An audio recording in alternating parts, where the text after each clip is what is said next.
Hello, hail, and well met. Yes, we are back in the Coronis Expanse to continue the saga of the Von Valancia's dynasty. So last time we made it to Dagonis, our capital world, and then we kind of sort of just putzed around a little bit because it was during a 24-hour stream and I was frankly quite tired. I was kind of unraveling there at the end, so let's see what we can do from here on out. Ham, lettuce, cheese, and dressing on top. Not my favorite pizza, but not bad, Kiptilos. Enjoy.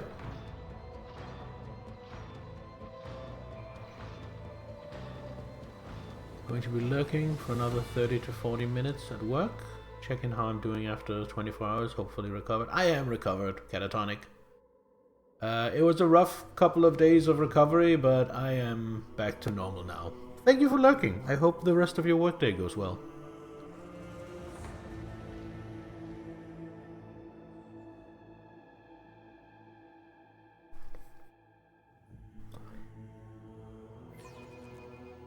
Press the any key.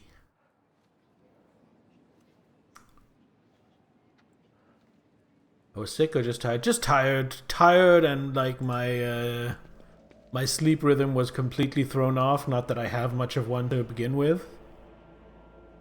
It's just a little bit of system shock, I guess. Also because after the stream, I was so amped up that it actually started veering over into anxiety. So instead of going to bed at 8 after I finished the stream, I actually ended up staying up way too late and didn't go to bed until around 4. So by the time I went to bed, I'd been up for about 30 hours instead of 24. So, but it wasn't too bad. Just a couple of days of recovery, and I'm right as rain. Pizza time. Ham, lettuce, cheese. That's the exact same one Kiptilos got, Telkri. Interesting. I guess you guys are sharing. Whether you want to or not. Glory to the great rogue trader! So the thing is, I think we're kind of done with Dagonis, unless our quest log has anything different to say. No. Kawagama. Find the seal back at Janus. Eldarian distress. Meet the governor of Thassara. Where is Thassara? I think I've been there. Lavella's heart. Don't close. I want you to go through the door. Void ship bridge.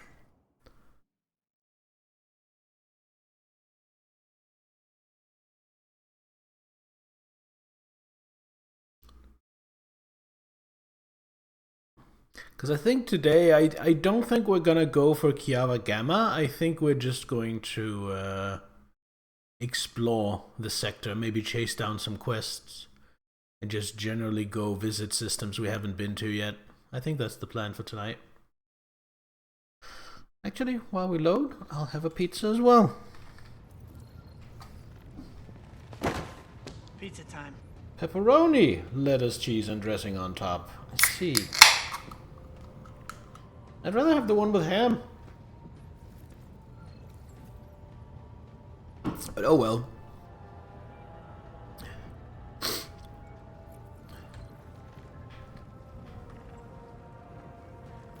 Right, straight into the Coronis Expanse map.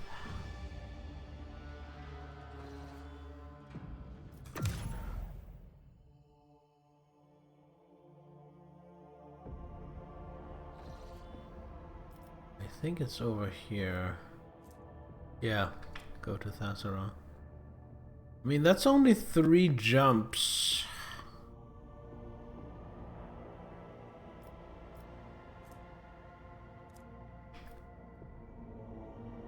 So go here to Thassara, and then when that's resolved, go down here.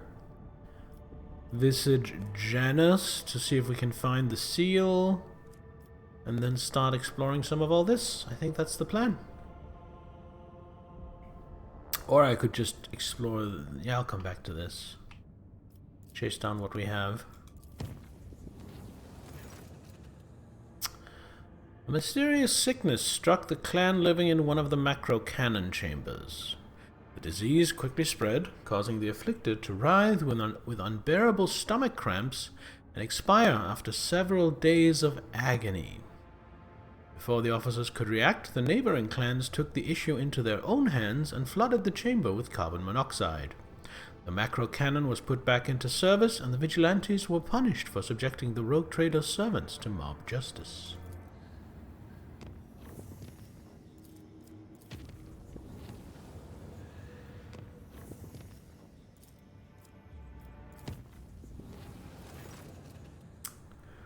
Permission to report. Your proctor has arrested my voidsman and is demanding his execution. A repeat offender, he says. Please do something, Lord Captain. Alright. Who is the voidsman? He's one of mine. Not as big of an idiot as the rest of the idlers. He understands the control systems. He can make sense of the readouts. Him, a repeat offender. Alright, bring the man to me immediately. I will personally interrogate him. Consider it done, Captain.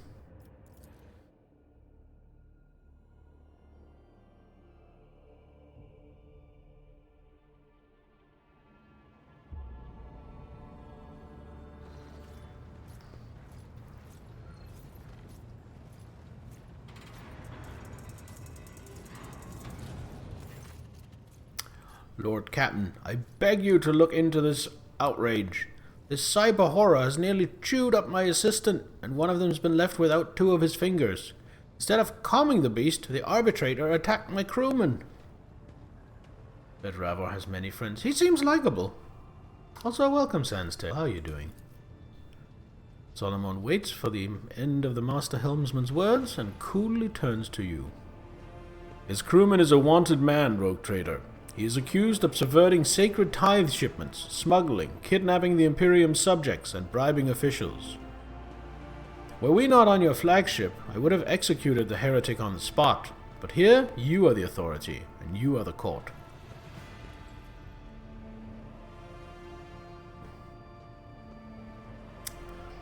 Why did you unleash a cybermastiff on my subject, Solomon?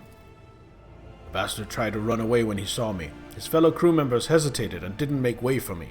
There was no time to find out if they were abetting the perpetrator or just panicking, so I had to use Glyto for suppression purposes. Solomon has negative chill. He really does. He really does. Why are you so certain this is the man you're seeking? Because I was personally involved in tracking down and purging the Shadows of the Abyss crime syndicate, to which the perpetrator belongs.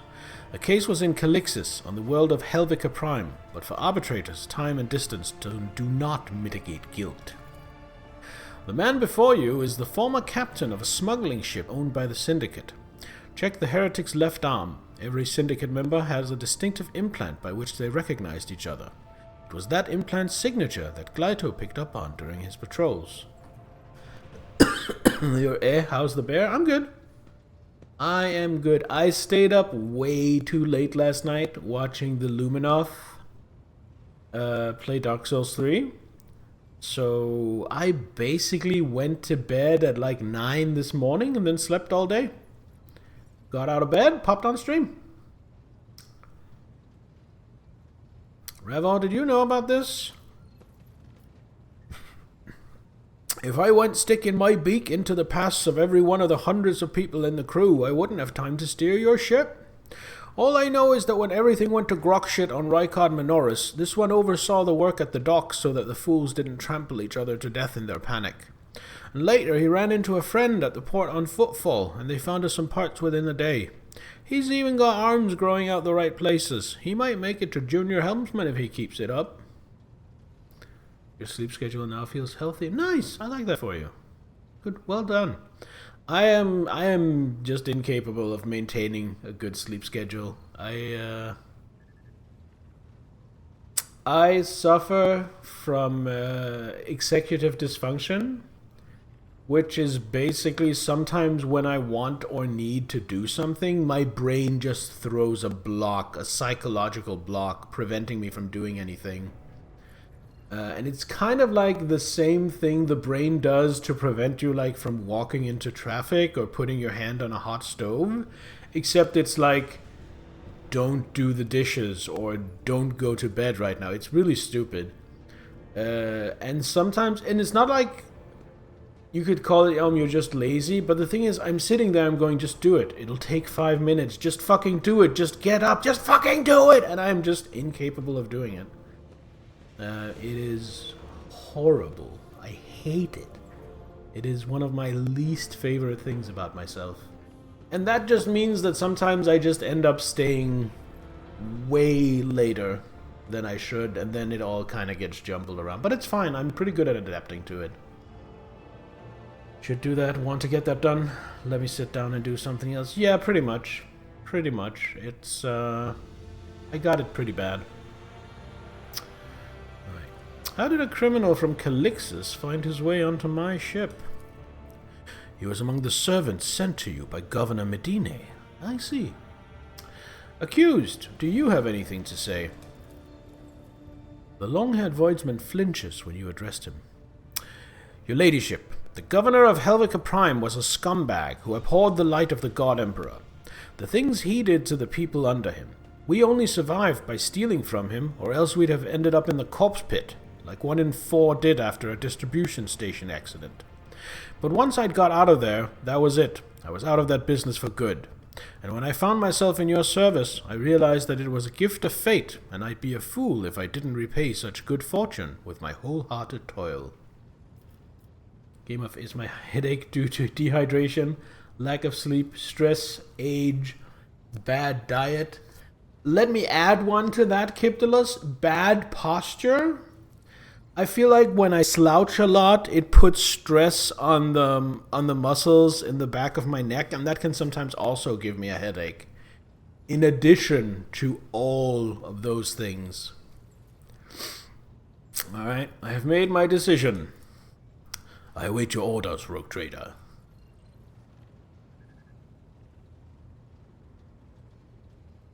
Stops you from putting your hand on a hot stove, because that has never stopped you before, hasn't it? I mean, if you do it by accident, that's one thing, but if you just have a hot stove, most people have a block that's like they can't just mash their hand into the hot stove. They have kind of survival instincts preventing them from doing that. I'm not talking about touching it from by accident when you're not being aware. That's a different thing. Master Helmsman shoots a look of naked dislike at Solomon. Do it to check if it's still hot. Then it warm and hurts a bit. Yeah, fair.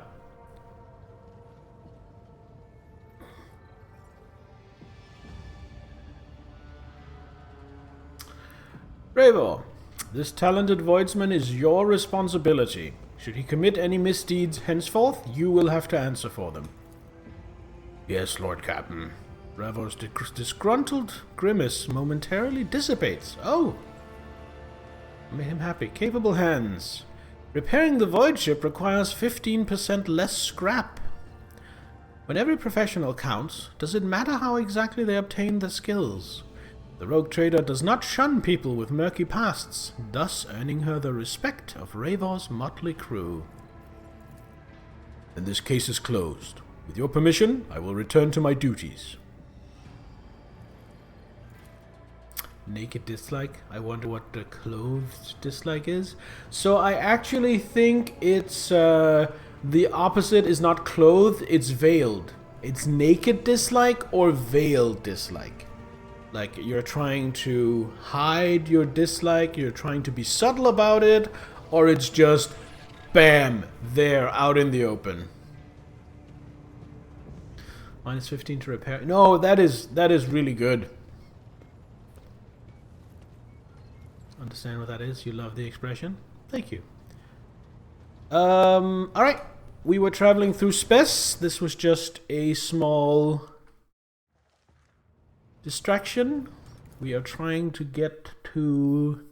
Was it Tessera it was called? Teshara?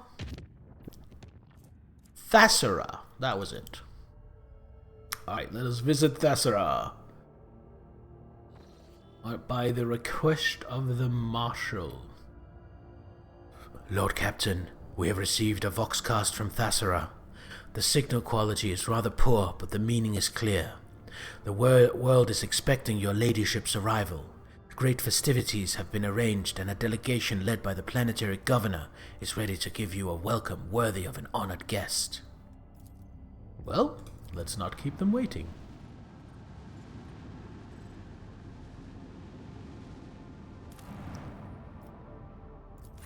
The High Fortress. Alright, so I am here to say fuck you, pay taxes. So I definitely want Abelard and Pascal. Those are like key members. Solomon. Oh, I don't even get the choice to not bring Solomon. I was going to say Solomon obviously has to come. That's not even a question, but it isn't even a question. As for the rest of the party, I feel like Hibella and Heinrichs. This is a very authoritative party that will put them in their place. I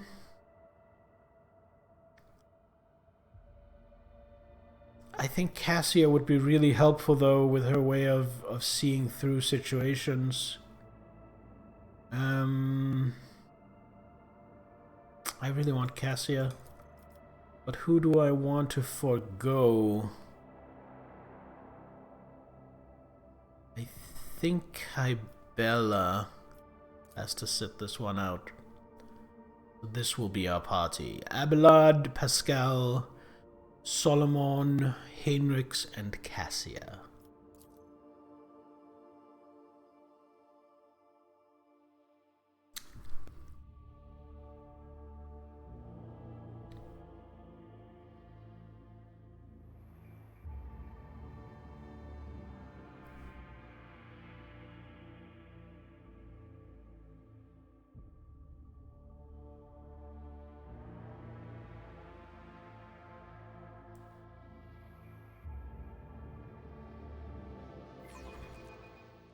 Press the any key.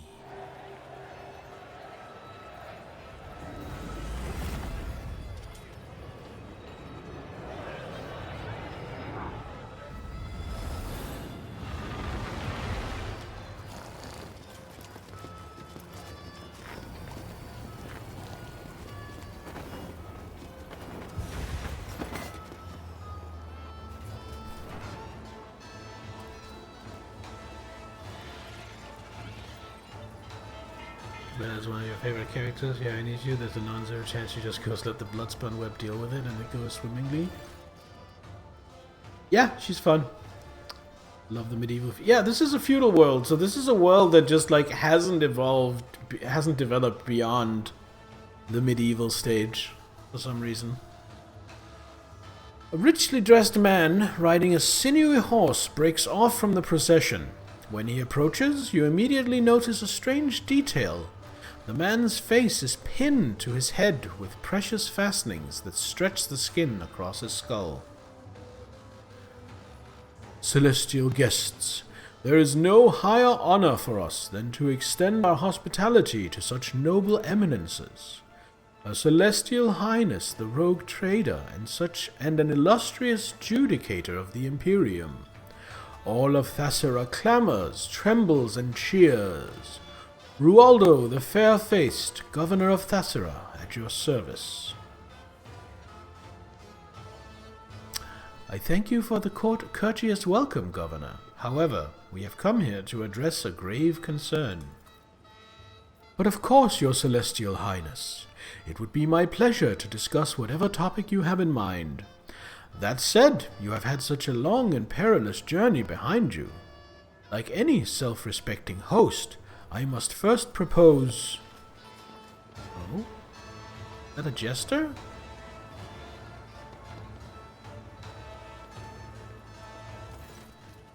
Bluff the court fool.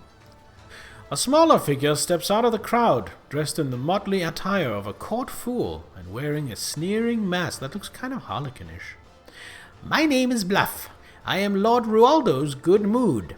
I tickle his governship with well-spouted jests and itty-bitty gossip. And now I merrily doff my cap to our celestial lords and ladies, and hand them this here key to Thessera, as a token of our boundless loyalty. The fool bows and offers you his gift.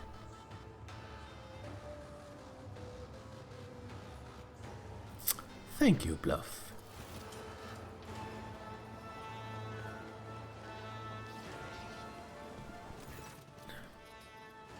The fool parts with his offering, then jumps away with an irritating giggle. Key to Thessera. Maybe that'll come in handy, we'll see. Being the paragon of grace that she is, would my celestial lady perhaps also deign to feast her ears on the latest Thessarian gossip to go with my gift? Yes, as a matter of fact I would. Tell me your gossip. Well, slap my grox. Fine then, listen to this. One Eye, terror of the common man, went out a-thieving one day. He sneaks into a hut, itching to fill up his sack, and what sees he? A scary big shadow on the floor. He turns around, and right behind him, a giant, a monster, with hands like imperial columns. It grabs him by the throat and starts beating the air out of him like he's a ball of dough. Turns out he's popped by Murgath's place, and she used to work the bone mill no worse than 10 men could when she was young. The fellow's been One Eye ever since, and oh, is he glad he's not one arm or one leg. Having finished his nonsensical tale, the fool erupts into acerbic giggling.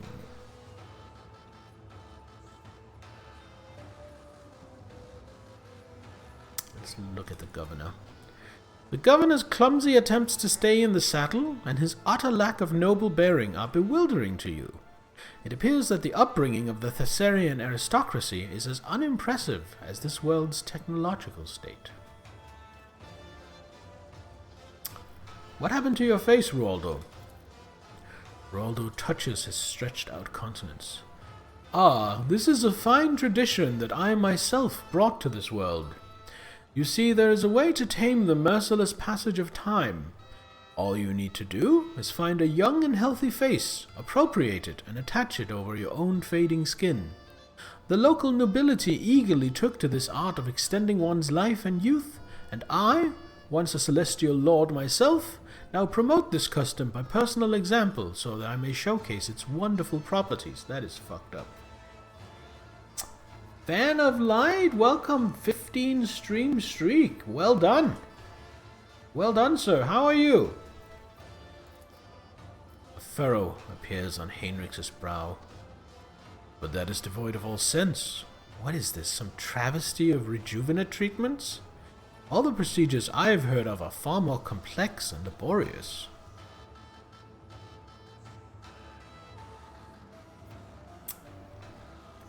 Yeah, we're definitely taking the,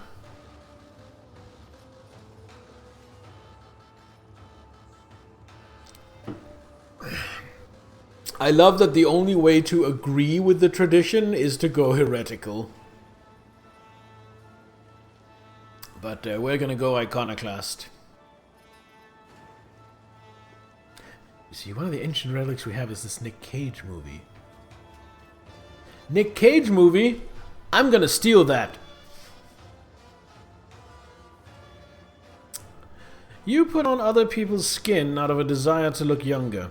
You will declare this vile practice banned today. Oh, yes, of course, this very day. Now, Abelard... No, actually, no, this is not Abelard's place. I will nod to Solomon. Enough. According to Data Protocol, Calixis Sigma UX11-4, this Mu-class planet type feudal, Estimare rating E874 with an assigned tithe grade of Solutio Extremis has not provided its due tithe amount in full. You have violated the Lex and are hereby under investigation. You are to present all related customs reports and shipping manifests immediately. The Proctor's voice carries no emotion, and Glyto silently bares his teeth, completing the image of the implacable hand of justice that has arrived on Thasera.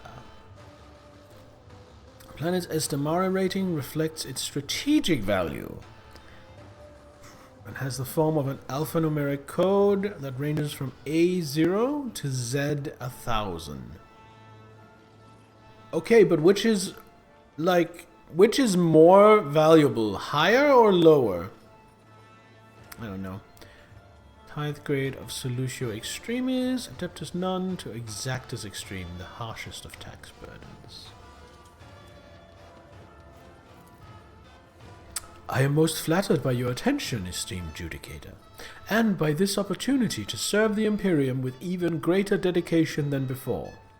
Speaking of dedication, we are already conducting a thorough inspection to see which scribe it was that bungled the tithe calculations. Fear not, the scoundrels shall soon be— Excuses are the hallmark of the guilty. Do not make your situation worse, Governor. Roldo clasps his hands together and says meekly, Of course, Master Judicator. I will provide you with all the documents as soon as our internal review is complete. I assure you it won't take long, and the report itself will be exhaustive.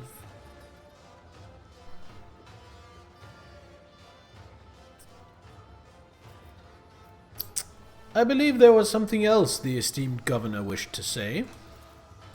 Thank you, your celestial highness. We know your journey here must have been an arduous one.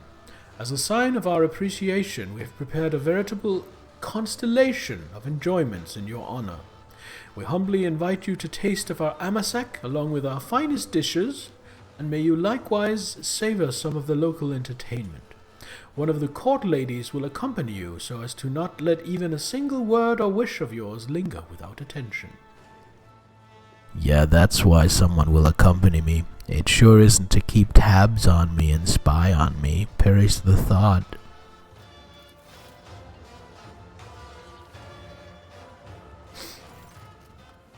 Maeve. A thin woman emerges into the torchlight, looking at you with a mixture of fear and awe. Her diminutive figure is practically drowning in her velvet and silk dress, and a resplendent necklace of blue stone adorns her neck. Maeve, my celestial lady, at your service. Spy? I thought she was given as a bribe. No, I think this is more a spy situation. Solomon leans closer and says in a lowered voice, Based on my experience, I would say we have been assigned a spy under a pretense of generosity. But this is a good thing. We will use this young woman as our source of information about the world. For now, it would be wise to play along and question her thoroughly once we are away from prying ears.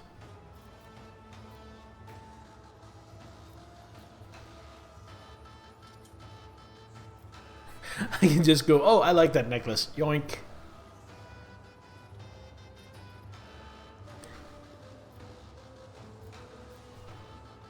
Your face is your own. Why is that? Such living masks are the privilege of the high nobility. I may not be a commoner, but to be entitled to a change of face, that is something I have yet to earn. Maeve casts a fascinated eye over the nobles whose faces, inasmuch as they are theirs, are stretched tight over metal fixtures. Many have their mouths frozen in an unnatural smile, and it's hard to tell whether this is a consequence of the tightness or simply an eager show of delight. Look at this one. She has barely risen above the bottom, and already she shoots for the privileges of the top. Greedy hands are wont to get chopped off. Relax, Maeve. Just pretend that you are giving a good friend a tour of the place. Maeve smiles sheepishly. I'm afraid that's easier said than done, my celestial lady. It would be like trying to imagine a mighty sun as a tiny ember, but I will do my best not to anger you by acting too nervous.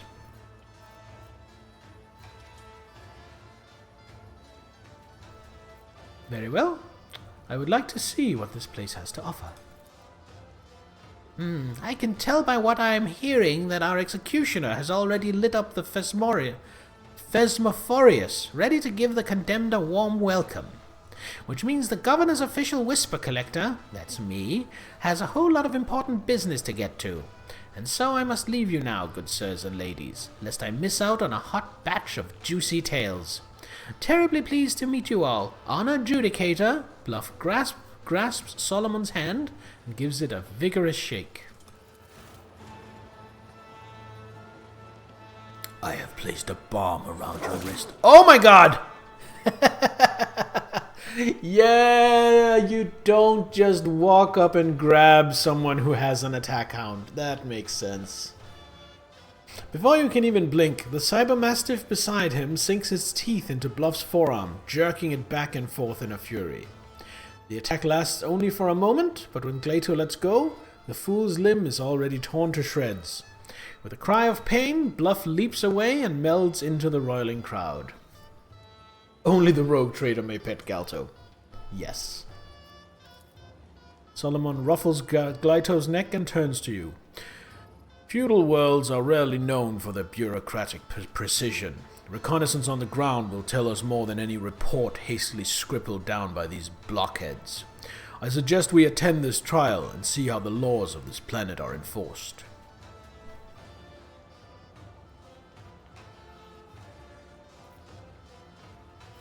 If it will help the investigation, we should not dally. I am pleased to see that you prefer to continue our mission over all the idle pastimes of this world. Solomon looks at the throng currently staring at you in wonder and trepidation. So, Celestial Lady, your coming is a historic event for these people. Rest assured, the locals will be watching your every move, and a single word or careless gesture from you may well transform their lives on this underdeveloped world. Well, let's see if we can influence their culture to be nice to each other. How about that? Hello, Maeve. Oh, Maeve has joined the party.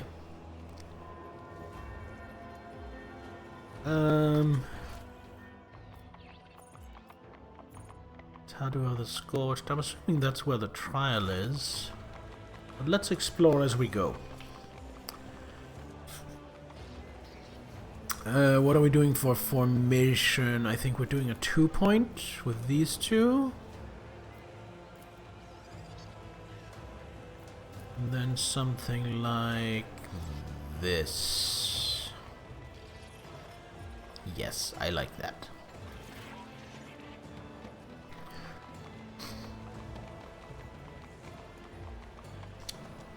If our own history is anything to go by, just you not wanting someone else's face stapled onto yours should make it immediately fall out of fashion? Yeah. But I went even further than that. I said, this is a vile practice, you are banning it today. So, I definitely hope that is gonna be gone from here on out.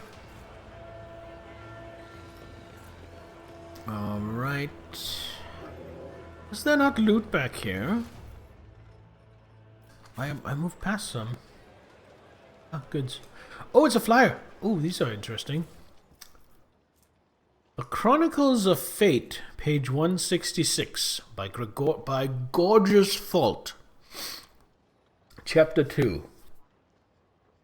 It befits any servant of his to thank daily the Emperor, him that holdeth the key, for the lot given them in life. As I have thanked him with my writings of thousands of moon lives, so too do I thank him now with the fetters that are preparing my soul for its new destiny. The rules of this service are simple. Day after day, I reverently carry with me the glass fetters, not daring to break them. Some believe that merely keeping them by one's bedside is enough to perform the sacrament. That is a lie, perpetuated by the slothful and the faint of heart. Okay, weirdo.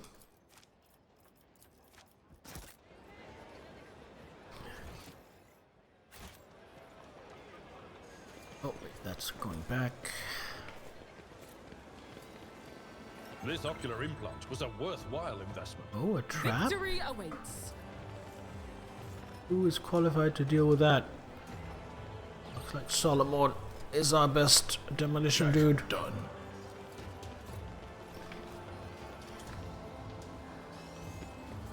Take heed, rogue trader. Over there.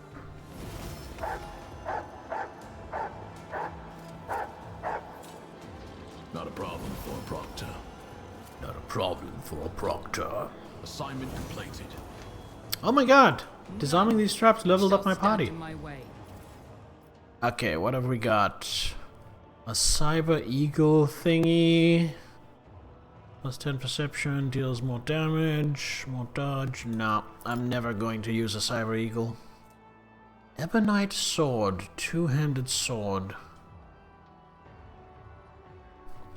Targets hit with the sword suffer a number of static charge equal to the damage dealt. That's a lot of static charge. When a creature with those stacks is killed, all creatures adjacent to it except the wielder suffer shock damage equal to the number of static charge stacks.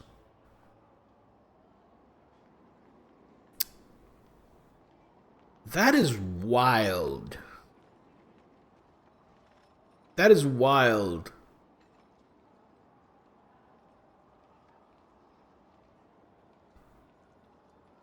That basically means they become a walking bomb, discharging all the damage they've taken from the sword. I don't have anyone right now I want to use a two-handed sword, but in case I change my mind, I'm keeping that in my inventory. And then before we go any further, also, yeah, I have to make sure I don't surround the guy I'm doing this to. I have to make sure I only send in the guy wielding the sword. Alright, let's do some leveling up. Rank 26. See, what do we get? A skill and a stat. Nice. So for skill, I am going Persuasion. What if they try to run to another from the team? Yeah, you're right. You're right. What is my toughness at? I'm just gonna pick ballistic skill, I think.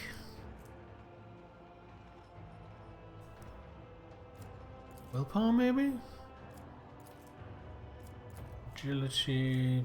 No, we're just gonna go ballistic skill. Complete. For Abelard, a skill and a characteristic. So for skill, let's give him more athletics, and for characteristics,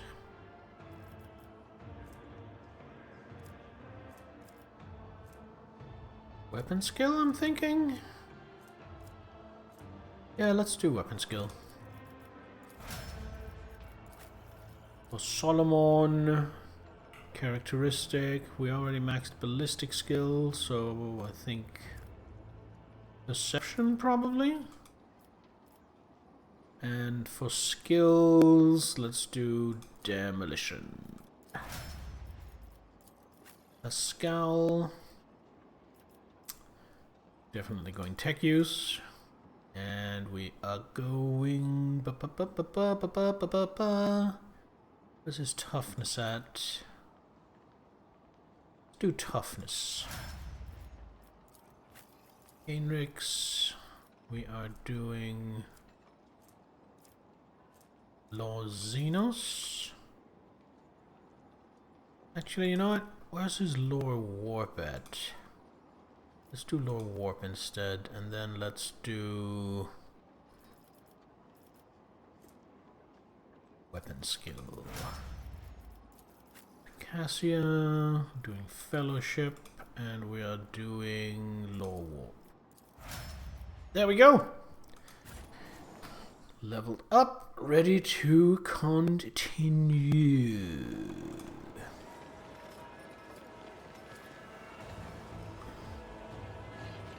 Can I not get through here? Challenge for me. Have to go the other way, I guess. Oh, we spotted something.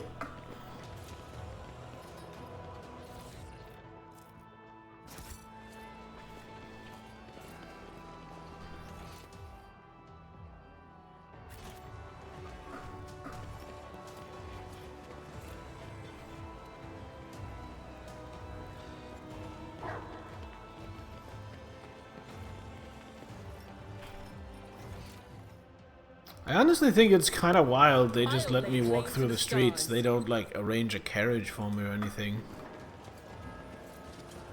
That... Pascal. Defeat this primitive lock. Thank you.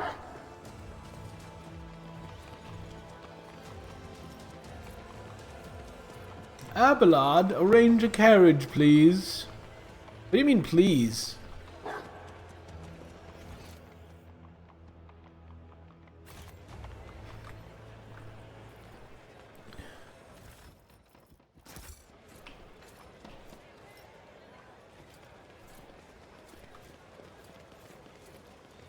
It's another piece of scripture. It is. Page 380.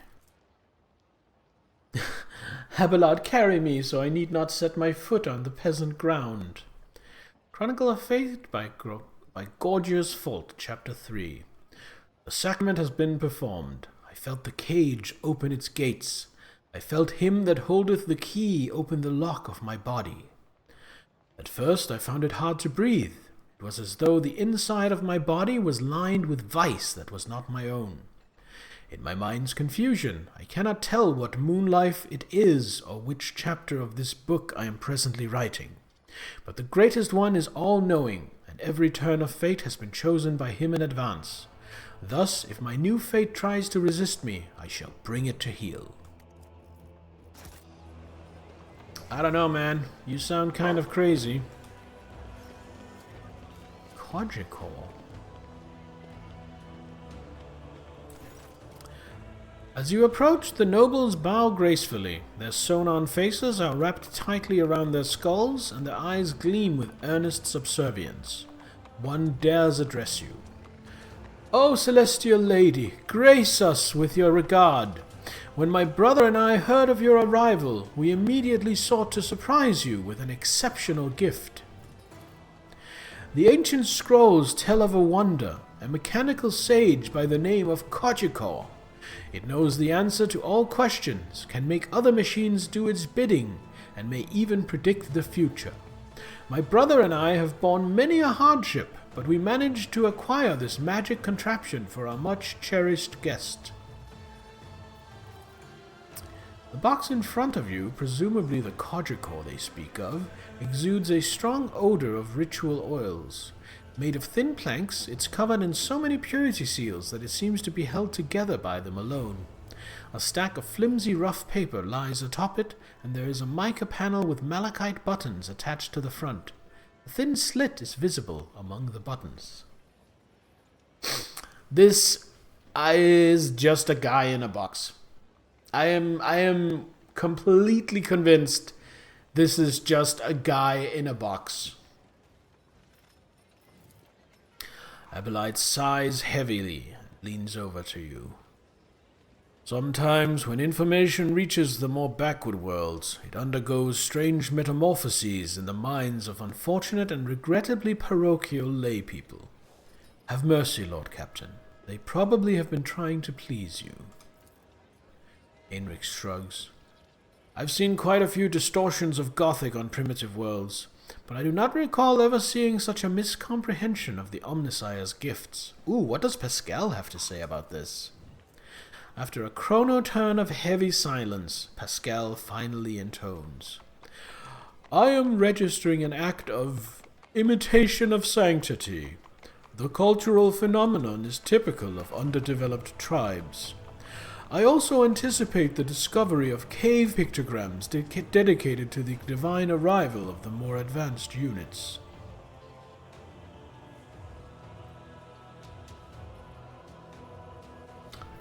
Listen to the sounds coming from the box. There is a barely audible breathing coming from the box. Whoever is inside wants very much not to be noticed. Yes.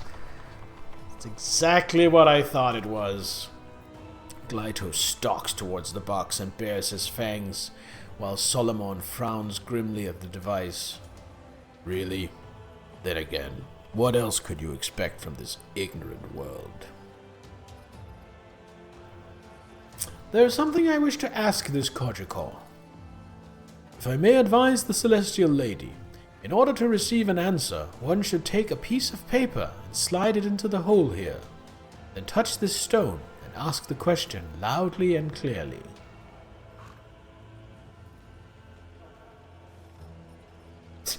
Answer only yes or no. Is your next answer going to be no? That is such a dick move. Just give it a basic logic paradox.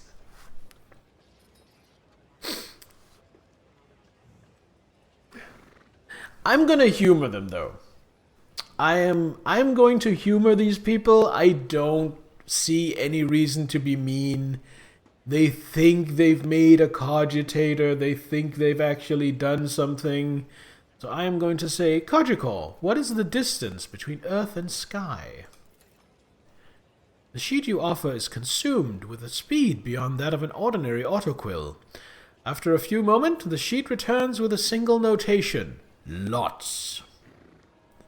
What do they have in there, an orc? Cogicor, what does the future have in store for me? The sheet shoots back out of the box and falls to the ground. It bears a solemn inscription. Glory everlasting. Many thieves. Alright, enough questions for now.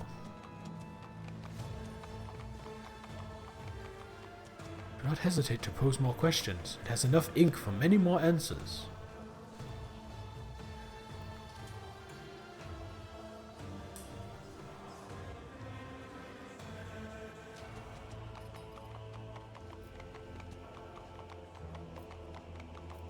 I wish I could just walk away and say, that's nice. I don't really want to take some primitive above. You know what? It's a curio. I will display it in my chambers. Our hearts flutter at the opportunity to please the celestial lady. May this sagacious machine assist you in your endeavors.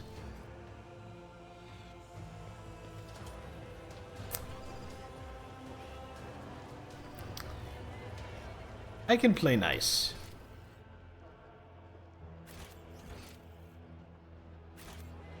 What do we have here?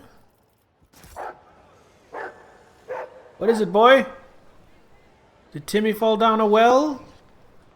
I bet you I am the first streamer to ever play this DLC and make a Lassie joke with Glato. Never been done before. No one else has ever thought of that. There'll always be someone watching now when you sleep or do other activities. No, I'm not keeping a guy in a box aboard my ship. I'm going to let him out of the box. Follow my lead. Otherwise, he's going to start to smell when he starves to death and starts rotting. What is this? What does this do? Dog.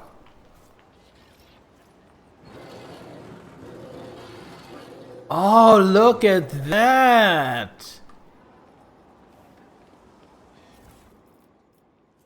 A bloody sacrament, one-handed mace. Oh, power hammer. Good damage. Good armor pen.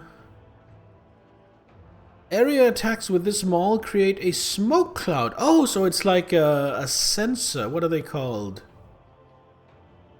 Aspergillium? Is that it? Those things they swing in the Vatican. All creatures that enter the area must pass a toughness test and willpower resistance test with a -15 penalty. I need this. On a failed toughness test, they become blinded for 2 rounds. On a failed strength test, they become slowed for 2 rounds. And on a failed willpower test, they become disturbed for 2 rounds. I don't like that. I don't like that. That seems like it's going to hinder me as much as it's going to hinder my enemies.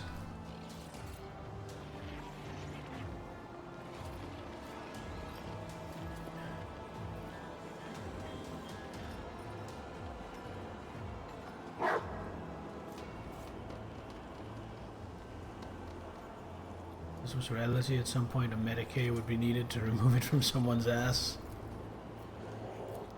The mage, you think? Blessed with multifunctionality. Ballistic skill. Wait, what? Operation. Blacksmith has somehow managed to forge shells and casings. These do not belong on a feudal world, but there is no doubt about what they are. Huh. That is interesting. Is someone It's about overtaking the feudal world?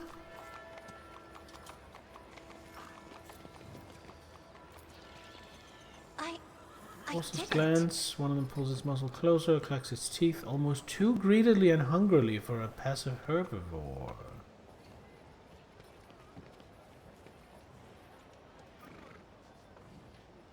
Okay. Enormous gate is locked fast. Can I go down there I through won't here tolerate weakness. somehow? Oh, there it is.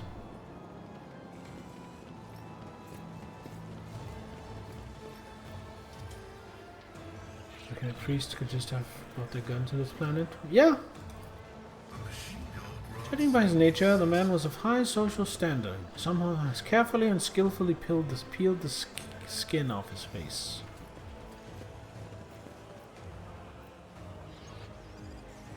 Okay, open this for later.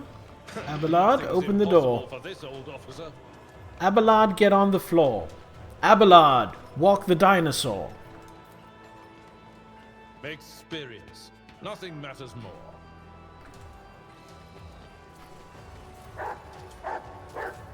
We have here Cyber Raven. That can just go to stash.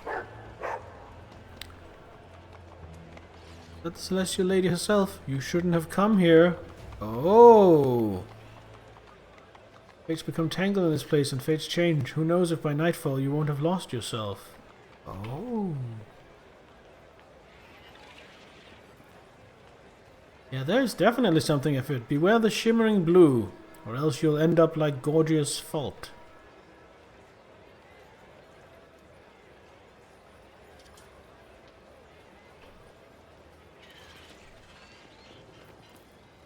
Compared to Abelard, my record a service, Beastie Boys that album was for me. barely a challenge.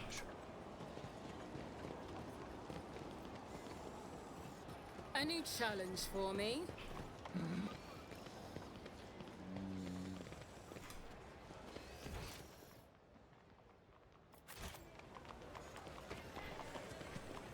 Abelard, connect with the youth.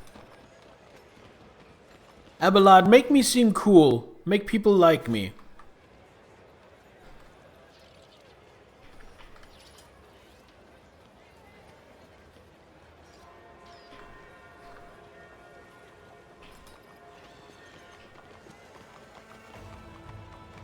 I'll lay claim to the stars.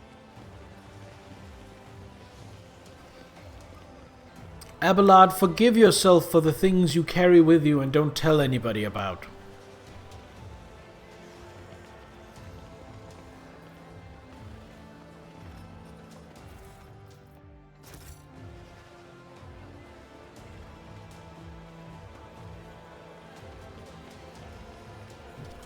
As Looks a like child, a I was captivated by the chronicles of the feudal world Urban II. Knights clad in shining armor riding their fine steeds, battling enemies of humanity, and holding feasts after their victories. But this world has only grey and mud. Welcome to the reality. The same is true for many worlds in the Imperium, Lady Cassia. You should accustom yourself to that fact.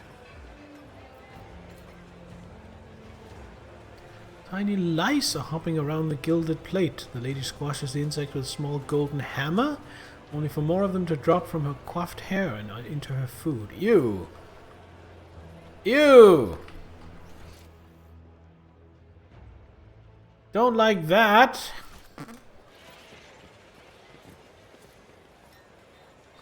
Am I going the right way? No. Do I care? Not really. Oh, what have we here? Ooh, what is this?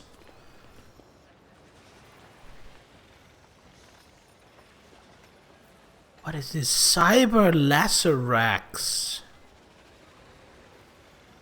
Have a look at those. That was a problem for you. Laceraxes watch the food disappear into people's throat, judging by protruding ribs. Beasts have not been properly fed in some time.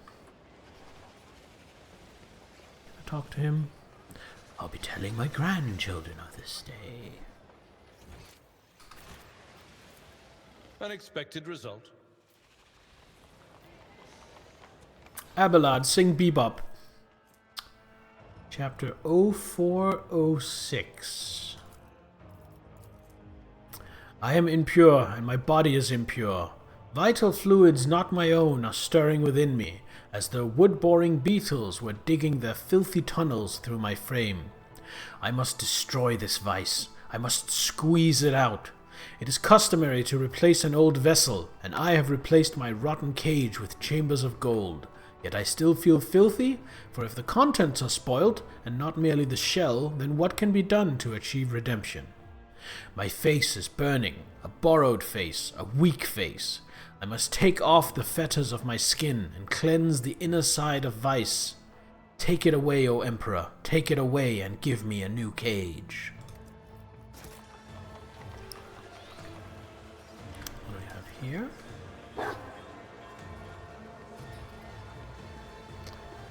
Deep scratches. There used to be a makeshift bridge here. If you put something in its place, you can try to cross to the other roof. This iron is sturdy enough, but it is woefully short for a bridge.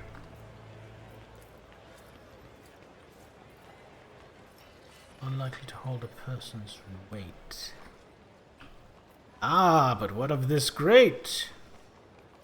Yes. Abelard, build me a bridge. Nothing matters more.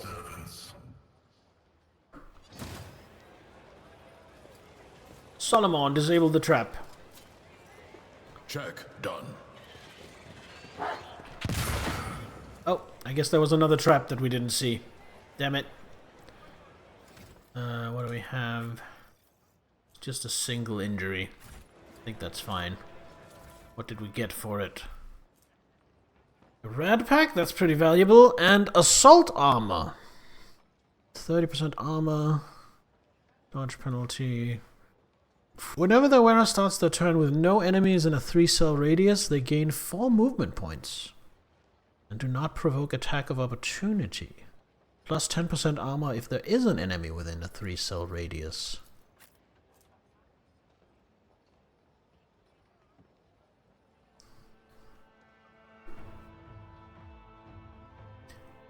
I think that's better. Even though it has slightly less armor, I think that's better. For the special ability. Who else might be a candidate? You might be a candidate. But yeah, you have the Fire Blessed Carpus. What about Solomon?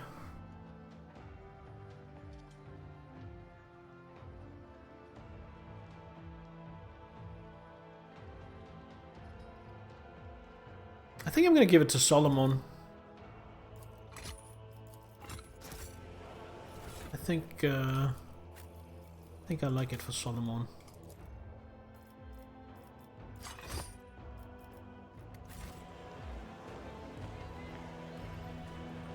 Very similar to the pepper armor.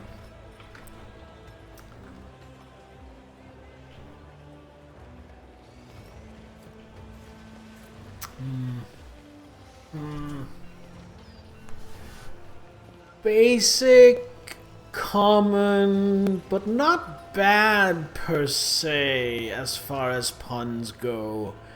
I give you a 5.6 out of 10 for that pun. Compared to naval service, that was barely a challenge. None shall stand in my way. I'm gonna save even though I just took some wounds. What have we here? What do we have here? Tavrisk the Sculptor. Have a look at the scenery.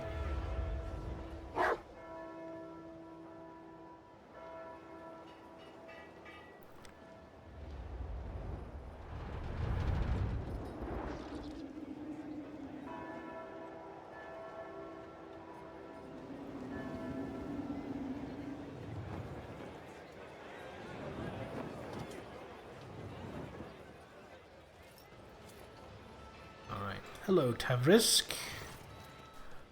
The sculptor's mechanical hands crawl over the rough stone, their many-jointed metal fingers remaining in constant motion. Even now, you recognize your own features in the unfinished piece. It seems someone commissioned a statue of you the moment you set foot on the planet. The old man turns his wrinkled face to you, and you see crystals where his eyes should be. Is my celestial lady here to gaze upon her destiny? Alas, my creation is not yet complete.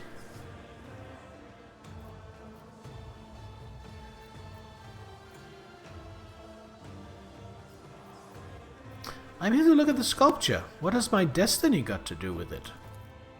When I sculpt, your celestial highness, I see people's destinies in the forms I create. The visions that come to me shape not only the stone, but the person's fate as well. Your image was indistinct when it appeared before me, and my work is not yet done. What do you wish to behold? These musings on destinies and fate remind me of a heretical cult that has been plaguing the Von Valancius domain of late. Your visions, sculptor, are whispers of the warp. Heinrichs glares ominously at the old man. I have passed through the halls of the Black Ship. My celestial lady may be certain that my creations bear no evil within them. Tell me, what do you wish to see shaped in stone?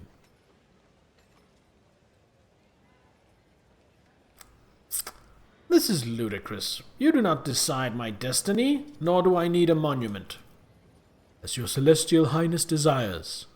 However, there is no escaping your fate. The old man shrugs, his worn augmetics creaking. So who are you? A humble creator, the governor's first sculptor, Tavrisk, who has the honor of shaping the destinies of others, but not his own. Tavrisk the sculptor turns his head to you, but you see no pupils in his crystal ocular augmetics.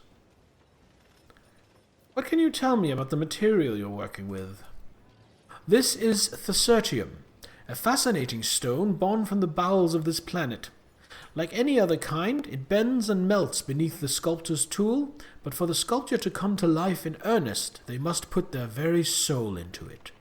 One of his hands emerges from behind the statue and gently touches his head, seemingly of its own volition. The soul, however, obtains calluses the more the sculptor works, and mine has long since become covered in scabs. He carves his works using the psyker abilities he is cursed with, an astonishingly frivolous application of warp powers. I do not quite understand. Are you a psyker? My Lord Governor calls me a foreteller and creator, others a wicked sorcerer. But there is no cause for concern. My abilities are sanctioned, and I am pure before the Emperor's celestial eye. He gestures at the tubes on the back of his head, as if to prove the truth of his words. This is interesting. I like this. Your hand augmetics are most impressive. Such implants are impossible to come by on a feudal world. Where are you from? Lord Roldo had my limbs replaced before he took me from my home planet. It was so long ago, I have since forgotten what my land is like to the touch. The sculptor's mechanical arms are pierced by sticky tubes, and the elbow joints have all but worn down. It must have been a decade since these implants were last serviced. Such neglect often poses a serious threat to the person's life, and yet the old man's skin looks relatively healthy in the spots where flesh and metal meet. This man appears to belong to a rare variety of psychers, biomancers, capable of recovering even from otherwise deadly wounds and diseases. Oh, I have a biomancer in my party. Heinrichs is one. Did you capture the governor's destiny in sculpture too? His mouth stretches into a cryptic smile. I have made thousands of statues for Roldo, but Thassa's stone flesh can never seem to sate his great ambitions.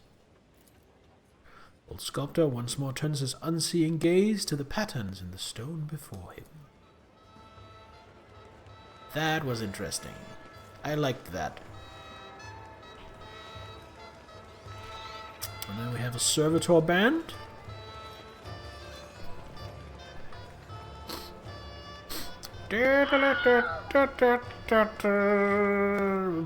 Diamondback, welcome. How you doing? Well met, my friend. I see loot. I must grab it. It's just cargo, that's fine. I saw something down here. Just cargo, that's fine. Something over here. Just cargo, that's fine.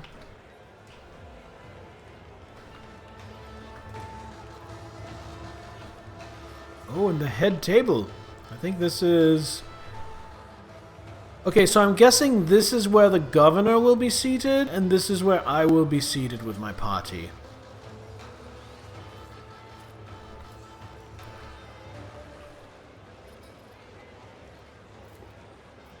Pascal. Overcome this primitive lock. Oh, we ran into an encounter. Oh, we're at the execution.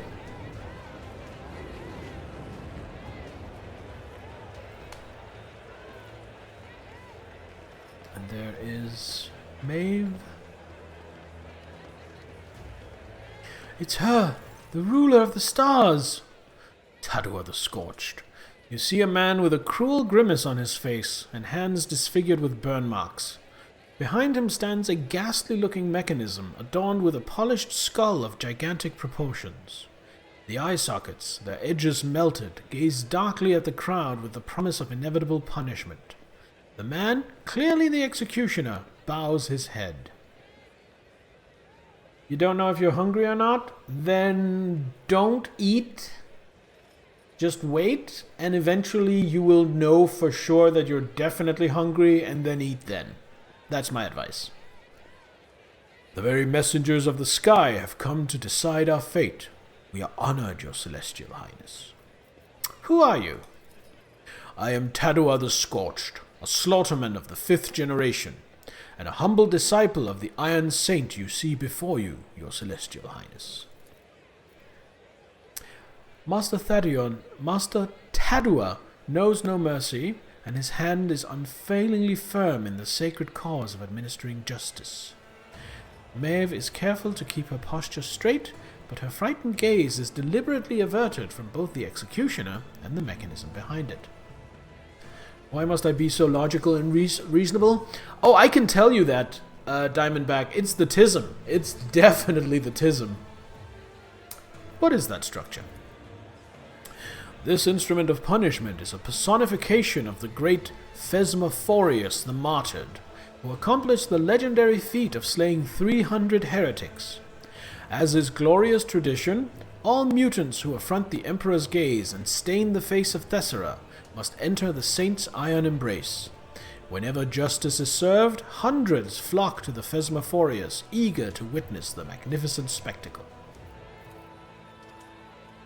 You have just confessed that your semblance of justice serves not as a demonstration of lawful authority and deterrence to your subjects, but as entertainment.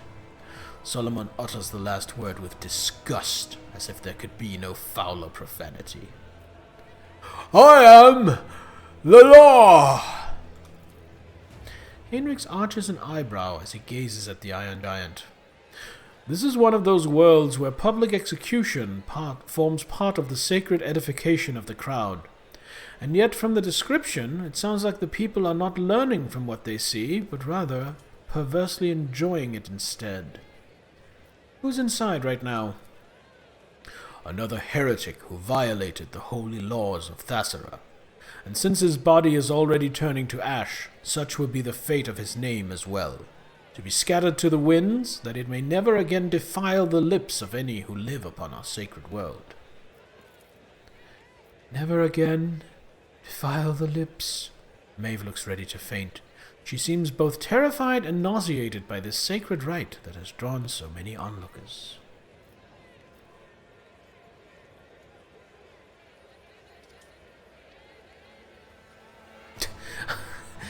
I'm not gonna say this, but I just love that the last option is, I missed such a glorious display. Do you have anyone left to burn, perhaps? Compared to the non-perverse pleasure Imperium subjects take. Yeah, exactly, Sans. There's quite a lot of hypocrisy present in this game, and that's one of the things I really like, actually. I really like that this game, I think, captures the duality that, yes, the Imperium is the last hope of mankind, and yes, we are heroes traveling through the stars and we help people, but also the Imperium is an objectively horrible place with absolutely laughable class disparity and just absolutely fucked up values and fucked up traditions. And I love how this game balances and combines those two opposing facts. I actually feel like modern 40k has veered too far from its satirical roots of portraying the Imperium as bad, actually, and has become a bit more rah-rah Imperium, which I don't like that much. I like this game's approach very much. The law of the Imperium punishes those who deserve it. Was that the last of the accused for the day? That was but one of the first bodies set to stoke the Phasmophorius. It's going to get a lot busier now. As if to confirm the man's words, the fire-breathing saint expels a puff of acrid smoke. While the guilty are being reduced to ashes, let us meet the next participants in our performance.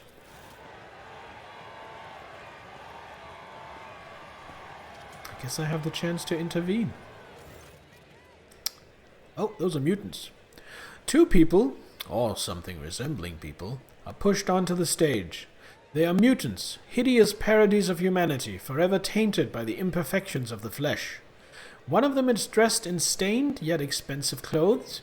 The other wears the tattered uniform of the local guards. Your Celestial Highness, behold, 2 loathsome heretics who blemish the very face of Thasura with their existence. Tadua chuckles, but his sneer is completely devoid of mirth. The degree of their guilt may vary, but they both deserve to enter the blazing bowels of the Phasmophorius for the worst of their transgressions, distorting the sacred face of humanity. Sal! Well met, good to see you. How you doing? But since fate has graced us with such lofty visitors, I eagerly cede the right to punish these miscreants to you, your Celestial Highness. Contrary to his honeyed words, the executioner's voice betrays his poorly concealed displeasure.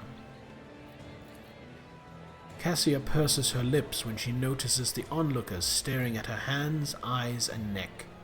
Many point their fingers shamelessly in her directions. Others spit at their feet in disgust. Her chin raised high, the Lady Navigator adjusts her forehead adornment with her clawed hands. She squares her shoulders, lets out a breath, and glares at the crowd with condescension.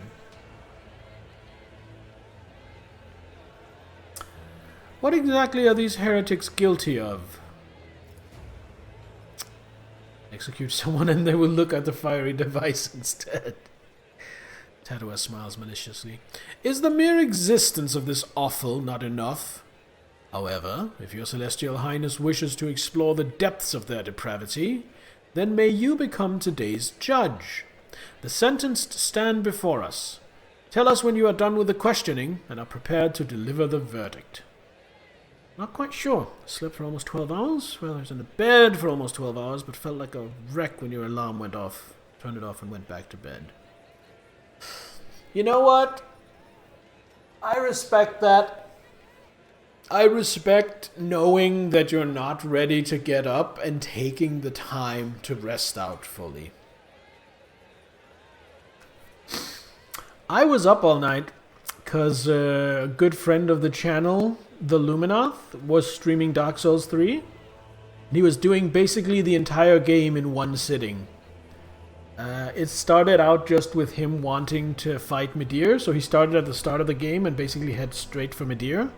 But then he ended up doing a few other bosses like Nameless King and like, Sister Freed. So it ended up being like a 9-hour stream. So I didn't go to bed until around 9 o'clock this morning.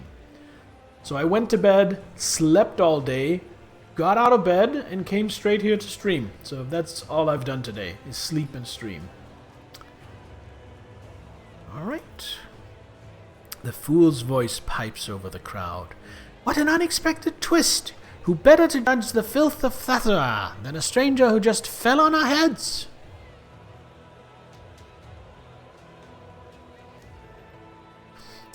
What was the opulently dressed mutant's crime? Ah, a rotten stain upon the noble families. He was hiding in his manor to conceal his deformities, but had trouble keeping his mouth shut.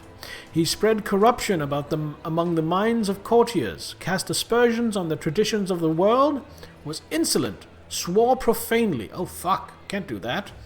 Luckily he has no heirs, and today this accursed bloodline shall be put to rest once and for all. Went to bed around 7:30, so he was also up all night, but you were burning heretics. Wow, Inquisitor Martyr has really sucked you in, Zahel. I have to admit, I'm also enjoying it way more this time around than I did when I first tried it. I don't know if I'm just going in with that much different expectations, or if the changes they made to the game really improved it that much, but something's working out better. The richly garbed mutant moans something. You notice stitches on his disfigured face. The zealous servants were evidently in a hurry to silence the condemned man early, and sewed his twisted mouth shut. What monstrous cruelty to sew a man's mouth shut. Take those stitches out immediately. Eager to please you, Tadua carries out the order, but his work is far from gentle. The condemned man groans and chokes in pain as the executioner pulls the threads from his flesh. Thank you. With his mouth oozing blood, the mutant is unlikely to say much more. And what did the mutant in a guard's uniform do? A thief, a brigand, and a murderer.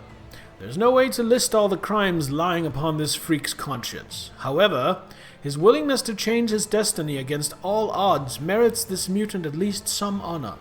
Despite his feeble-mindedness and simplicity, he had enough sense to obscure his countenance with hoods and helmets, until he made his way from beggar to god. It was not long before his excessive passion for fighting and stabbing gave him away. The mutant utters a foul curse under his breath, then immediately gives you a frightened look and falls silent. The mere sight of the celestial lady seems to instill a reverent awe in the common denizens of Thathara.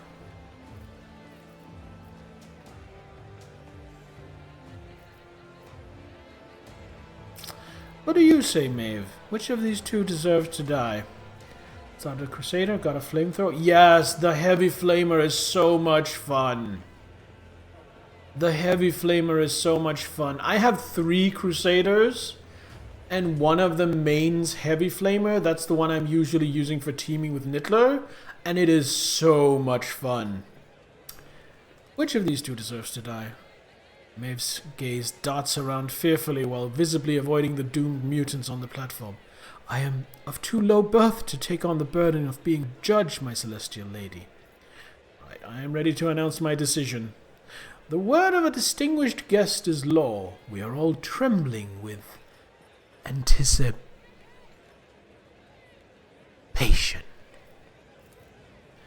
Maeve seems to have reined in her emotions that were overtaking her, and she casts a timid glance at you as she awaits the verdict. Alright, let them both burn. I knew your blood runs hot, your celestial highness. Let's stoke up the great Phasmophorius. Oh, the stove is burning hot today. Warm yourselves, my good fellows, for the celestial lady is feeling generous.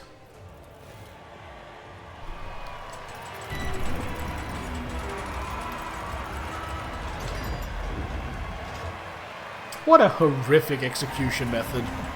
It's basically the brass bull.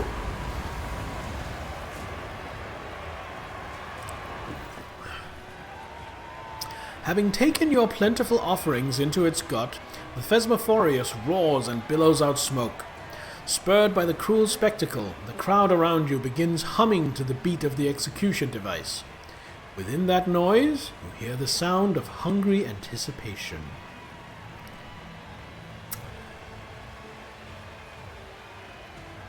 Did I read the second half of the message?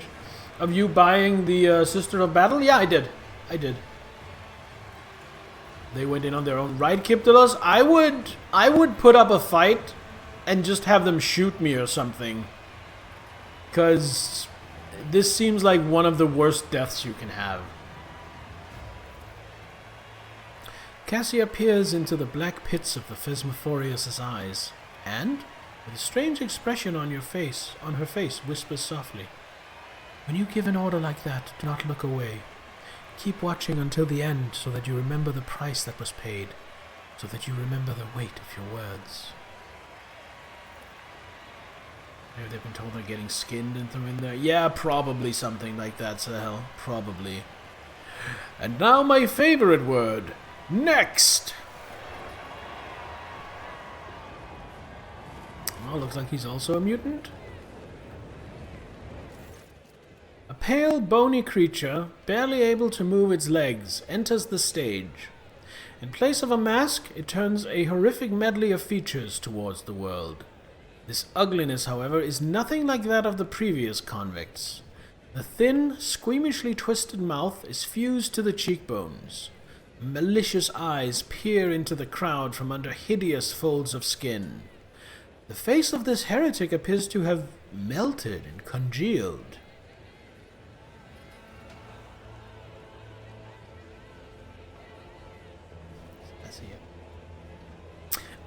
I'm not even sure she was speaking to me. I think she was just like repeating one of the lessons she was taught.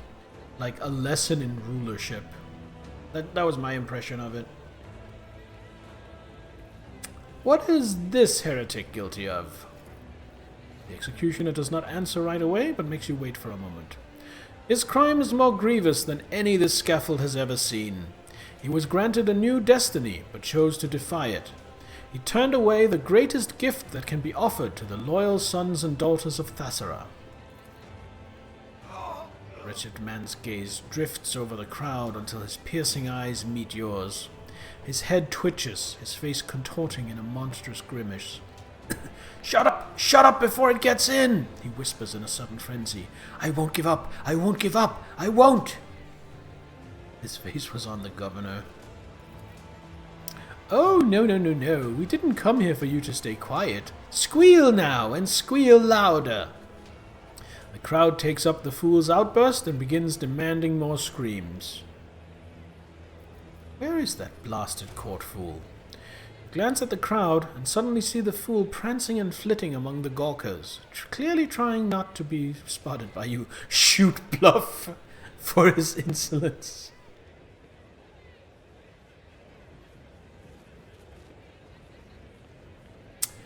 You need not hide yourself so carefully. I am not one to punish a born fool. Laughter bubbles up from the crowd. The audience appreciates your gracious yet mocking remark. The fool makes an angry sound and flees to the cackling of bystanders. "Thank you, my celestial lady." Maeve's voice is barely audible. She smiles at you in a small, sad way. "What happened to this one, to his face? Is he another mutant?" "The Syrian fever. You need not worry, your celestial highness. It is not contagious."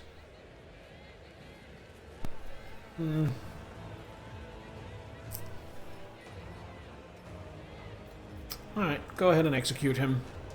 As Tadua opens his mouth to say something, the convict takes a step on his clumsy, spindly legs, and then another one. The face! Pretty, strong, shining! A gnarled claw points directly at you. "Give it here! Give it to me now instead of the one I bear! Take mine! It's not mine! Take it! Take it!" And then he turns into a chaos spawn, and we have to fight him, right? The madman raises his crooked finger to his face and sinks his nails into its sagging flesh. Shrieking with what sounds like relief, he tears off a piece of his cheek, then another, and then more. Falling to his knees, he frantically scratches his own eyes out, smearing blood and clear ichor across his face, before collapsing dead on the platform. A sudden rumble draws your attention.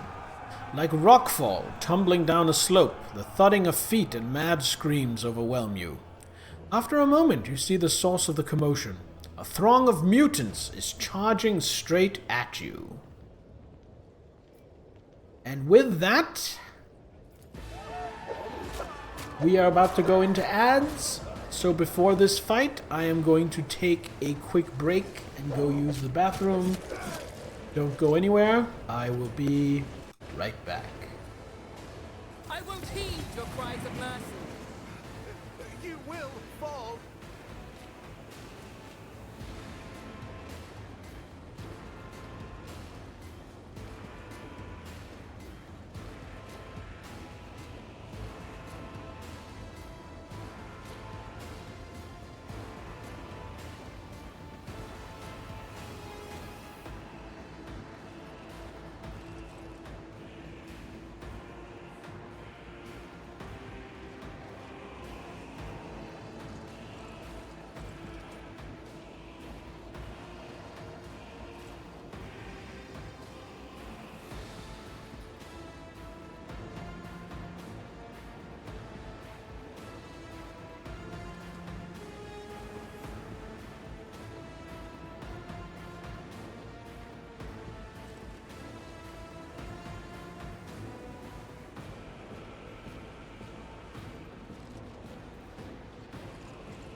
I am back and ready to kill some mutants. Let's see what we're working with here.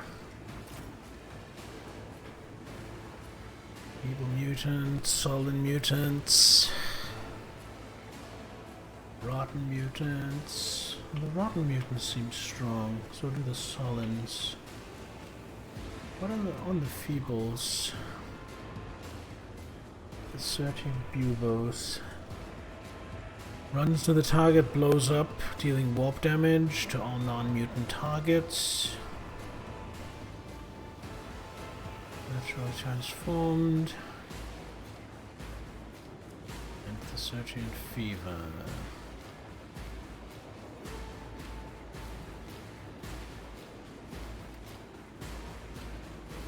You command them to go in the fire device. The fire device is closed, unfortunately, so not an option. Okay, festering sores. Suffer stacks of unbearable itch. That reduces toughness and agility.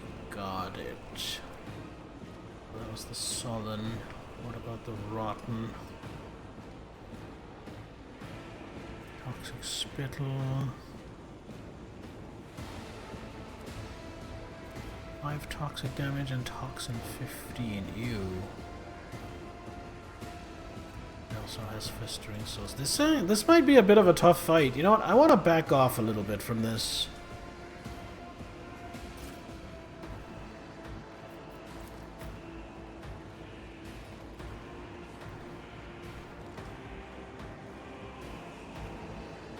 Trembling mutant. That's new. Oh, he has a fire grenade. Okay. Avalon here. Solomon over here. Doggy goes here. You know what? Solomon a bit further over here. Scout over here. I'm trying to split up my team so not too many people get hit at once with the fire grenade. It does kind of work against the swarm.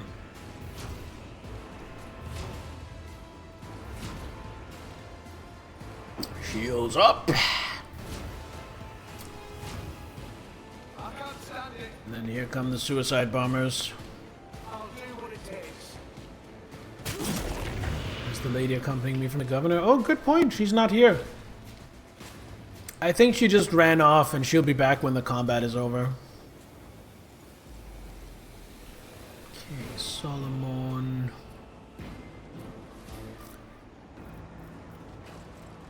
Can I apprehend this guy? Looks like I can. Let's trigger. Not standby. Advanced tracking. Plato, we're undertaking this task. And then apprehend Let's this test guy. our skills, Glato. Make it all the way? Yes. And then we do a double slug. Waste of time. Target is too far. Or a double slug! What the fuck? We've got a job to do, Let me Glato. move a little closer. Then we double slug him. Ah, we missed. But Glato don't care!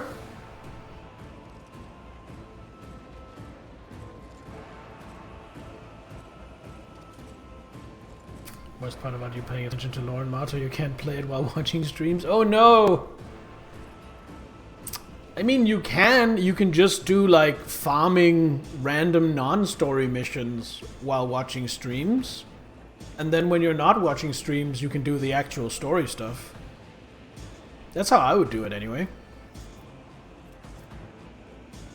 You know what? Plato, apprehend this man. Would be enough. Good boy. And end. Emperor, protect me.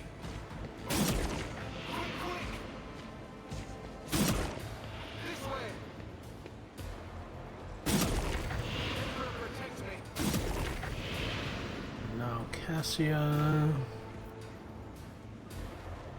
So she is definitely going to voice of I'm command not here accustomed to to being buff these ordered two. around. And then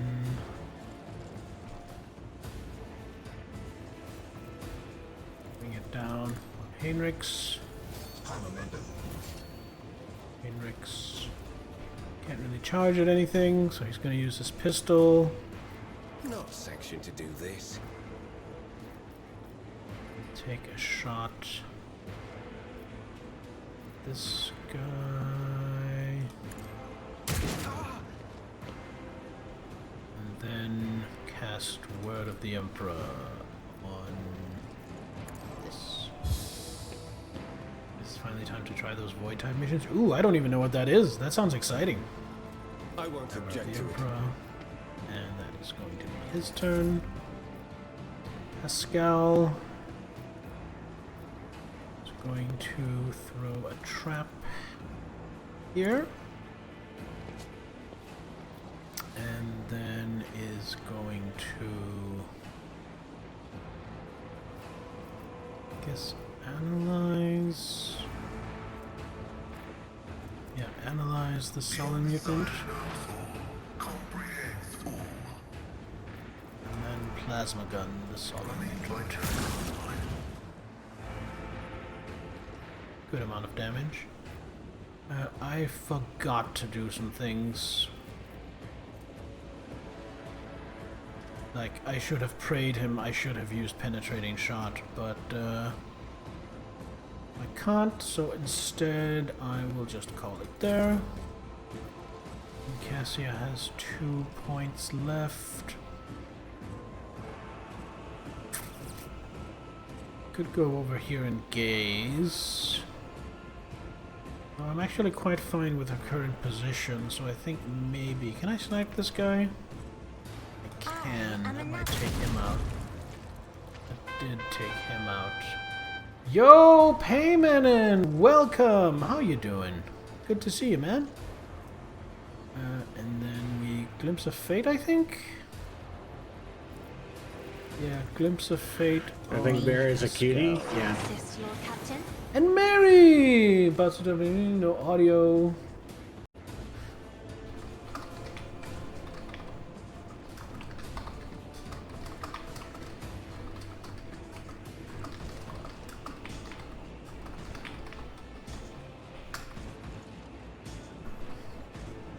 There we go.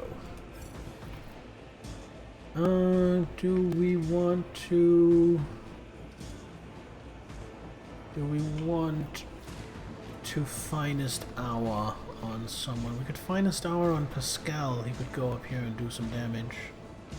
Let's do that. Finest hour, Pascal. Paint your death in colors. Pascal is going to move up here. Alright. So what do we want? What does this desperate mutant do? Assyrian fever, so he still explodes. Frenzied cry. Invigorates random mutants.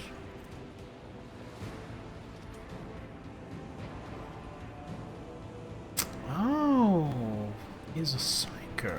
I see. What are my chances of hitting him? They're actually decent. Okay, so what are we gonna do? We're gonna perfect spot. We're gonna make him our prey. Gonna activate piercing shot. We're going to analyze him. And then we're going to do an overcharged plasma shot. And then that took away roughly half his health. Well worth. And that is Cassia done. Hey, you have a sword. God, I love that booby trap.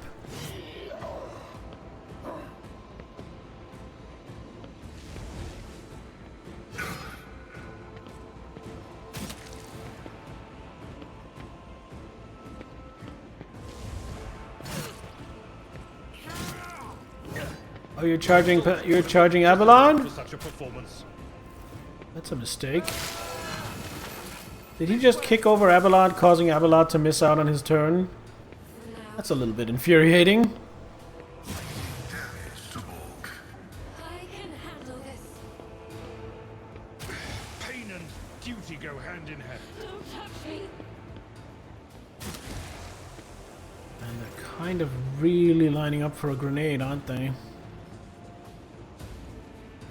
Okay.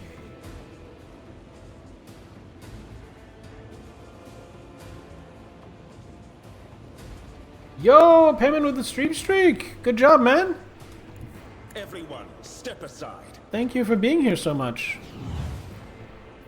Right. Iron arm on himself.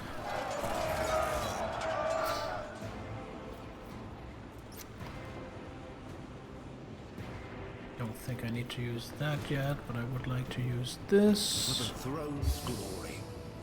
Then I would like to do a cleave. But of course, with this one. And then I can't get another attack off. This guy is still fine. Could get a charge off on this guy. No path. This asshole's in the way, unfortunately. Veil degradation is pretty bad. I think we're just gonna shield the Emperor. And enjoy. Thank you for streaming so much. My pleasure. My pleasure. Alright. Abelard, Nothing serve I me. can't do. Abelard, voice of command. Abelard. Absolutely not. Oh, he can't act because he's prone. God damn it. Fine. Nothing I can't do. Bring it down on Solomon. I didn't know being prone fucked you up that much. Glato is also knocked prone. Well, that is annoying. Okay, Torrent of Fury. Which Fury does he have? He has 3 stacks of Fury. What does Fury do? It doesn't do anything by itself. Got it.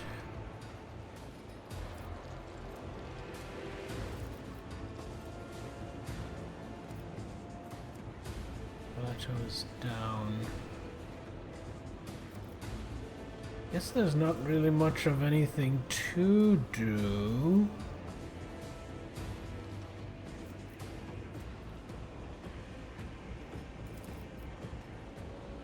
Accepted. Do this. Then I can run and gun. Move one step closer. Formation. And then let's see, Grisly Adjudication, that's the bleeding one. That's the debuff one, let's do Grisly Adjudication. There we go, now they're bleeding. Turn. Teophania still has 2 action points left. Could probably finish him off.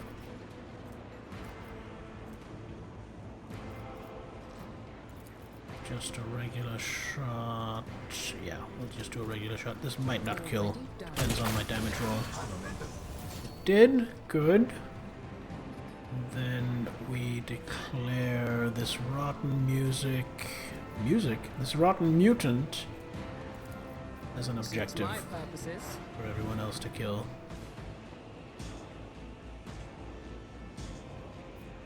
And then we finest hour Solomon. And fear incarnate. And then Solomon says shotgun. I'll take it as a priority target eliminated. Double shot. It's way less chance. Did I hit both of them? Let me move. Not enough movement points. It won't take long. Arbitrator judges. Shotgun. Oh, give me 2 fulminating shot. Shotgun. The order is clear. Executed. Can't reload now. I can just fire my last shot. There Understood. we go. Ooh, good pillage, Zahel. And that is Teophania's turn done.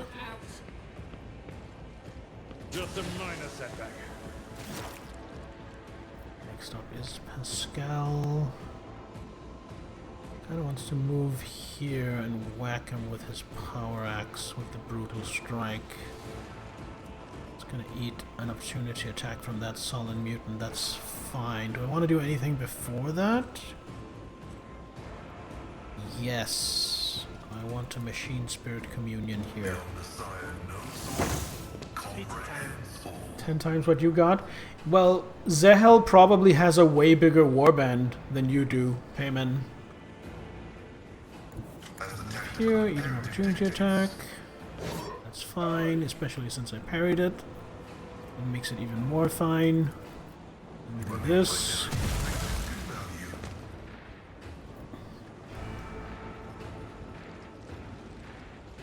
Yeah, that'll do it.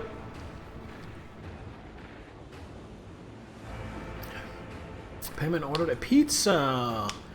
Stuffed crust with pepperoni, green peppers, onion, and cheese. North's favorite. Nice. Alright, I have 1 movement point left. I think... Can I kill this guy with the toxic ring? I might be able to. The toxin might finish him off. Alright, turn. Yes, the toxin finished him off. The knight finished off that guy. Beautiful. Solomon.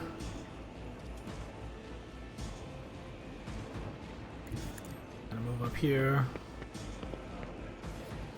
He is going to have his dog Plato, apprehend we're this undertaking mutant. this task. Sick him, boy! And then he is going to reload. It's clear.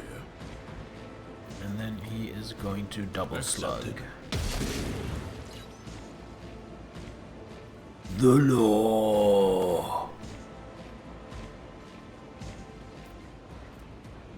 And then we could firearm mastery, but there's nothing to firearm mastery at.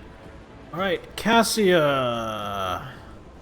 Is this rotten mutant all that's left? Wow, I think we actually handled that really well. Okay. So he's still gonna be exhausted from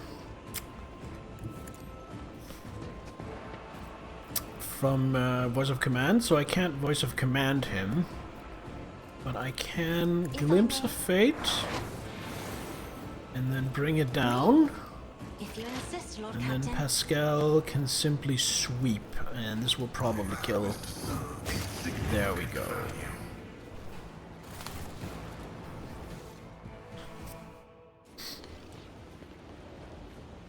By the way, Payman, I changed the class command. So now if you do it and you already have a class, it will just repeat what class you are, rather than trying to reroll. In case you want to be reminded. Also, Payman, do you use Discord? Because I do have a Discord. You'd be welcome in there if you want. There's like information on the stream, and we try to get together and play something together once a month. Whoa! Your Celestial Highness, apologies for my late arrival. I wasted a great deal of time in idle squabbles with that oaf of a treasurer as he was looking for the shipment chronicle. I only heard about the attack after it had already begun, and the elevator might as well not have been moving at all. It was so slow.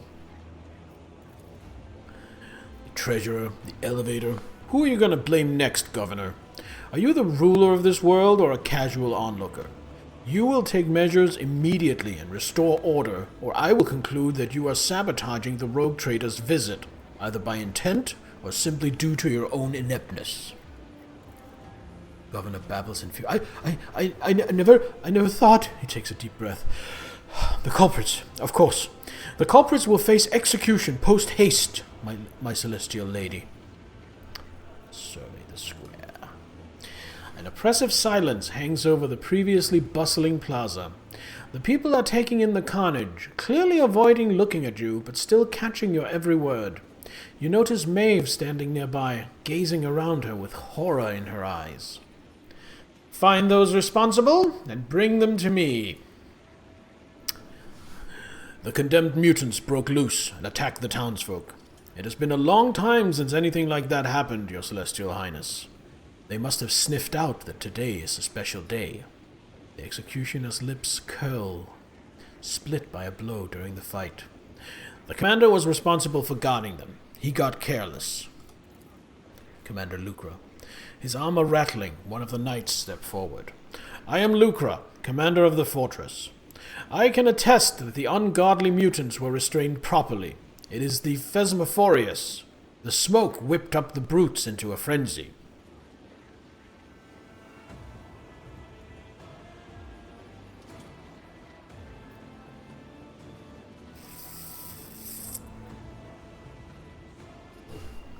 Punch the governor. I'm kind of tempted to do that. I'm not gonna do it. So it's either the commander or the executioner, is it? Then I shall now make my decision. My celestial lady, I swear on my life that my knights and I did everything we could to keep you safe. Who could have foreseen that the Phasmophorius, after gorging itself on miscreants, would start driving the mutants mad with its smoke? Lies. The Phasmophorius does not taunt heretics, it fills them with terror. To shift the blame for your own failure onto a sacred weapon of justice is a heinous crime in and of itself.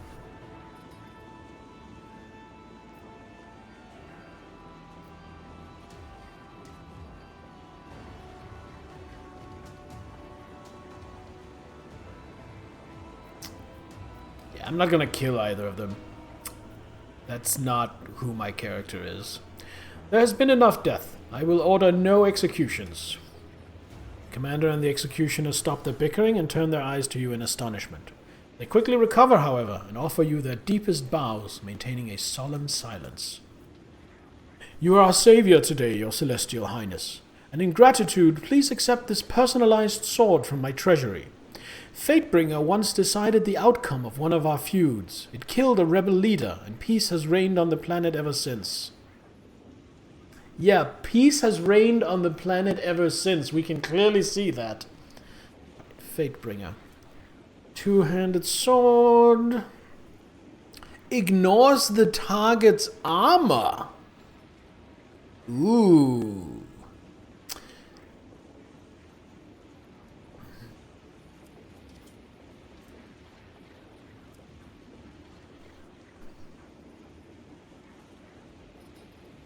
Peace reigns, he says in front of the... Yeah, exactly. Exactly.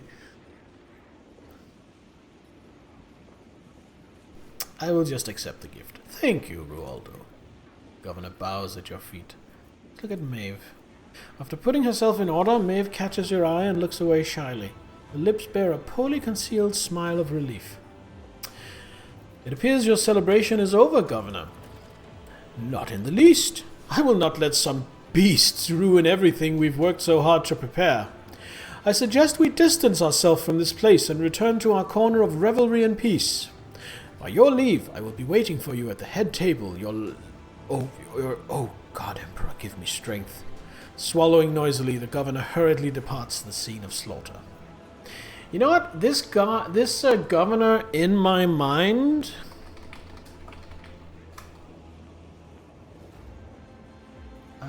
who is that actor?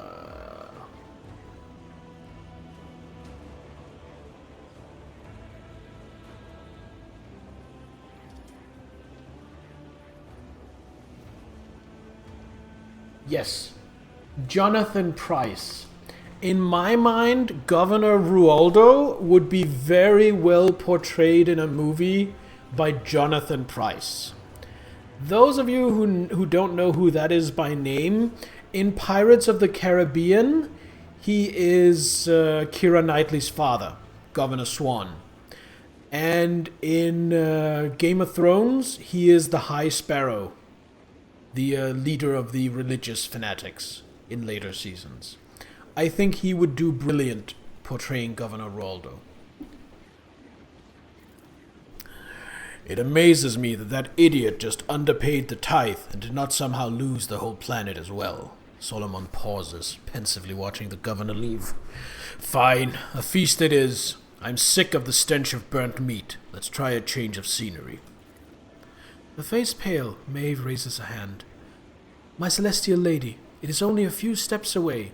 The noble lords are already lifting their glasses in their savior's honor, awaiting your arrival. Shall we proceed? No, because I detect unclaimed loot.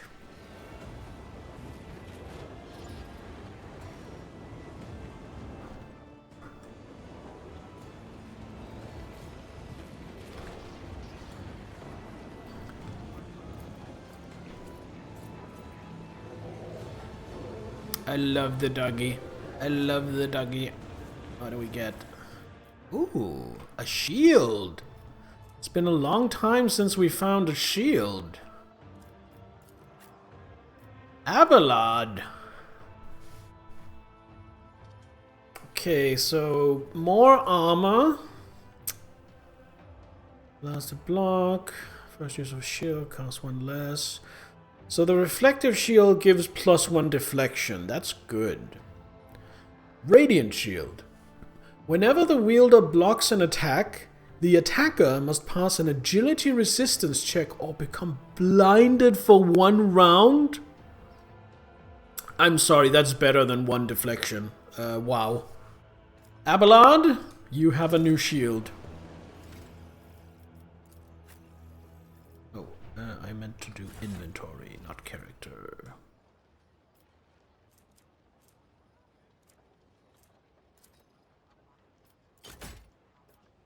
Oh, look at him now. All knightly and stuff. Hell yeah.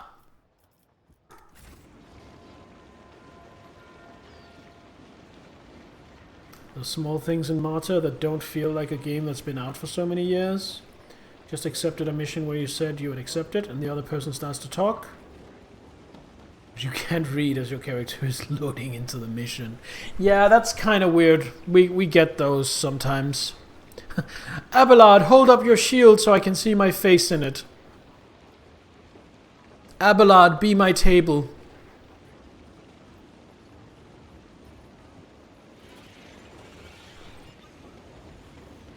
Abelard, watch me whip and watch me nay-nay.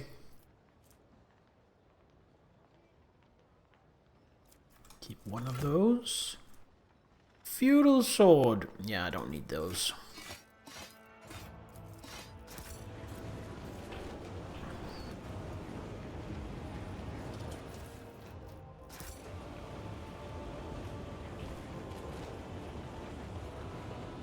Abelard, do the Super Bowl shuffle.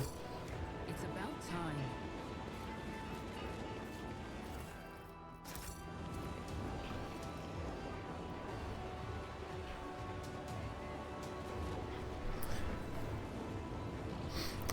After combat, I could totally see a noble go, hold up your shield so I can check my hair. Yeah, a fine point. Oh, there it is. Pascal. This explorator is blessed with multifunctionality. I feel like overcoming the locks of a chest on this feudal planet is like a joke to a fucking tech adept like Pascal. There's supposed to be some treasure here. Was it up here? Where is it?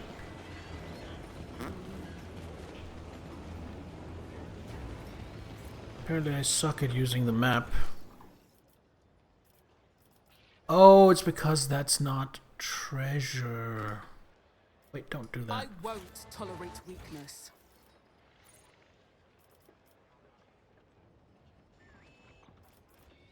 There is night. Wait, what?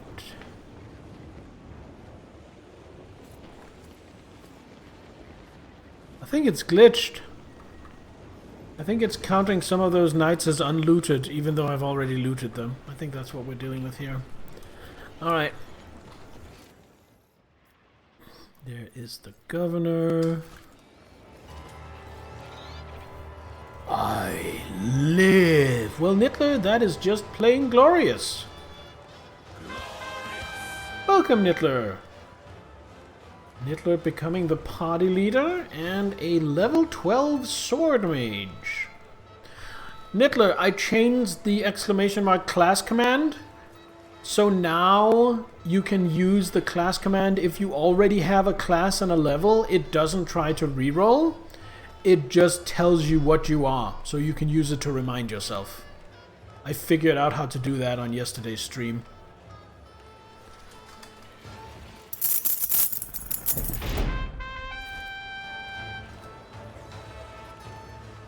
Where is the governor? Oh, he is there. So I do have the head chair. Okay, I was wondering about that. Level 1 Dragon Disciple. I mean, Dragon Disciple is a cool class, but level 1 is kind of rough.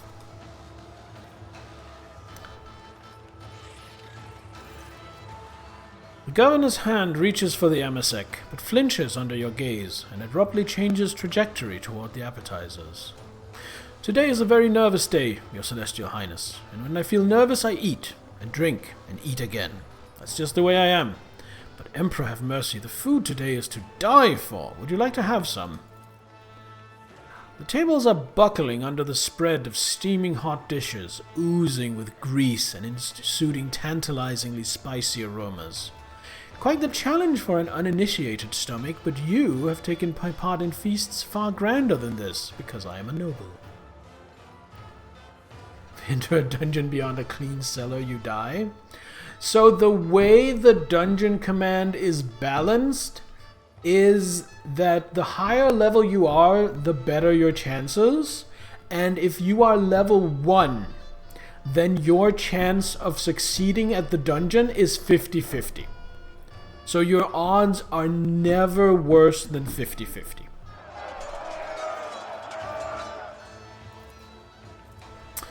I recommend you try the fried alcedont, whose horns were still goring my hunters just the other day. And here we have some 5-tailed shrimperiuses in stewed black-eye sauce. These fellows need to be eaten quickly before they scurry off the plate. As for the side dishes, you simply must have a taste of these crispy blabberit shells seasoned with blue glut. This spice scorches your tongue, but follow it with some amasec and it will feel like the waters of life itself.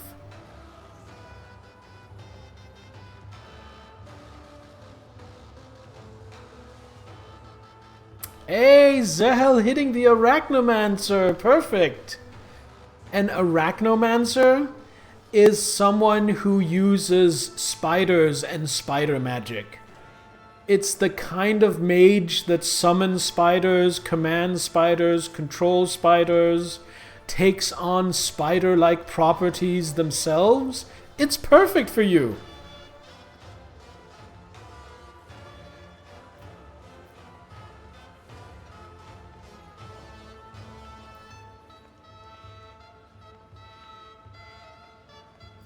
Alright, let's vanquish the 5-tailed Shrimperius. Deftly wielding a set of forks and knives, you cut off the Shrimperius's escape routes. At last, all 5 of its tails are pinned to the table with golden prongs, and the 6th fork delivers the final blow, allowing you to send the exquisite meal into your mouth. Gained 12 experience. Gained a permanent effect, Nimble Hands. You have bested a Shrimperius in a battle of agility. Your reflexes are unparalleled. Increases the character's agility and perception in the next combat. This is a one-time bonus that disappears. Oh, okay. Still, nice.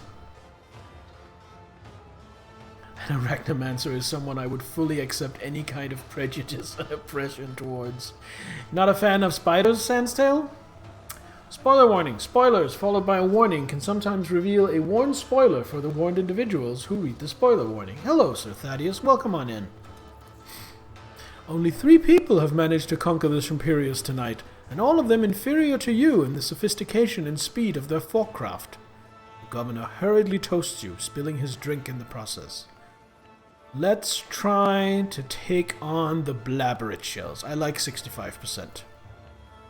Succeeded!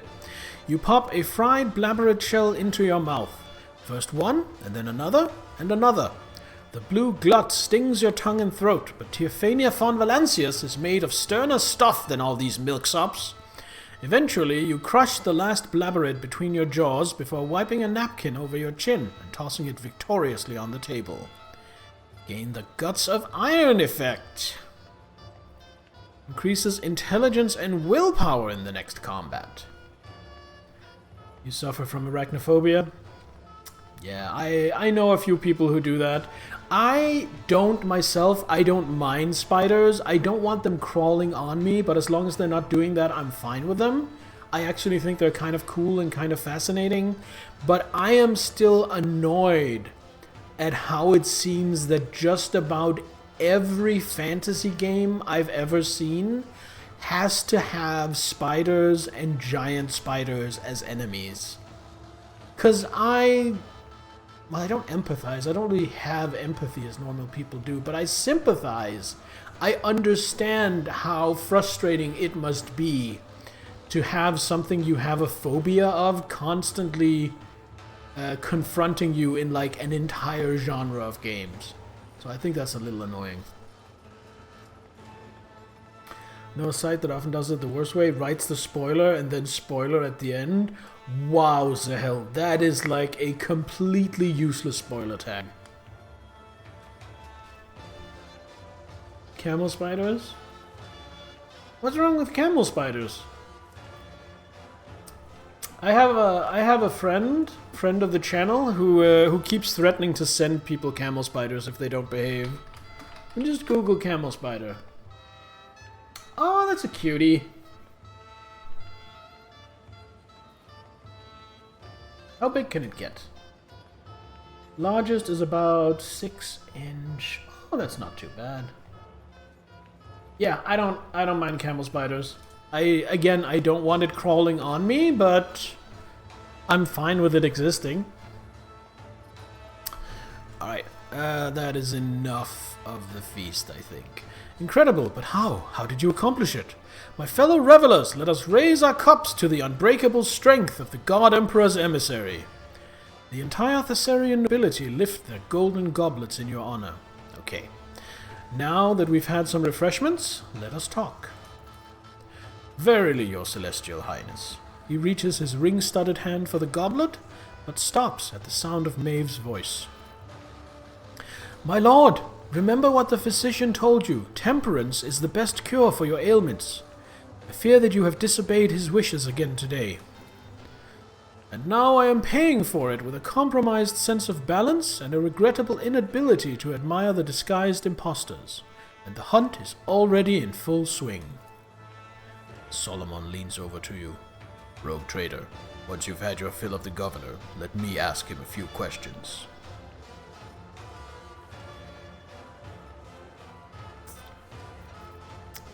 Solomon, go ahead and ask the governor your questions.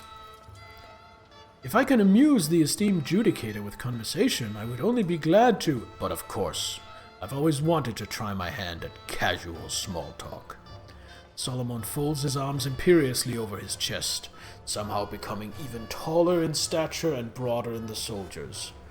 Tell me about the Laceraxes, Governor. Such fascinating creatures. Where did you get them from? I cannot tell you off the top of my head. Are there not many planets that have Laceraxes? I received these beasts a long time ago as gift. It's well known that Laceraxes can only be found on Janus. The governor throws up his hands. Can they? And I was sure they were a common beastie. I might have embarrassed myself there, but I would be glad to talk about something else. Do not judge me harshly. I'm just trying to get into the festive mood as best I can. We can certainly change the subject.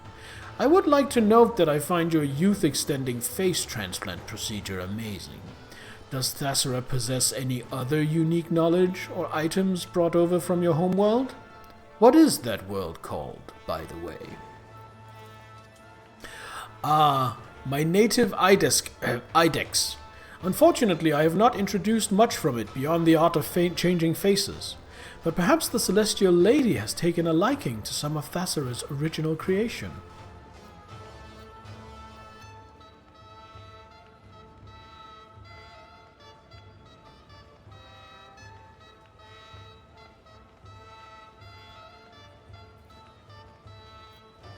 Ooh, let's try a bluff. Wink at Solomon. Take the calm beat from my ear. I was presented with this pearl that whispers great secrets and mysteries. What a marvel! I was told it was an artifact from Idex. Persuasion test succeeded. Oh yes, the famous Idexian pearls of revelation. I often use them myself to keep my mind receptive to new ideas. I was interested by the musical servitors. They could only have been brought to you by the Crimson Priests, correct? Can you tell me why they visited the planet? What? Shrimperius wriggles free of the governor's fork and drops into his goblet. Yes, it was foreigners who delivered the mechanical musicians. I'm sure I've not mentioned them yet.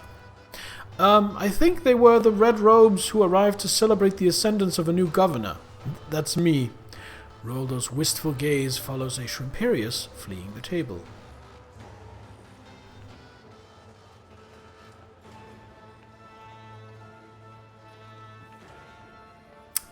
Your answers are rather reticent and tentative, Roaldo. Almost as if you were merely a chance passerby and not the governor. The man's face becomes stretched to the limit on its fastenings, signaling deep offense. My celestial lady, I ask that you do not insult me so. I may not be used to having such lofty conversations, but believe me, I am definitely the governor of Thessara. I would never question your title, governor. Solomon gives you a long look, and the rogue trader hardly wishes to offend you either. Thank you for the conversation, Governor. I have learned everything I want to know. Alright, what is this hunt you mentioned? Roldo waves a hand at Maeve. Be a darling and tell our guests about our amusements. I am a little exhausted. Of course, my lord. The imposter hunt takes place every moonlife. Shortly before the event, the servants are thoroughly cleansed of dirt and foulness, combed, dressed in expensive clothing and masks, and invited into the courtyard with the rest of the guests. The nobles hide their faces as well, and then they try to guess who the imposters are. Telling one from the other is quite a challenge sometimes. Oh, thank God. This sounds like an actual fun pastime. I was worried they were literally hunting people for sport. This sounds fine. The governor suddenly perks up again. And that is the best part. I highly recommend you try it, Your Celestial Highness. It makes for a very interesting change of pace. And on this occasion, the privilege of branding, if you will, falls entirely to you, our honored celestial guest. Exactly, Sandstail. Well put. Shockingly humane. How does one find an impostor in the crowd? By the way they talk, by their lack of restraint. The unfamiliar delicacies overwhelm them so much that they lose control. Impostors are often scared of the responsibility that has fallen on their weak shoulders, and they try to stay close to the real nobles and imitate their rarefied manners. During the hunt, it is most worthwhile to pay attention to separate groups where conversation has already started. A frightened impostor will probably try to hide behind other people's backs. That is all I know, Celestial Lady. Suppose I found all the imposters. What happens next? Maeve produces a shimmering slate featuring a string of fine inscriptions. This is a data brand, one of our off-world treasures. We handle it with the greatest of care, and yet all of Thasara's jewels and miracles cannot compare to the resplendence of your glory, my celestial lady. When you find an impostor, you need only mark them with this wondrous brand. As long as the noble don't take it too far and execute the impostor for trying to pretend to be a noble. I order you to pretend to be a noble. How dare you pretend to be a noble? Off with his head! I mean, that is not the stupidest thing I have ever heard taking place in the Imperium. Analyzing. This brand is the property of the Idex Venteris food factory. It was used to mark the meat of high-protein specimens of the planet's fauna. The inspection in Proto-Gothic translate to rocks on corpse feed. At the end of the hunt, we hold a great feast. If you guess at least one of the imposters, you will also win a fine prize. If you guess all four, there will be an even more special reward. I remember at one of the hunts, a servant played the role of a baron so well that all the lords unanimously granted him favor and let him keep the title and privileges of the nobility.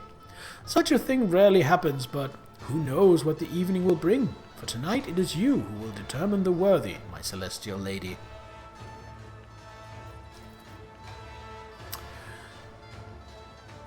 Did you just admit that there is masquerading rabble among the Thessarian nobility? Illiterate, with no idea how to collect tithes, or, by the throne, that actually explains so much. The proctor scoffs and glances at the enthusiastic guests. Go ahead, Governor. Commence your charade. The sooner we start, the sooner we finish. The governor lets out an audible gulp. It shall be done, Master Judicator. Right, let us try to participate in the hunt. Marvelous! As soon as you are done with your search, I will be... The governor attempts to rise from the table, but gravity proves to be superior. We got the data brand. Perhaps you should stay here, my lord. Maeve's gaze is full of genuine concern. I feel you may be right, Maeve. I will be waiting here, surrounded by savory dishes and plentiful amasec. Have a fruitful hunt, your celestial highness. Maeve, bring me a cup of amasec, and make sure it's filled to the brim, comes an unexpected order from Solomon. It will be done, my lord Judicator. Solomon waits until Maeve is some distance away. Ah, that's what he was doing. Oh, very clever. I wanted to talk to you without the observer they've attached to us overhearing. He casts a sweeping glance around the courtyard and lowers his voice. Do you get the sense that what is happening raises questions that lacks coherent answer? I am uneasy as well, on account of certain unusual circumstances. Which ones in particular? Well, I have a lot.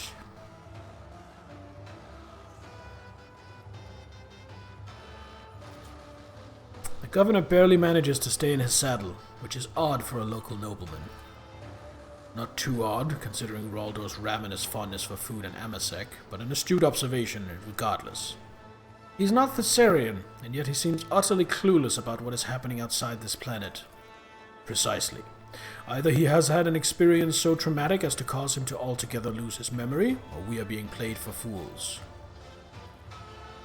The sculptor, like Rualdo, is not a local, but more importantly, he is a sanctioned psyker.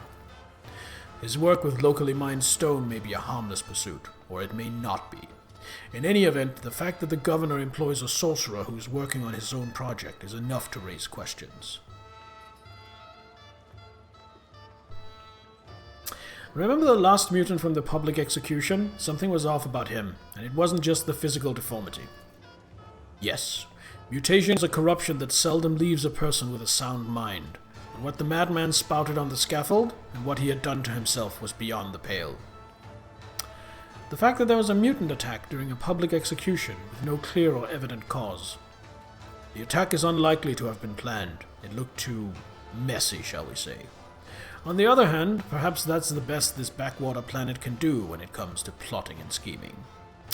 And I don't like how the governor is using every means possible to stall our inquiry into the tithe. Indeed. At first one could mistake it for sycophancy and an attempt to appease the celestial guests. But the longer it goes on, the more apparent the criminal intent behind this stalling of the inevitable becomes. What is your conclusion? I have a theory, but I would like to hear yours first, lest my opinion influence your reasoning.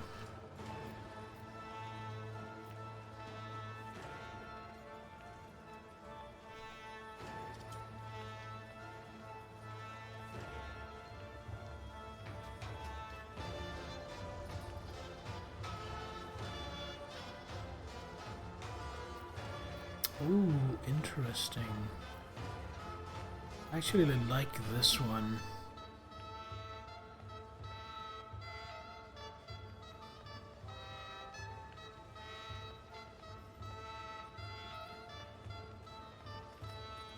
Thessera is not what they're making it out to be. Not a feudal world with a primitive populace, but a forge world, or else an industrial one.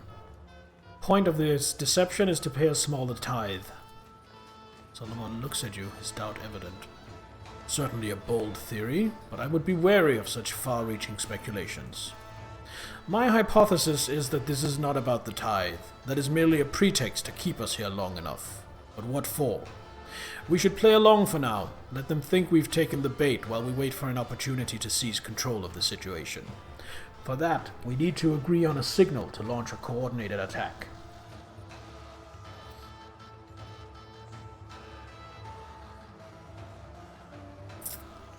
My words will be, the Emperor knows. Understood. And she's back.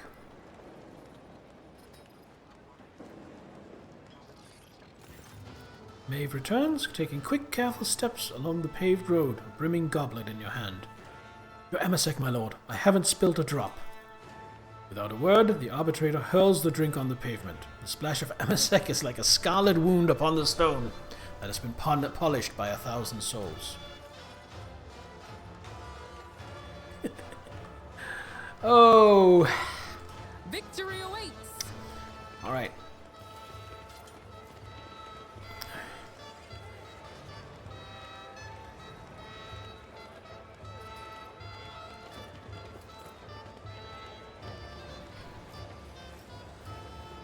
Ooh.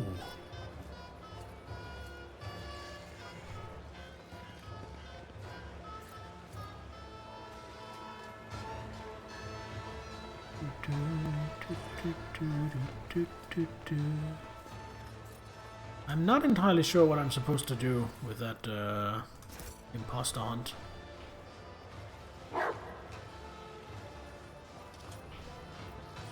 here.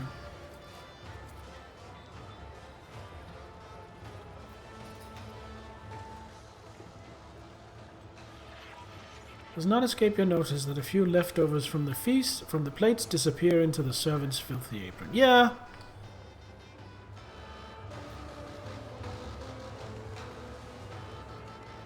He can do that. That's fine.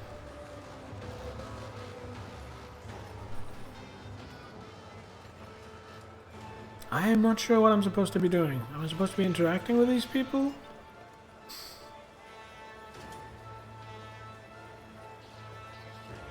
I'm just gonna Google what I'm supposed to be doing here just so I don't waste everybody's time.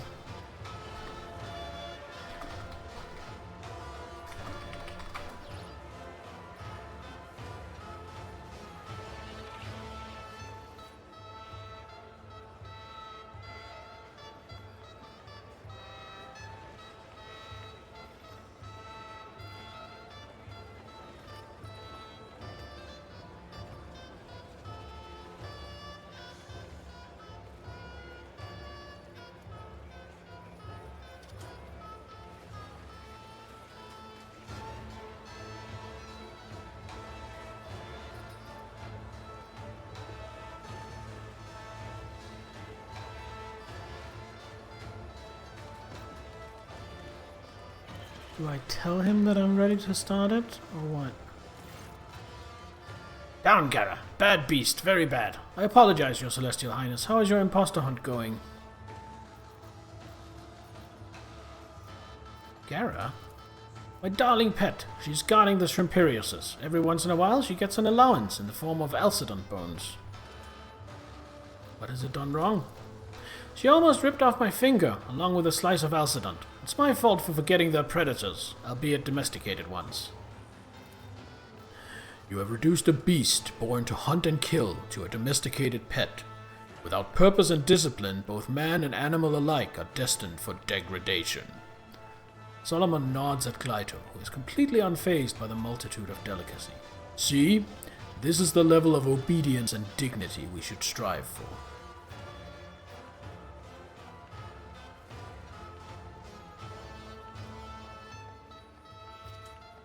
Alright, I'm not... Oh, I misclicked and ended the hunt early.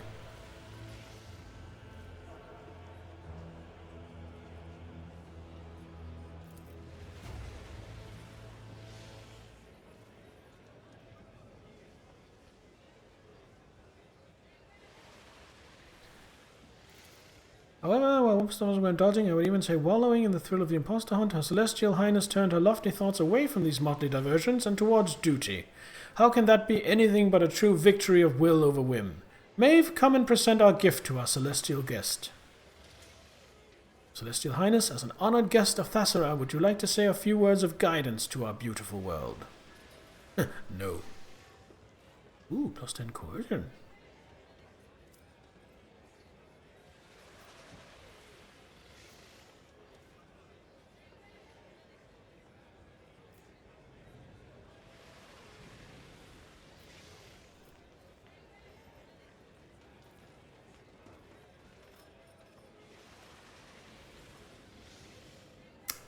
May you be each other's pillars of support.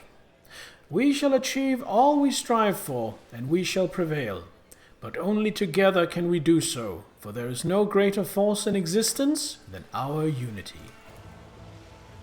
Hear, hear! All hail our celestial sovereign! Glory! Glory! The masks extol you, roused by your words. That was a grand speech, thank you. Rudo sniffles loudly, dabbing his face with a handkerchief. And now, good lords and ladies, the time has come to make the fateful decisions. There is not but one true reward, the highest favor that any branded impostor desires. Please, Your Celestial Highness, tell us, is there among these people one worthy of the rogue trader's favor? What is the highest favor, Roaldo? Is this part of the rules of the game? That is correct, Your Celestial Highness. Whomever you grant your favor will be showered in all manner of honors and go to serve in the governor's palace. Well, no. Participants lower their heads, their eyes dimming. You hear venomous laughter from among the crowd and recognize Bluff's voice. As the square drowns in the clamor and applause of gawkers who are spectating the game, you look around for the court fool, but cannot spot him anywhere. And we have an ad break. I missed the ad break starting. Alright, I will be right back.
Alright, let us continue.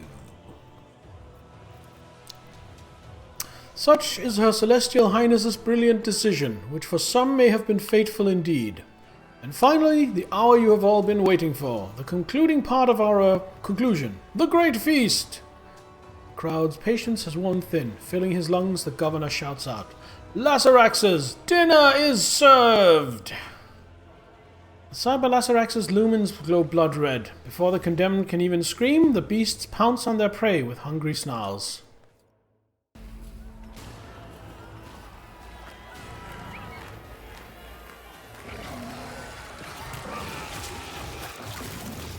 I've been branded. He tricks me. Gotta stop! I'm the master. Maeve, help! Maeve, I'm sorry.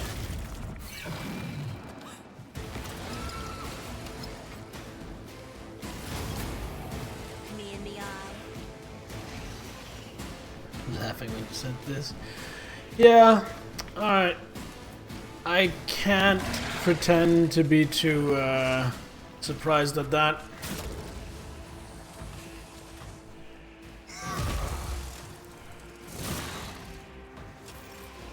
Alright, Teophania, stuck in melee. So is Solomon. I think we go with Avalon. Voice of command. Then we do break the rank, so he gets a free attack. Then we do Not a problem for me. bring it down. I wish I could charge into this space, but it is too short. Yeah, target's too close, so we're just going to go into this. Oh, that is Gara, who is significantly tougher than the other Cyber Laceraxes. Okay. Sworn enemy. Give it a whack. I will do my duty. An exemplary strike. And then I think forced distraction. I can't base it on myself. Alright, forced distraction on top of Solomon. Caught those two. And end. And then we switch weapons.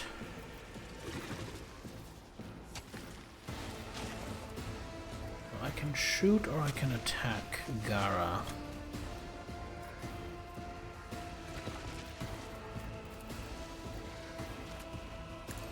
There's nowhere to hide. Turn. Cassia.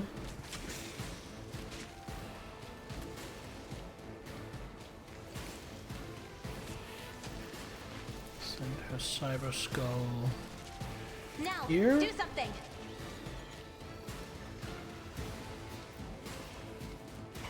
And activate Neither of Medicaid us has to signal. fight alone anymore.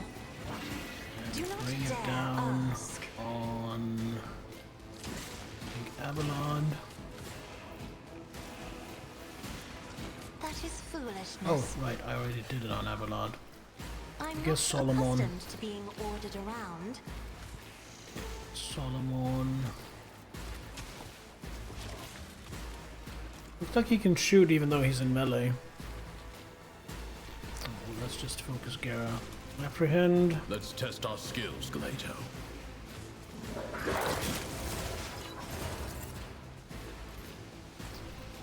Then double slug. It won't take long.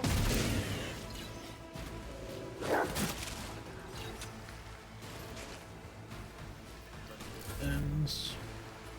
And Teophania gets a double turn. It's going to inspire Suits my Avalon. purposes. She is going to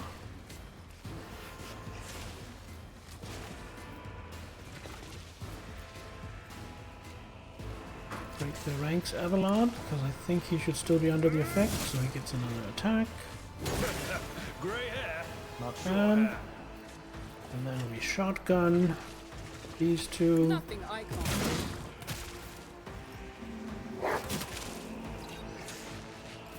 Quite brilliant. Oh, and I have movement. I'm just gonna back off a little bit. And turn. Cassia has one movement, one action point left. To sniper rifle Gara.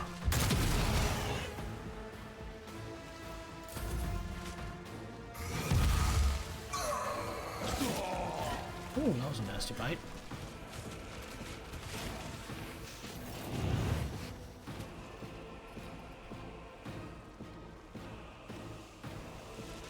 Alright, Solomon. I think we want to stay on Gara. Let's see what options we have here. Concentrated fire. Yes. The order's Concentrated clear. fire. Grisly adjudication.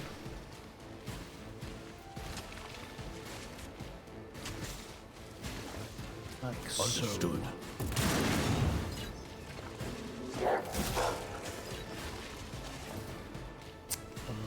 Then we could run and gun and get another shot off. Let's do that. Run and gun. You know what? Let's Grisly adjudication these guys as well to pop some bleed on them too. Is inescapable. Next, Pascal.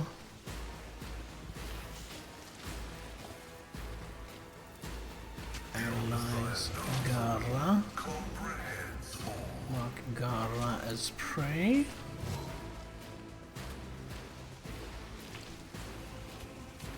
Move to here. Activate piercing shot. And an overcharged shot should go into both of these. For some good damage. Put down a trap to stop them moving around too much. And with my last action point, Toxic Needle Gara. Heinrichs! You need to do something about these two. Go up here. Blessing of the Emperor on everyone. Shield of the Emperor on everyone. Hammer of the Emperor on everyone? Yeah. See to it. And then we do a sweep.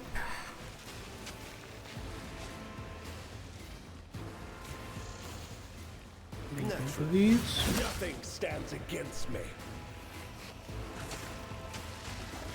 And then I have a a freebie invigorate. So we are going to invigorate Solomon, give him back his health. And turn. Abelard.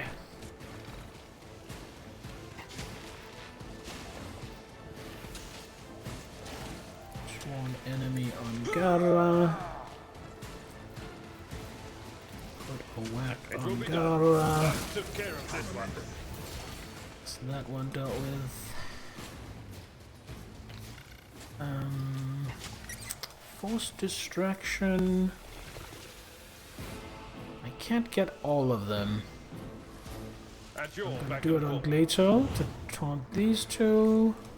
And then My brother. charge I will here. direct you. There we Thought go. that was a good idea. And then endure for some more tankiness. And gonna save my heroic moment for someone else. Grey hair, sure hair. Lesson learned. Teophania.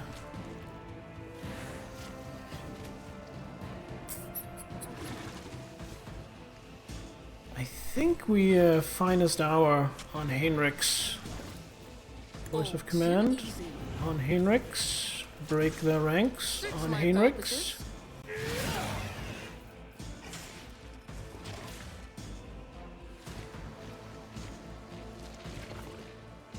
Inspire Nothing I on can't Heinrich's. Bring it down Already on done. Heinrich's. And Heinrich's is going to use a psychic force. For the throne's glory, the Inquisition sends their Damage. regards. And then he still has enough to do yet another Emperor's Blessing.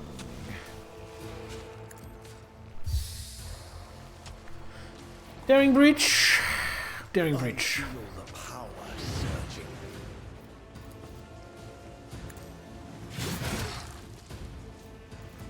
But of course, nothing stands against me. I won't object to it. Your reckoning is due. Naturally. And I've already done Word of the Emperor. Let's do Shield of the Emperor or Hammer of the Emperor. With my last action point.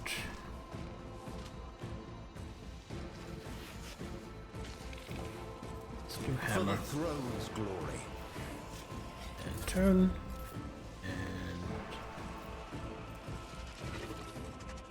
And then I can finest hour. Holy shit.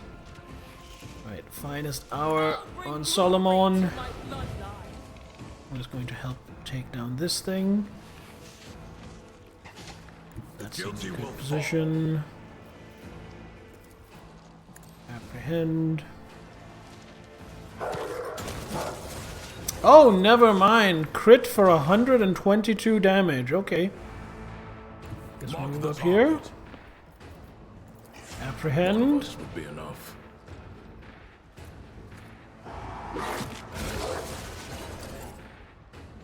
And then I just have enough for a double slug. There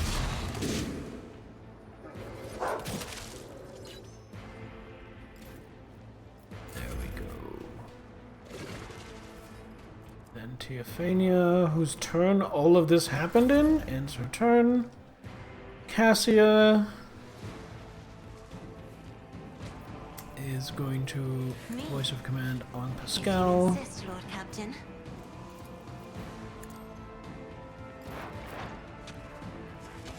Pascal, I believe, is overcharged currently with his plasma, because I did use a plasma overcharge. So I think I'm going to melee here instead. So we move up here, analyze. Even though it's kind of pointless, we mark as prey. And then we sweep to put some bleed on it. Or crit and just instantly kill it.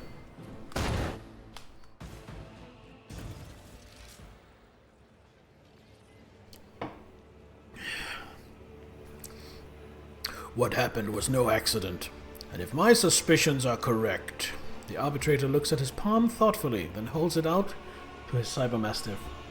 Glyto, analyze.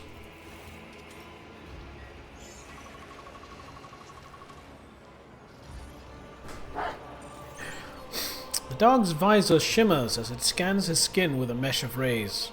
Finally, there's a metallic click and the descending hum of cooling servo motors. Proctor's augmetics respond with a soft buzz. A data brand. The court fool put it on me when he shook my hand. Then the Laceraxes attacked everyone who had been marked. However, the beasts were not at all eager to tear you apart, Rogue Trader. It appears you are wanted alive, but without my protection. Oh God, Emperor. Maeve presses her hand to her chest in the sign of the Aquila. Her lips whisper a prayer.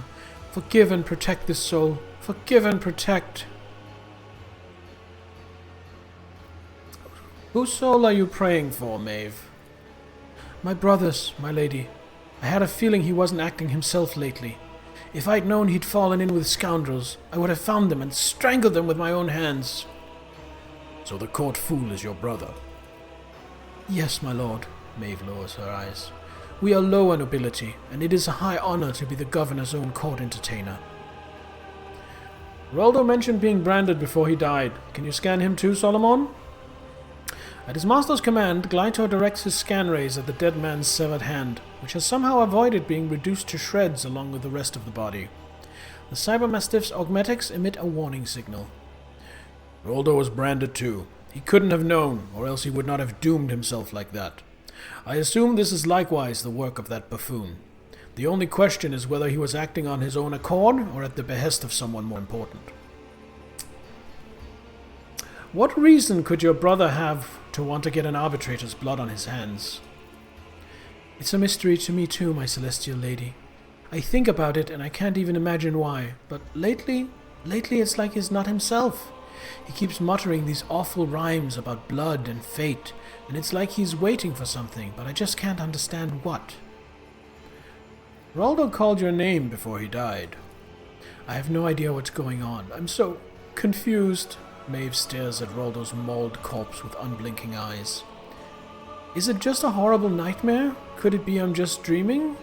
For a second there I thought, no, I'm sorry, it's impossible. You thought what?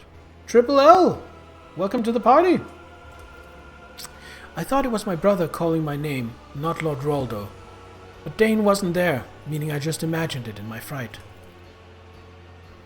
You think back to Roldo's last moments. It's hard to tell for certain, but it really did seem as though his voice had changed, that it seemed younger and less strained, as if he had cast off a mask. So who's to be considered the governor now? If only I knew, my celestial lady. If only I knew. Maeve's glistening eyes are full of shock.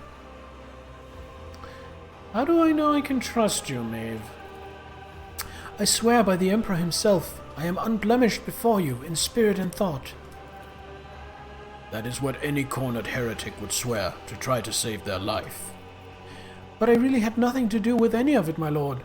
All I was told to do was entertain our celestial guests and chaperone them to the castle for talks. And instead, there's just gore and death everywhere. I need to take a look around. As you wish, my celestial lady. What does the governor have? Synth feed. If the wearer ends their turn with any adjacent familiar, he regains wounds. Interesting. I'll take that. Not sure if I'm ever going to use it. Did anyone else die? No, it doesn't seem like it. Oh, hold on.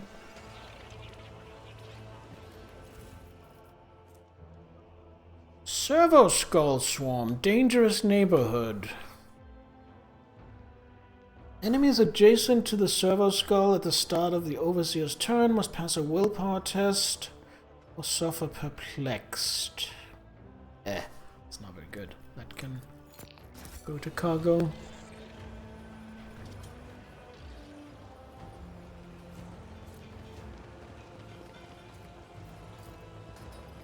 My success is an irrefutable certainty. The machine god. What do we have here? Armor of Iron Will. Whenever the creature blocks an attack, all adjacent must... Nah. Go to cargo as well.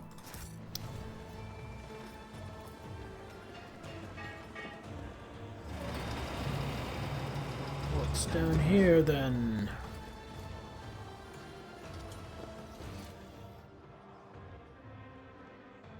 Oh, that takes me back down here. I Follow my see. lead. Okay, well, let's go back up. Oh, I'm paused.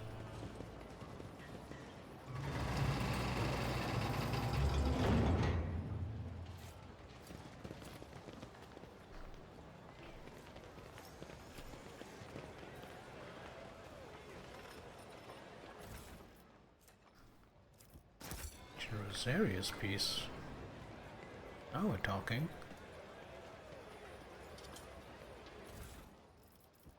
Looks like the sculptor's gone.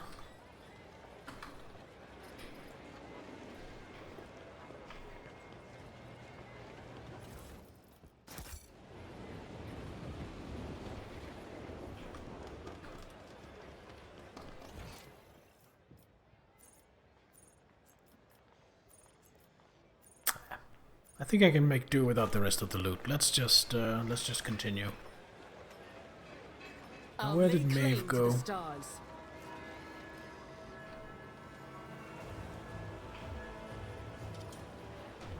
There she is. Alright, let's go to the castle. Take us to the castle. Hear and obey, my celestial lady.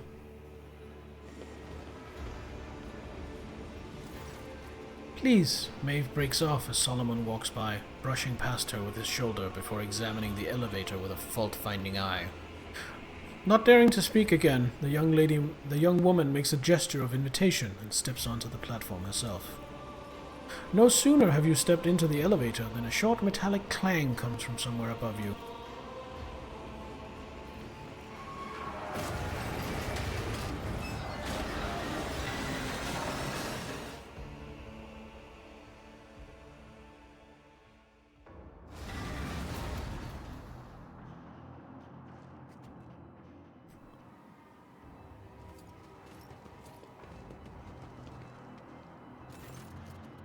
Luff the court fool.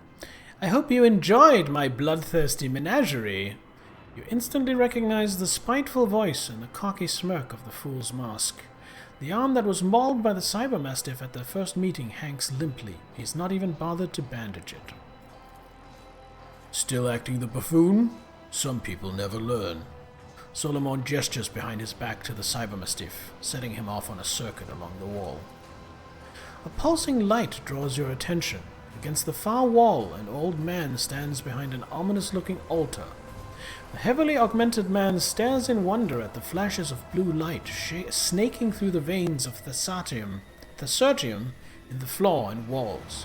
The crystals in his eye sockets gleam and go dark in time with the flashes. At once you recognize him as the sculptor who offered to carve your visage out of Thesaurium. The old man does not seem to notice you. All his attention is focused on the strange altar. Tadua the Scorched stands behind the fool, gives you a crooked smile. Commander nearby Lucra, the fortress commander, keeps a sullen vigil. His hand never leaves the handle of his weapon. Perhaps you could start by explaining what that was all about. Now, why so tense? I simply grew tired of you forever wandering about with your retinue.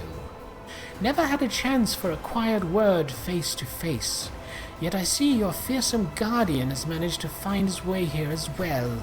Fool sneers as he nods towards the arbitrator. And do pardon the less than gentle reception. These rain-worn mechanisms never fail to disappoint, creaking one moment, failing the next. Bodyguards for a private conversation? Isn't that a bit much? Times are troubled, as you know. I want everything to go according to plan. The governor's dead. Your doing, I trust? Don't be ridiculous. I couldn't swallow a man whole even if I wanted to. Luff throws up his arms in an exaggerated fashion. The Lacerax, fool. You unleashed it on the governor. Don't try to deny it. It seems humor is not part of the vocabulary of the Emperor's servants. But truth should be. You see, that governor was a fraud, a fake, not worth crying over. The true governor of Thassara stands before you, esteemed guests. Dane, come on. Don't say things like that. It's not right. It's... Shut up, you idiot. You can't even do as you're told. The fool tosses a look of utter contempt at Maeve. Take off the mask. I want to see whom I'm speaking to. Wrapping his hands around the mask, Bluff begins to slowly pull it away from his face, squirming and sobbing theatrically. Suddenly the moans turn to gurgling laughter, and the fool removes his hands from the mask. A jest. You'll have time to examine this face very thoroughly. And what was it Maeve should have done, Bluff? Bring you here to the altar of change, and not ask questions. So simple, but you couldn't even manage that. And I, according to your plan, was supposed to die. Solomon raises the palm of his hand that holds the invisible mark of the data brand. Exactly. I don't need you, but don't worry. I've planned for this as well. Tavrisk, are you ready? Bluff smirks, clearly enjoying his imaginary power. Or is it real? Solomon turns slightly away from the fool, and makes a series of furtive hand signals, telling you to stall while the cybermastiff gets into position.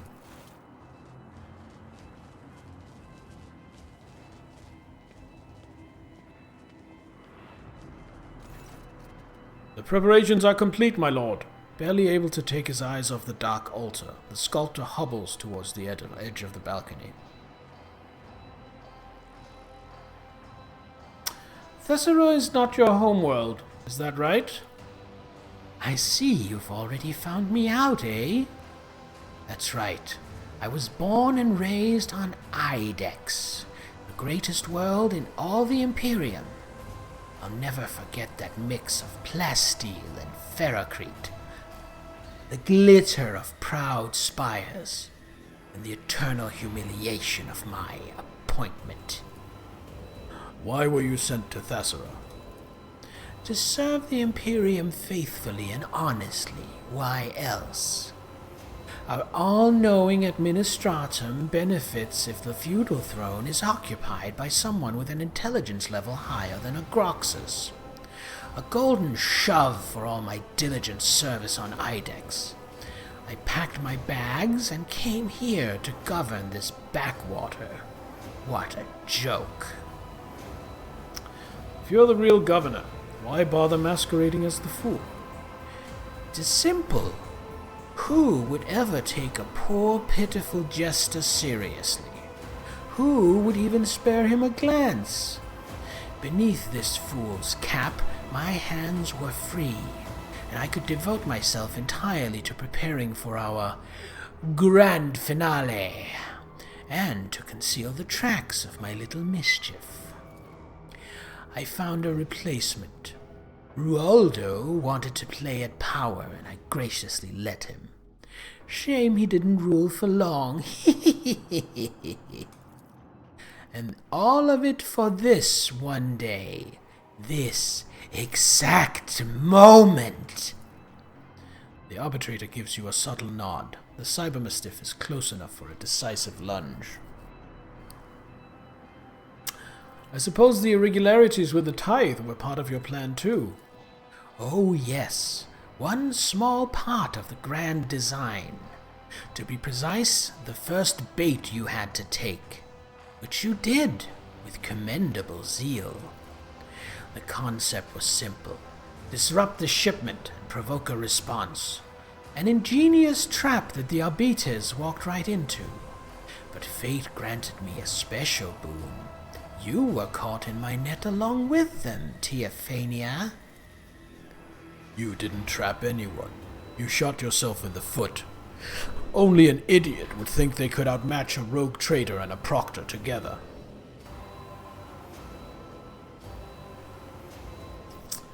What is the Altar of Change? The fool gestures towards the object in front of the sculptor. A great artifact which Tavrisk carved from this planet's unique gift. Thesertium. Take a good look at it while you still can. Governor? Fool? Or perhaps you're just a madman, Bluff.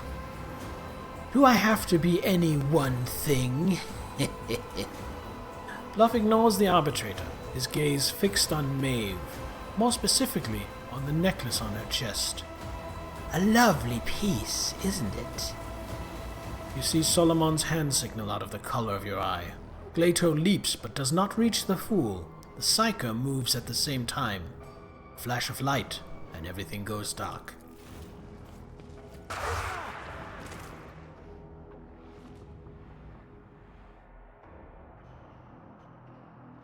And I wake up in a cage. You are surrounded by the smell of old rust. The darkness reluctantly retreats, the pain comes first. Throbbing in your head, then the metallic taste in your mouth, and finally the feel of the hard floor chafing your stinging cheek.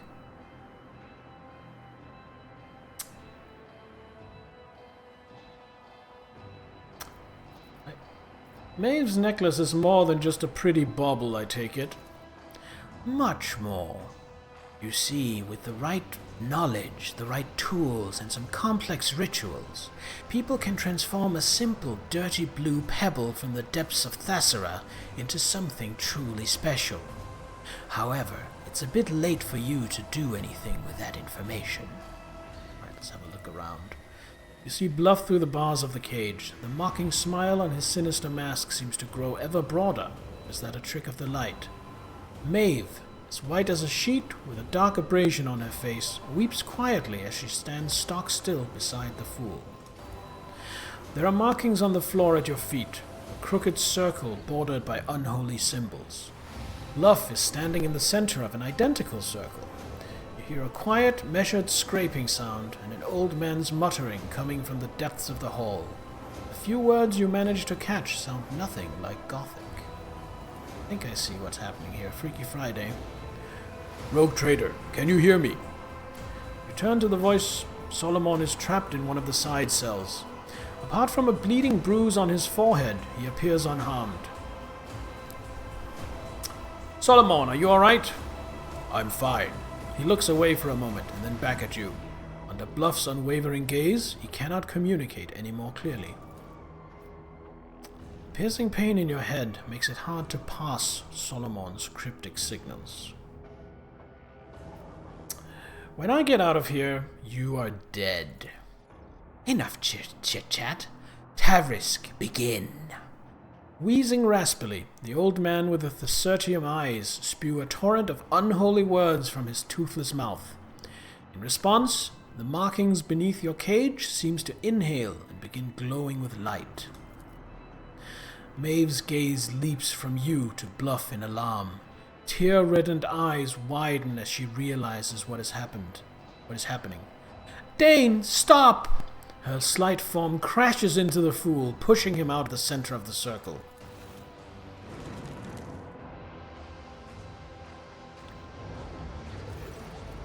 The world explodes into shards, suffused with a blinding light that burns out your eye sockets, incinerates the air in your lungs, and makes your heart judder in your chest.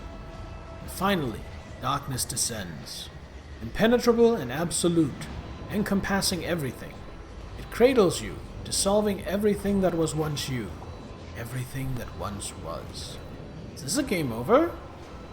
You are bobbing like a boat tossed upon the waves. Colors and sounds meld into a cacophony, stirring up nausea in this exhausted body.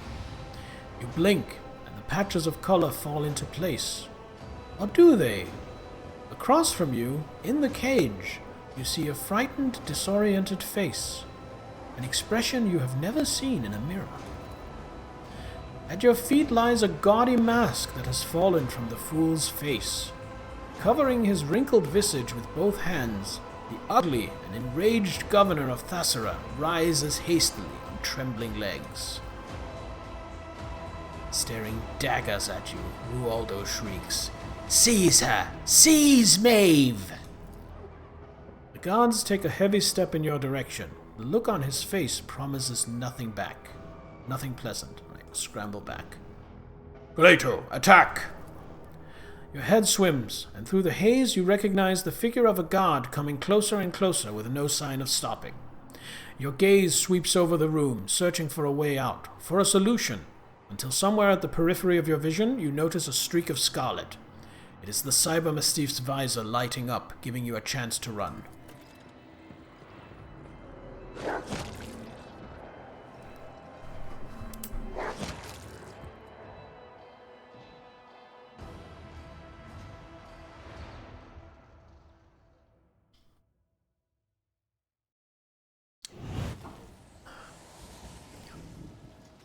Your mind is a loose shard, cast out into nothing, screaming in the voices of thousands of lives. Are they your lives? Or do they belong to another? The blood cracks branch out, biting into every scrap of disjointed thought, ravaging, hungering to shatter what little of your own self remains. A cry gurgles in the depths, a plea to make the torment stop and let you dissolve in unconsciousness. But something has sunk its claws into you, keeping you in place, fusing you back together piece by piece. Methodically and tortuously, it continues to skewer the shreds of your identity onto the thread of existence in an attempt to outpace the all-consuming void. Your memories of the last several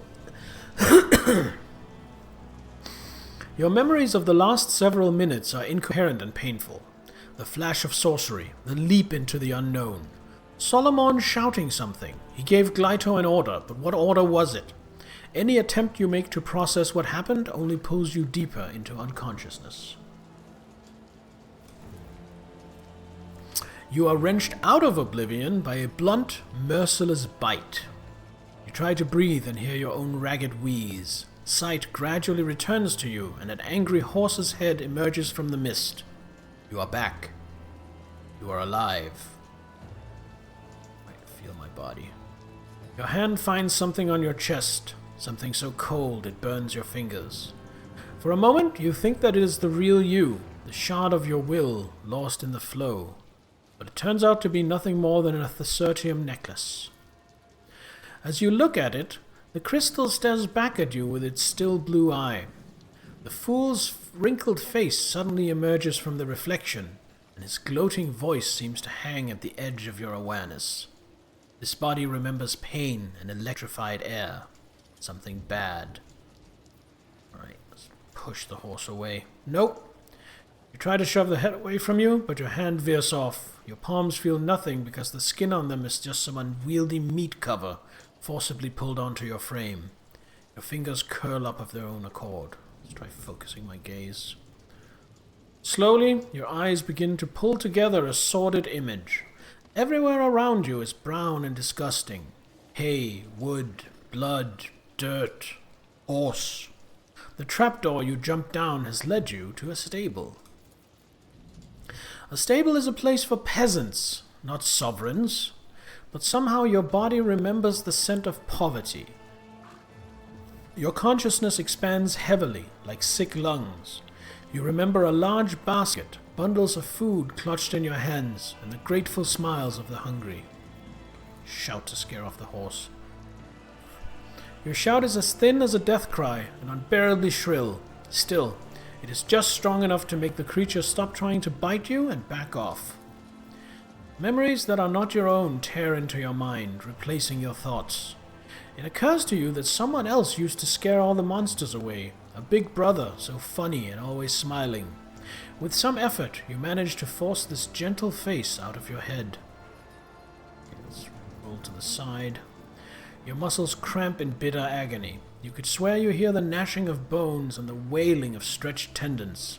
The reward for your suffering is a clumsy turn to one side, and then your strength leaves you once more.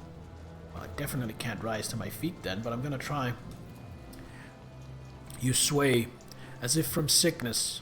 All your limbs feel impossibly fragile. Scrawny legs, frail arms, these do not belong to you. This is a costume, and it is not yours. It does not fit your status. It is the wrong size, and still carries greasy traces of its former owner inside. You are overcome with the urge to tear off your flesh and throw it away like a worn glove. You gather your will and repress the desire to peel all the skin off. The mad impulse recedes. The memories that linger in this body may yet prove useful. To complete the picture, you have no choice but to look into a nearby water trough at your reflection. You see familiar features. Some unnatural force has dragged you out of your own body and into that of Maeve, Rualdo's lady-in-waiting. Now that you've spent some time in this stable, you feel a little more accustomed to your new limbs. But where is your own mortal shell? Let's try rummaging, see what we can find. A mountain of vegetable waste rises up ahead, next to which stands a rusty pitchfork. Your attention is drawn to something pale, pink, half buried under the waste, and looking suspiciously like a limb. Let's pick up the pitchfork first. This could be a decent weapon, if not for one problem. You lack the strength to pull it free from the earth. God damn it. Alright, investigate the waste. You pull the strange object from the pile. What emerges is a human forearm, crudely severed at the elbow. The horse behind you sniffs and cranes its neck. I'll take it. You pick up what used to be someone's arm. The horse looks at the dead fingers greedily. Okay, I can... Interesting. Oh, Glato's here. I didn't even notice. Cybermastiff does not respond to nudges or commands. The lumens on its head are blinking with troubling agitation.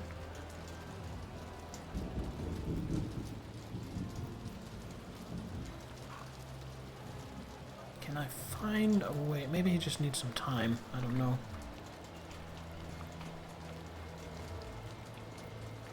Climb over the gate. Okay, so what I think is I'm gonna fail this, and then Glyto is gonna come to my rescue. Through the opening above the gate, freedom winks at you mockingly. Your attempt at breaking out may not have worked, but it has drawn attention. You hear the stable hand grumble. Hey, cut it out in there!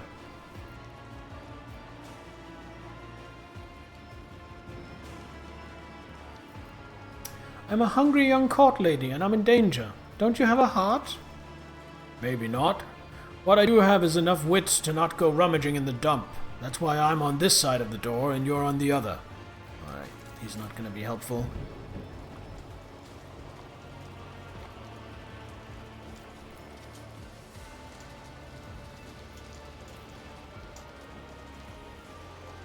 Wonderful voice acting. Thank you, Triple L.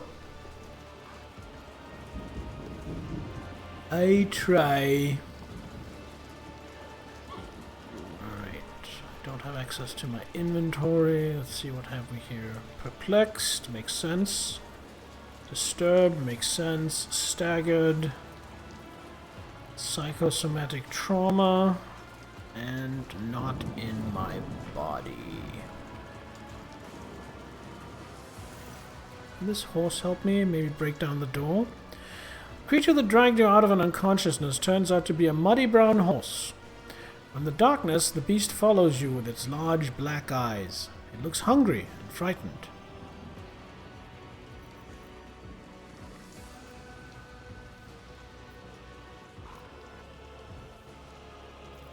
There's a good horse. You weren't trying to eat me, were you? The horse watches you cautiously. You can see thick strings of saliva dripping from its lips. Alright. Well, normally I would use my social skills, but here it is pretty obvious what the solution is. Toss the corpse pot over the stable door. The animal's nostrils flare in agitation. It pauses for a second, watching the arm's trajectory, then trots after the treat with a rumble.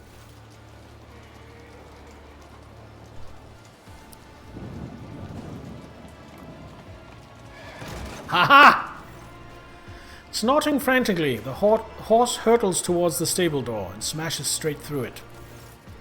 The sight of the stable hand standing in the doorway portends nothing good for you. The man's face is savage. Glinting in his hand is a meat cleaver. You let the horse loose, you little wench! I'll skin you alive! Your voice rings pitifully. This cry may be your last. You see your new reflection in the blade of the cleaver. There is no way out. At least this foray into the life of a Thessarian peasantry has been a short one. Gee, I wonder what's going to happen now. An abrupt metallic clang rattles the stable. Something very heavy is coming your way at a terrifying speed. Yeah! The cleaver, raised for a strike, falls from the man's hand as he screams, assailed by a whirlwind of fangs, fur, and metal. Having emerged from the gloom, the cyber mastiff does not give the stable hand even a single chance. After ripping out a part of his spine, the beast spits out the corpse and looks up at you. Good boy, Glyto. You notice a dent in one of the cyber mastiff's implants. He has taken a beating. It's hard to say whether he received this injury at the time of your capture or during his escape from the castle. Glyto stares at you for a while, then barks and turns to scan the area. He is clearly waiting for orders. A cyber mastiff listens only to its Arbiter's master. The fact that Glyto is here means that Solomon has ordered him to follow you through the trapdoor. The arbitrator must have adjusted Glyto's priorities to have him guard you. Who's a good boy? Yes, who's the best boy?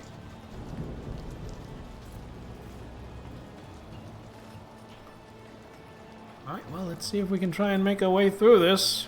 Where even am I? Down here, okay. Now how the hell do I get my body back? Oh, hello. The local inhabitants coming down the slope look hostile in the extreme. The vilest of them is missing an eye, but he makes sure to keep his remaining one fixed on you. Hey, Poppet, where'd you get that dress? You know, my bride-to-be would love to wear a dress like that on her wedding day. Would you lend it to her? The one-eyed bandit glazes at your dirty yet expensive clothes. Something tells you that these people would gladly peel the dress off you, right along with your skin.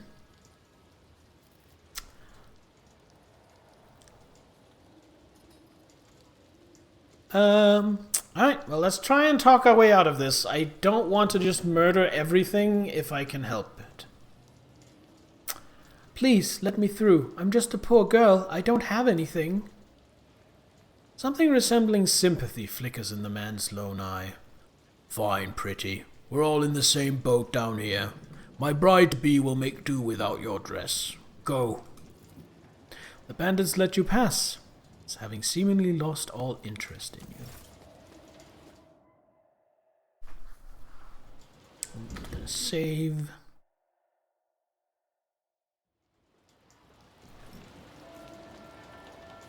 Hello, rebel. I will speak to the rebel.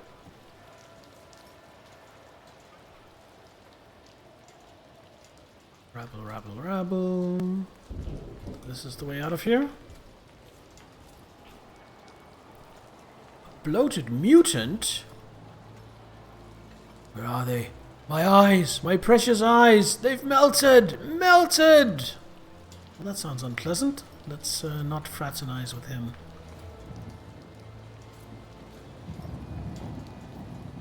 Glyto, fix.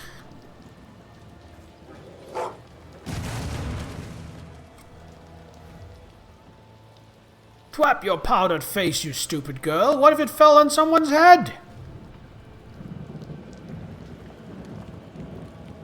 We spent the whole day hooking up that thing. Now we've got to do it all over again. Get out of here before you break anything else. You know what? Fair enough. Their annoyance is understandable.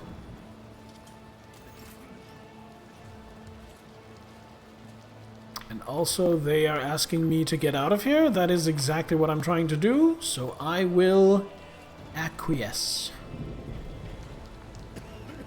Maeve's coming. Maybe she's pinched a few lordly leftovers for us again. Oh, I see. Dear me, look at her covered in dirt from head to foot. Did something happen? She doesn't belong in this bug-ridden place, poor soul. I see. I see. Half sunk in the malodorous mud, the houses, if one can call them that, are packed together like buboes on a plague-stricken body.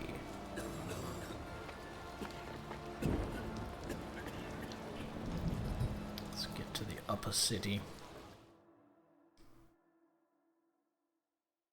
There's a lot more to this than I was expecting.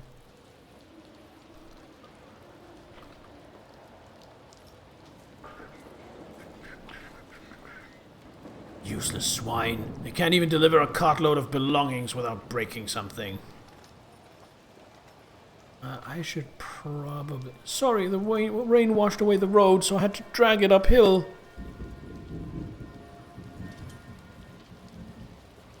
What are you doing making excuses for yourself? I'll skin you alive!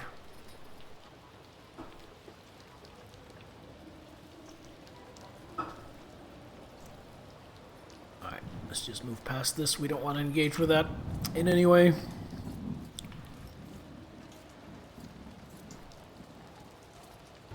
This place seems a lot less nice. Now that they aren't putting on a show for the rogue trader. Alright, I'm gonna go try return to the void ship, and it's going to tell me no. The gods are going to deny me, but I just want to see the interaction. Property of rogue trader von Valancius. Do not approach, or it will be deemed an assassination attempt. Yes. I figured it would be something like that. Alright, well,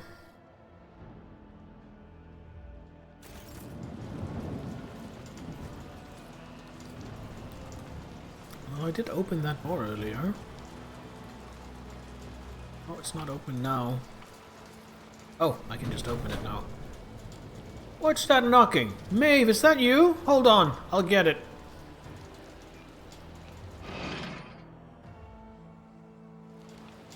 Yeah, come on in. Hello, Rabble. Hey, Maeve, what's your hurry? Your skin and bones, Maeve. They're not taking care of you up there. You know what? The fact that what's going to rescue me in this shitty situation is that Maeve is beloved by the low folk for being kind to them, that just justifies and confirms my choice to play an iconoclast and actually try being nice to people. Not that that needed any justification. I mean, kindness is a worthy goal in and of itself. But from an in-character perspective, for my character, for my rogue trader, it's clearly demonstrating that being kind and fair to people engenders a very precious kind of loyalty. So maybe, just maybe, like a fairy tale, my rich, noble rogue trader is learning a life lesson here. Scrawny commoner, scrawny commoner, pot-bellied commoner. Several commoners are talking in a loud whisper, taking no notice of you.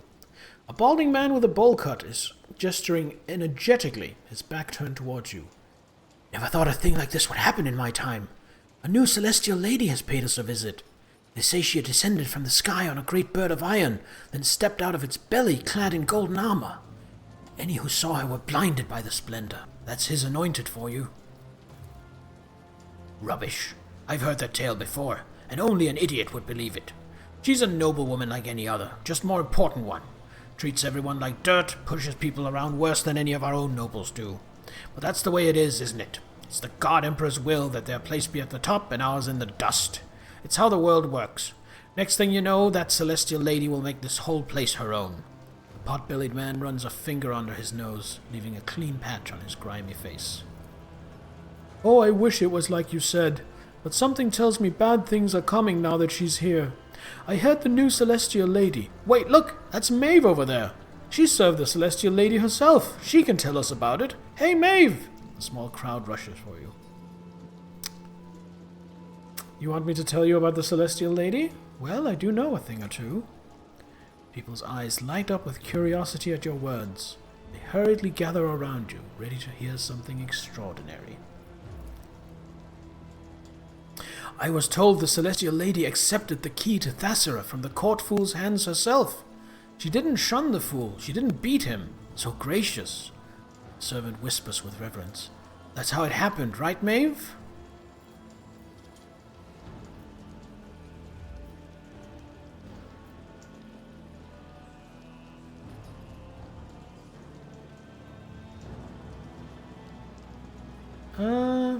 I have nothing to add to that. That is true.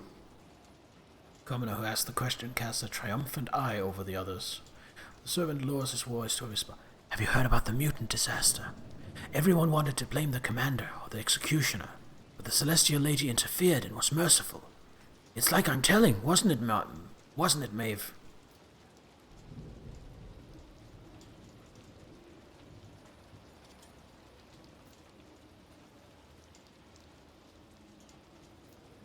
It's just like you said. Trio fall silent for a while, each lost in their own thoughts. Maeve, you get closer to her than anyone else. How did she treat you? Yeah, Maeve, tell us. What's it like to be around one of the God Emperor's anointed? If it had been me there, I know I couldn't have said a word in her presence. You never know what to expect from someone of such rank. For all you know, you say the wrong thing and she has your tongue ripped out, roasted, and served to you on a plate. What's that look for? It happened before, I wouldn't lie.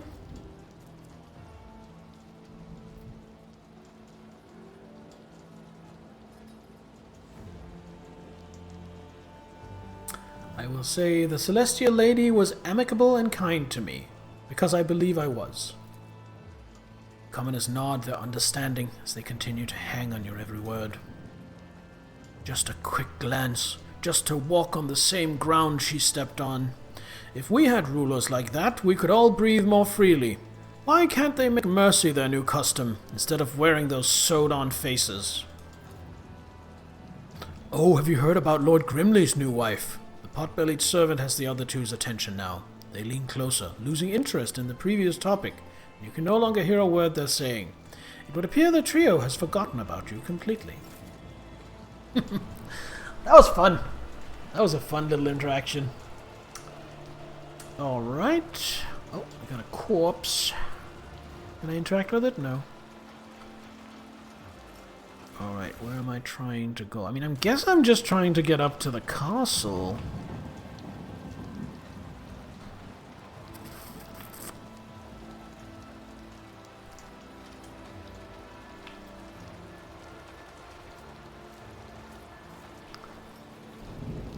I wonder what would have happened if I just ordered the Jester's execution immediately when I arrived on the planet. Like, Maeve, I'll take your necklace, execute that Jester. I wonder how this whole thing would have played out. I might try that on my dogmatic asshole playthrough.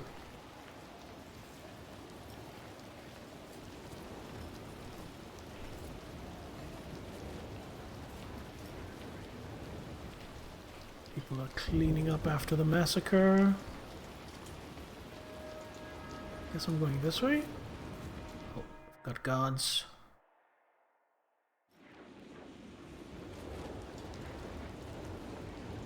Oh, we've got my retinue. Heinrichs, Pascal, Abelard, Cassia. A couple of knights groveling before them. And the model of my rogue trader, which I'm pretty sure is not supposed to be there. I'm pretty sure that's a glitch. Anyway, I'm not going to do anything because we have ads starting in about 30 seconds. So I am just going to go use the bathroom, take a quick break. Don't go anywhere. I will be right back.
Alright, I am back. Mary, hello, welcome. I'm just gonna sit here and eat this rice cracker before we continue. I'm a little bit hungry.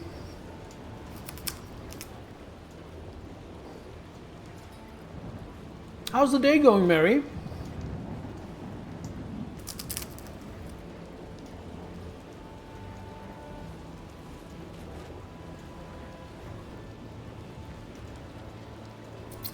I'm Mariclin. Nice to meet you. A little bit hungry. What a unique name. Thank you. I picked it out myself.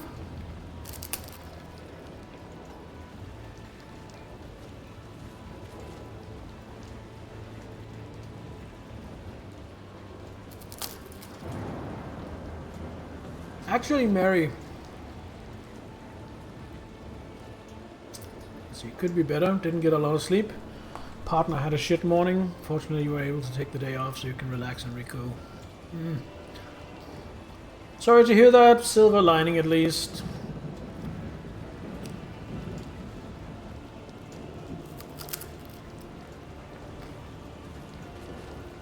I was up till 9 a.m. this morning,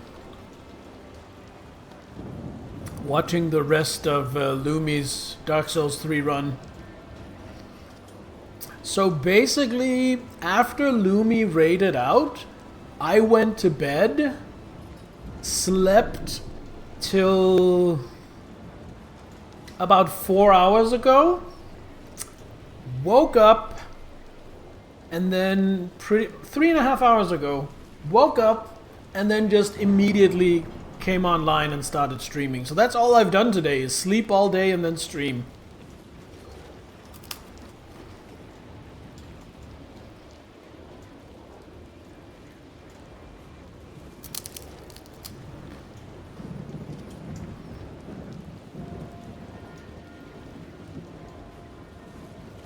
I didn't even eat before streaming, which is why I'm having this now.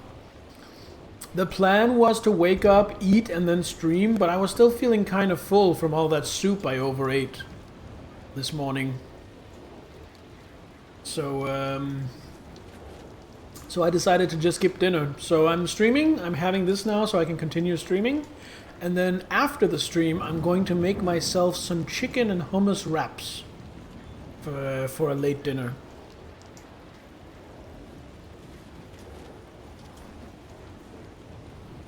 Yeah, so I'm gonna end up streaming then eating instead of eating then streaming.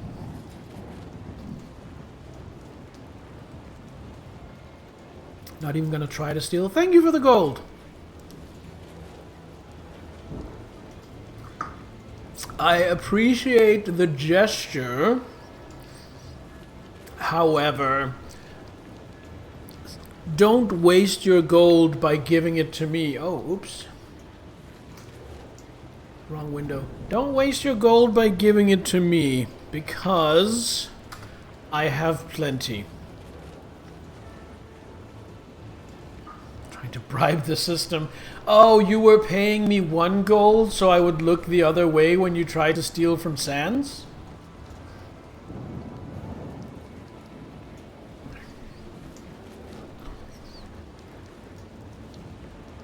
No, I'm innocent. Alright, let's see what happens here. The Vox in your companion's hand is speaking in your own voice. There is no need for concern. The Proctor and I are in the middle of examining the documents together with the Governor. I will be back as soon as we are done here. There's a loud click indicating that the other side has caught the connection. Abelard furrows his brow. What he just heard does not sit well with the old officer. Oh, I feel uneasy. Even though the Lord Captain did report that everything is fine, something about her voice wasn't quite right. Then again, the Proctor is there too. Heinrichs grimaces and looks up with a doubtful expression. I could be wrong, seeing as this accursed planet has too many sources of warp energies, but I seem to sense an echo of the Immaterium coming from above. Activating standby mode. Pascal emits a quiet hum as he begins his binaric prayer. As soon as you approach, everyone's attention shifts to you.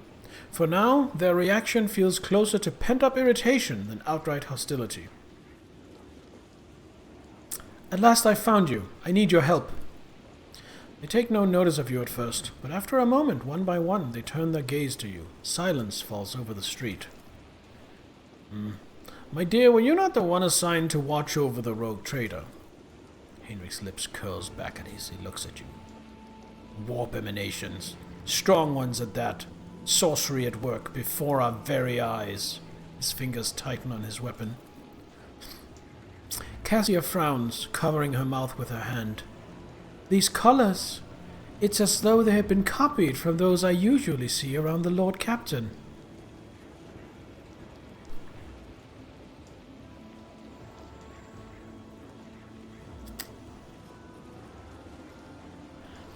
I have fallen victim to profane sorcery. I need my body back. Heinrich frowns. She's not lying about the sorcery. There's a strange current of warp energy flowing from her, leading somewhere up there.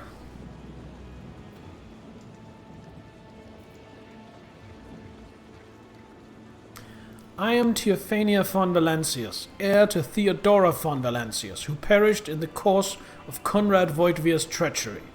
What else must I dredge up from my past to make you believe me? Eblot scowls. You could have memorized a few facts from the Lord Captain's biography. Are we to play guessing games now? Look, I have Solomon's Cybermastiff with me. Would he order his dog to guard some Thessarian chit? This statement is potentially true. Cybermastiff protocols are difficult to breach and override, much less... Pascal casts a gloomy look at his surroundings. In a primitive culture such as this. The evidence is difficult to argue with, unless the arbitrator was forced somehow. If anything could cause Solomon to be parted from his faithful dog, it would be a threat to the Lord Captain. We need to get upstairs. Just trust me on this. You'll find the rogue trader at the top. Tell the shuttle pilot to take us there. He won't listen to me. The suggestion to stop puzzling over your identity and start acting seems to have had an effect. At least no one is arguing with you anymore.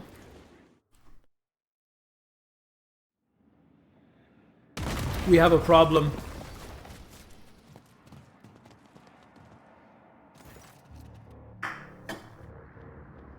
Abelide being able to recognize exactly how you command him with that last option.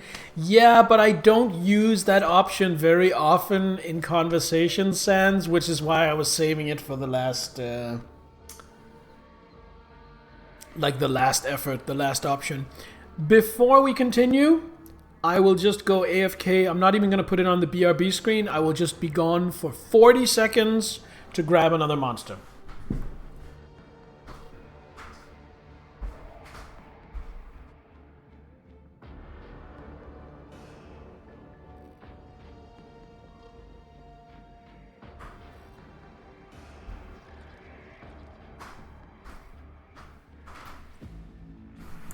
I am back. Alright. When the dust clears, you see the familiar hall. From the shadows, the jester's eyes spark with malice as they meet yours. Behind him stands a cage in which you, or rather your body, is sitting. Your face is awash with tears, your lip is split, and a vox lies next to you. In another cage to the side stands Solomon, glaring through the bars at the true governor of Thessara. Upon seeing you and Glyto, the proctor straightens. It seems he was just waiting for your return. Without taking his intent gaze off you, he gives you a slow nod. He is ready to fight. But how did you... The elevator. Damn it, why did you have to make all this commotion? Why couldn't you just sit in a cage, out of the way, and wait for the ritual to be completed? The fool looks back at the altar. Tavrisk, move! The Psyker's cracked skin seems ready to crumble to dust, but his Thassertium eyes burns with an otherworldly fire. Cheers.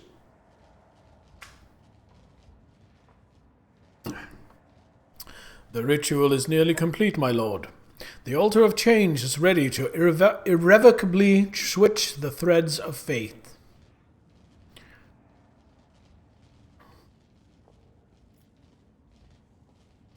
Emperor knows I was trying to give you a chance. How very generous. Allow me to repay you in kind. If you leave now, you may live out the rest of your days on my planet as that dunce of a woman. No, wait. I've changed my... The metal of the cage emits a piteous creak as Solomon slams his entire weight against the bars. Yeah! Yeah!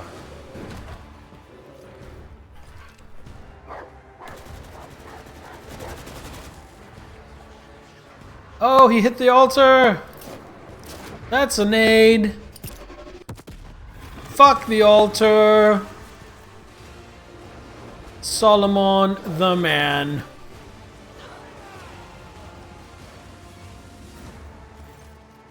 You struggle to open your eyes.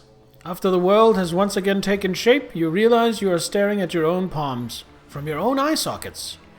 Oh, so the ritual wasn't complete, and therefore it was only a temporary switch. Okay. You move a hand, and each muscle responds gratefully, filling with warmth. The others watch you with a mixture of hope and dismay. Maeve, the real Maeve, looks at you through watering eyes. Myself again. It was so... She lacks the strength for anything more, and her body collapses to the ground. Why did I lose the combat algorithms? I don't even know.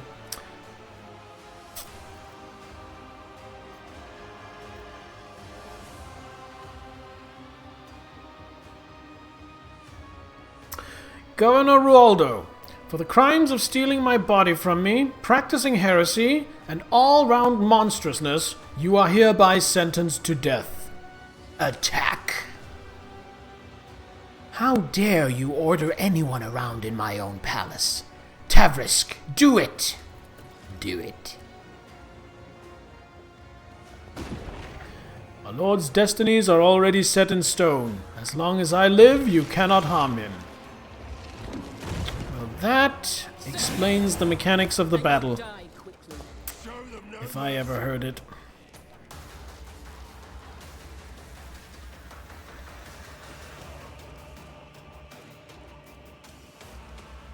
Once Bluff is killed, all the...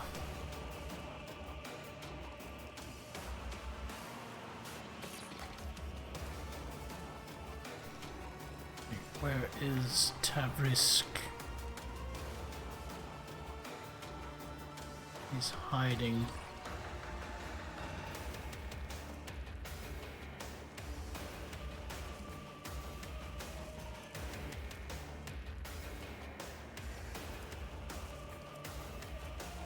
Psi rating of 9. Okay. So we need to deal with Tavrisk. Lucro, corrupted guard. Alright, Abelard, you're gonna charge in. I'm gonna do like breaching team with these two.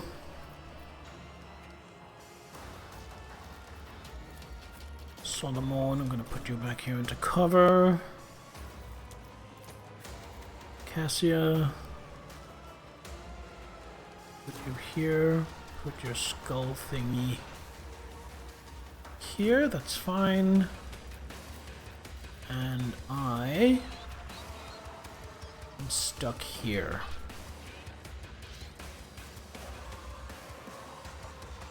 Myself there. And start the battle!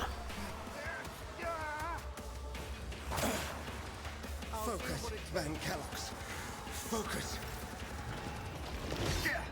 Who thought that was a good idea?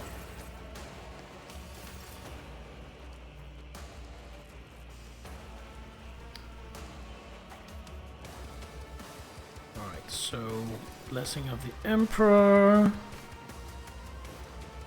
I won't object to it. And Shield of the Emperor. And then we're not gonna do any more psychic shenanigans. But I am gonna send him straight for the Sculptor.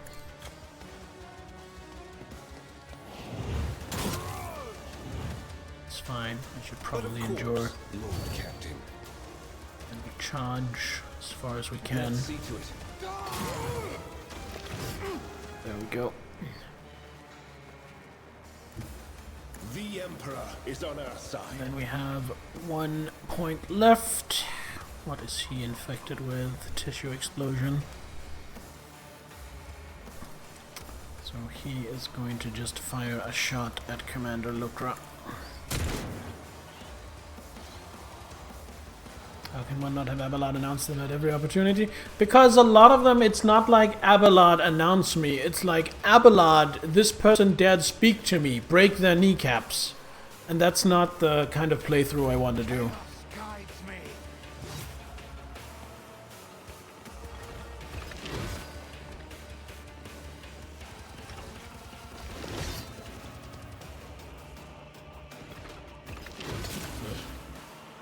Arbitrators are made of plasteel. Death to non-believers!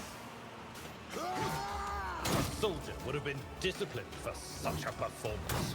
Weapon at the ready!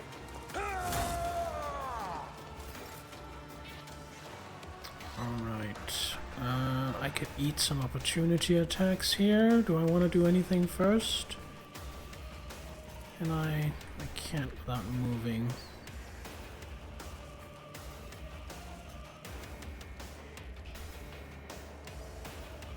Bunch of corrupted nobles there. I think maybe I need to grenade. Gonna run to here. Forward ahead. Oh, that ended my movement? That fucking sucks. Right, frag grenade. Can get 3 of them like that. Easy. You'll regret this.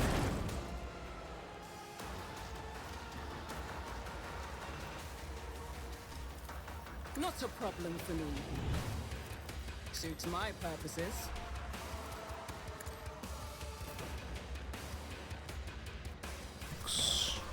Charge. For the throne's glory. And then you can't get any closer, so instead we are just going to I shoot won't at him. object.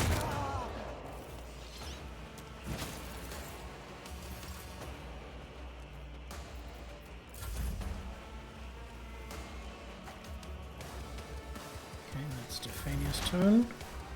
Let's go. I forgot to move Pascal into position. God damn it. Well, he is very fast. So he is going to move to here.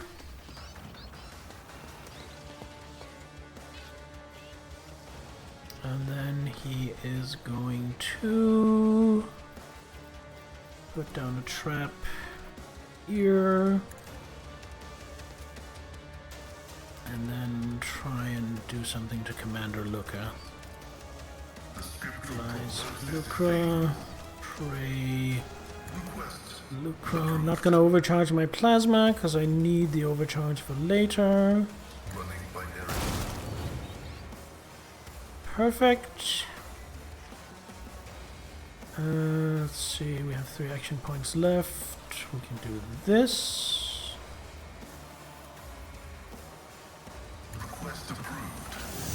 Just needed a small moment to catch his breath. That's why he didn't move into position. I guess. And then I think that's it for now. Solomon can't move. He's pinned by this big fucker. That is annoying. Accepted. If I run and gun, I'm still immobilized. That fucking sucks because that means I don't really have any options other than to shoot at this big bastard. I guess we're just gonna do that. Understood. We are straighter judges.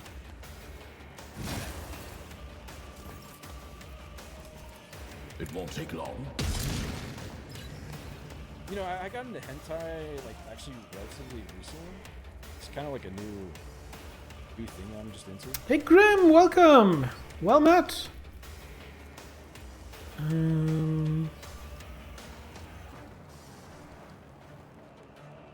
am going to send it to protect Teophania. What is up, Grim? I am here fighting for my life against some horrible cultists.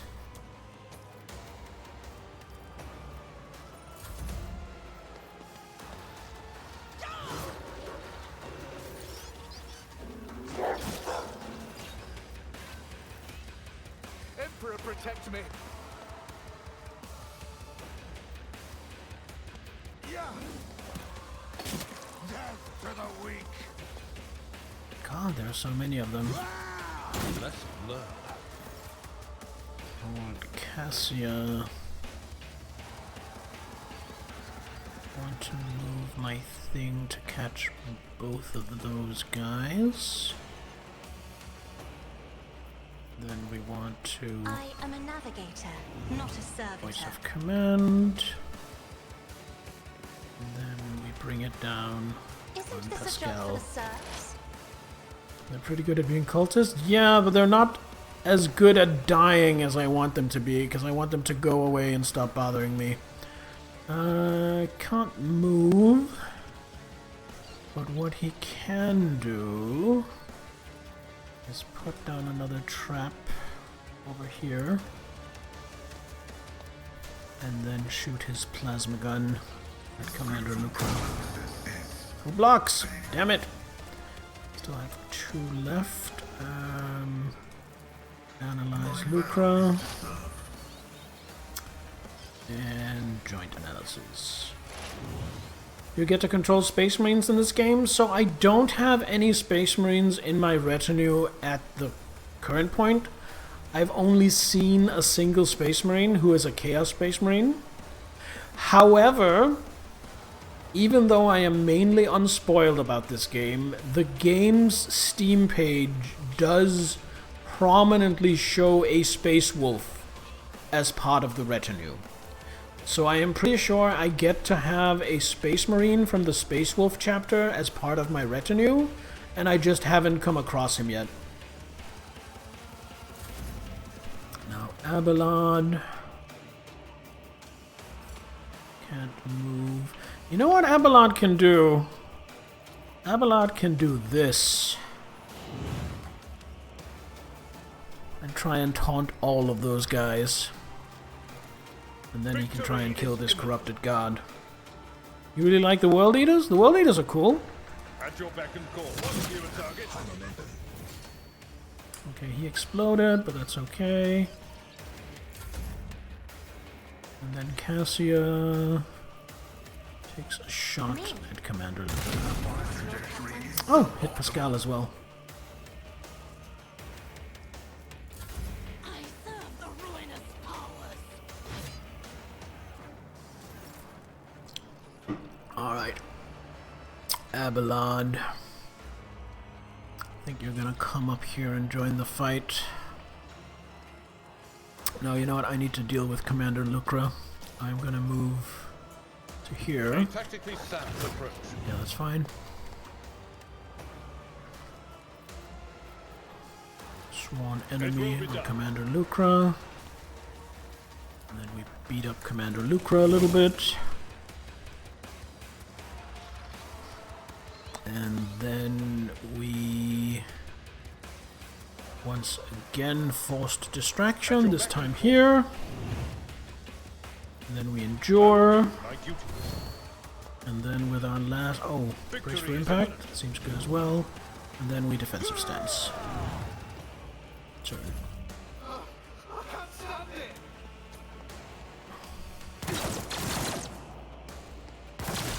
Another scar for my collection. How dare you? A colossal mistake.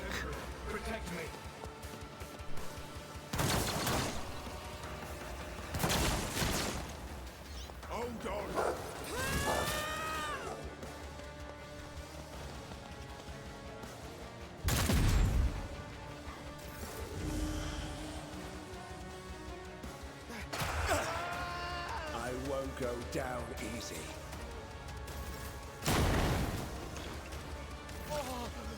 Okay, Heinrichs. Gonna move to here. Get me a target. Then he's going to charge. Let's see to it. Talisk. Sends their regards. Then he is going to Iron I Arm won't himself. object to it. Then he is going to Psychic Force. Cause the wall, that's fine. And then he is going to Daring Breach.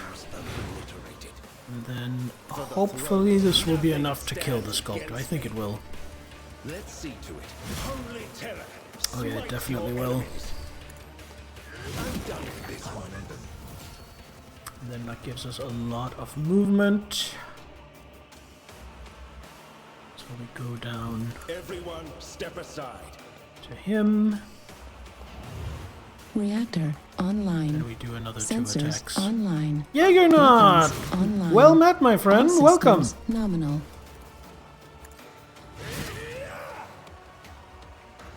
And turn. Out of my way.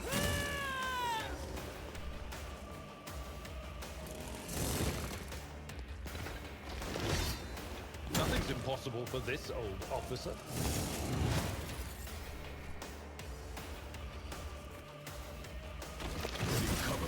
Now! Okay, so I think Solomon is going down, but that's okay. I can live with that. Right, Teophania. Oh, look at that! I have Finest Hour available. I'll pass. He's still overexerted.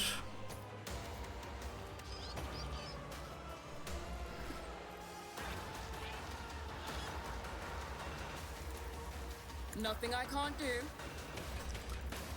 Already done. You do a... You have 2, so you do a Psychic Force Strike. Captain.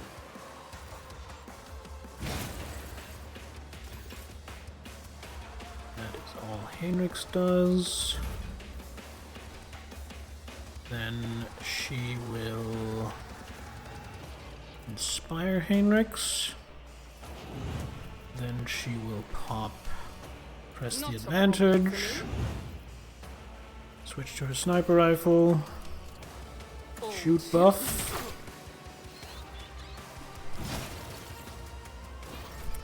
switch back to her sword, and then use Finest Hour on Heinrichs.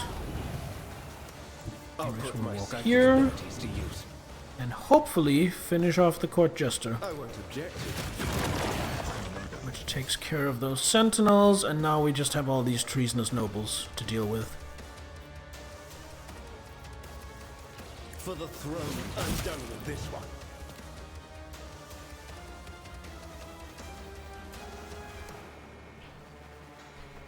Can I charge him? Ah, it's too far. But I can charge this guy. Be gone.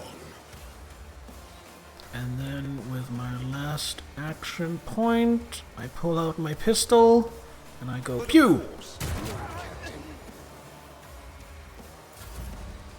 And that was Teophania's turn. Now Pascal. I could dismantling attack.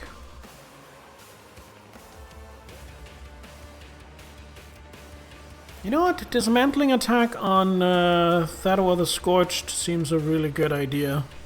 If I place myself here, then I mark him as my prey. Then I analyze him. Then I activate Piercing Shot.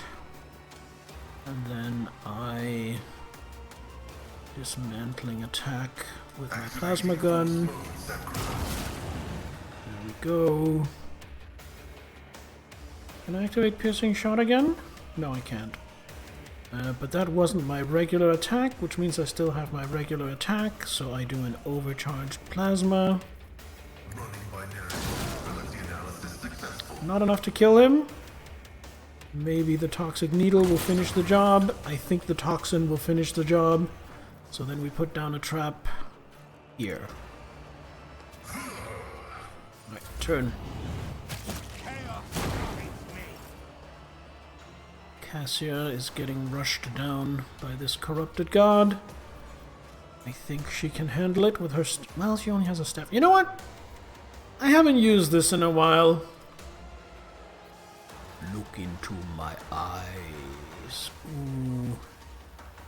If I move her first, I have read tomes of military then tactics. I can angle it so I get those couple of those fuckers over there as well. There we go. Lidless stare. And then what? Bring it down, but on whom?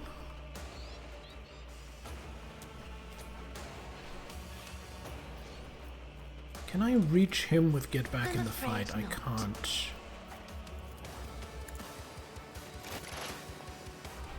you just do a regular plasma shot, get rid of this corrupted god. Can you throw a trap all the way over here? You can. Oh my god. Amazing. And then that's gonna be it. She comes back. What does she have left? You know what? Mend reality.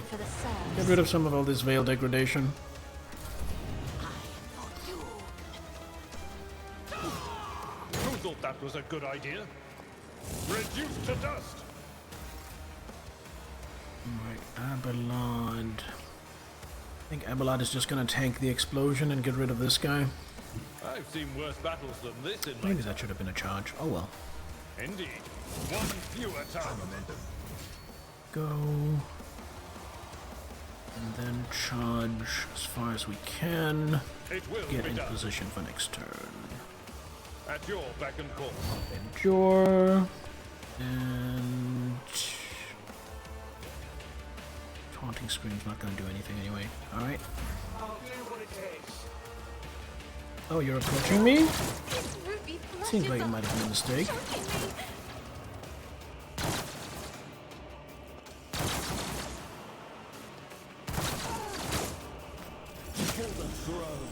Alright, Heinrichs, you're pretty fast. The Emperor is on our side.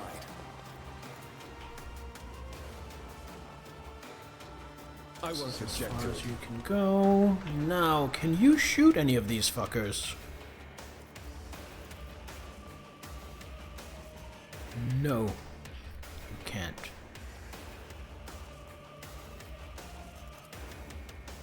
I can, however, grenade 2 of them. Let's do that.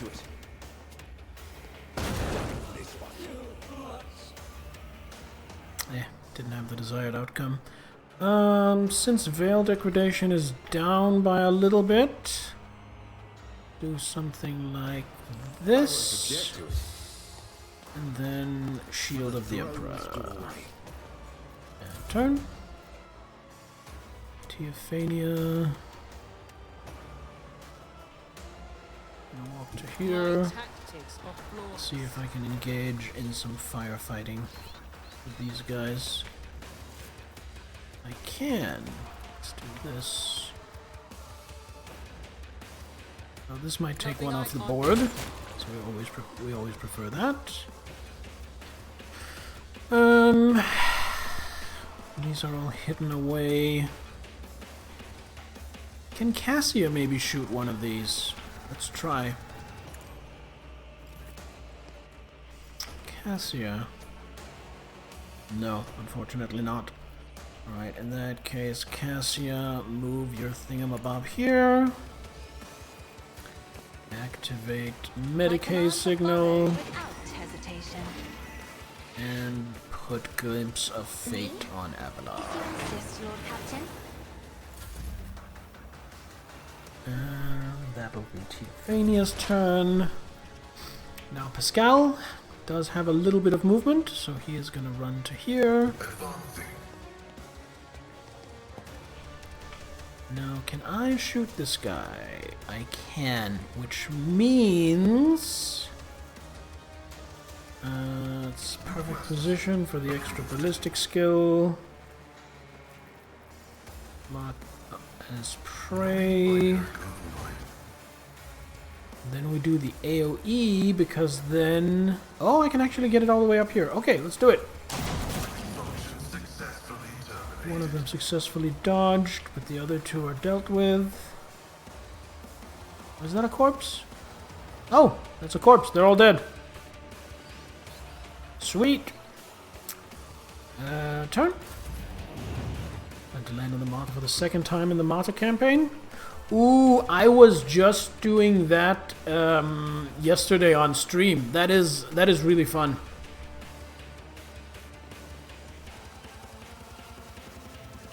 So I'm just gonna move over here. Can I apprehend this guy? I don't think I can because I can. Okay. So I'm going to activate. Which one is it? Oh, it's this one. Advanced tracking. And then I'm going to ask it to apprehend this guy. Don't think it's going to make it all the way though, so it'll be on its way for next turn. Cassia...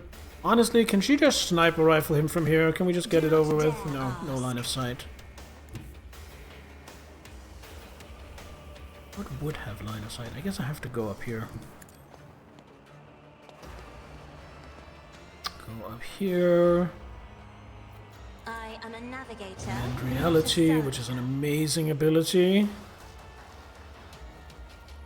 And then finest hour on Abelard. I shall prevail. Abelard, slap his nuts.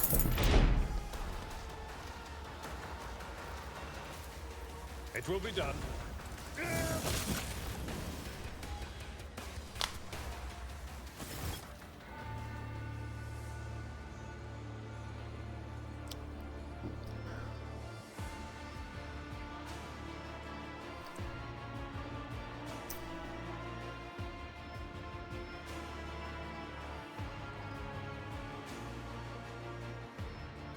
In the ensuing silence, a gurgling snicker becomes clearly audible.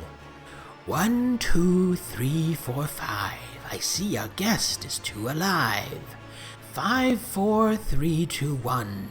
Start the gutting. Start the fun. The ugly shambles that is Rualdo's face dissolves into a semblance of a smile.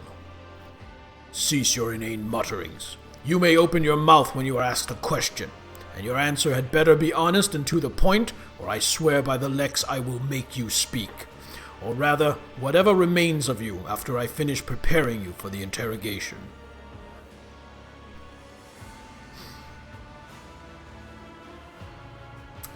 Are there any other victims of your ritual? Elizabeth, welcome! Well met, good to see you. That survived? No, and I didn't count the dead.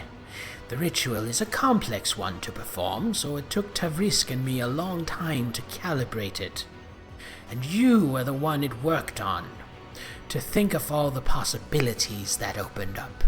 Using the altar of change, I could have worked my way up to a Lord of Terror. What are you talking about? The very suggestion! The Proctor's voice resounds with fury. His steely fingers dig into Glato's collar. You sick degenerate! As my father used to say, if you've come a long way, keep going. I'm a dead man as it is, so I might as well dream a little. Thercertium, what are its properties? This wretched little world held nothing worthy of attention, save for Thercertium. When I started having dreams about it, and about changing bodies, I thought I was going insane. And I shared this with my sculptor, the now late Tavrisk. He helped me to understand the essence of the mineral. Experiments and studies followed, Mostly carried out by Tavrisk. I don't have his gift. Oh, but the things I could do if I were a sorcerer! In the end, he realized the Sertium was a potent psi-focus.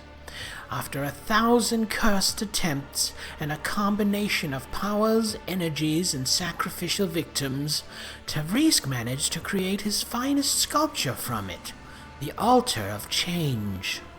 A magnificent artifact, a door to eternity. No more limitations imposed by our mortal bodies. No ailments, no injuries. If your flesh is worn, just swap it for new flesh. Don't like your lot in life? Choose from 1,000 others. No longer just a dream, but its most perfect realization. Immortality in stone. And what was the point of the whole masquerade with the fake governor? A governor attracts too much attention, and I wanted my hands to stay untied. So I offered my court fool a fair bargain. He would become me, ruling the planet, living the good life, getting whatever he wanted, while I would be out there, flying towards the stars. We traded faces, clothes, and lives, and because I had gotten the local nobles into the habit of sewing other people's mugs on their heads, the switch went unnoticed. But the switch was only the first part of the deal. Naturally, I didn't mention the second part, the removal of witnesses. If someone is going to turn against you the moment there's a knife at his beloved sister's throat, you can't afford to keep him alive. Roldo casts a hateful glance in Maeve's direction. I want to talk about your plan. What was your goal here, Roldo? The plan was simple and elegant. Thassaras starts underpaying its tithe. The Abites swallow the bait and send their messengers here. That is when I spring my trap. I change into the body of the arbitrator or proctor who lands here, pack up the altar, board the Abites ship, and wave goodbye to this ball of dirt swinging in the void. A rogue trader would have been even better, but greed has a way of spoiling a good game of regicide. Of course, this game involved one key piece, the embodiment of freedom of choice, my magnificent altar. So much accumulated potential from years of experimentation. It is damaged, but it still beckons, waiting to be used. Rualdo looks you in the eye with a caustic smile. I advise you to keep it safe. Who knows how many thousands of lives it will claim if something happens to it, unleashing all that power. I've learned all I need to know. You may execute the heretic, Solomon. Since you're done, Solomon points his weapon. Rualdo, you have committed unthinkable heresy, and I have refused to acknowledge you as a human being or read your verdict as befitting a criminal. You are a stain on Thassaras' history, and it is time to wipe you from it. Although he executes the governor quickly, you see a fleeting expression of absolute disgust, perhaps even hatred, pass over the proctor's face.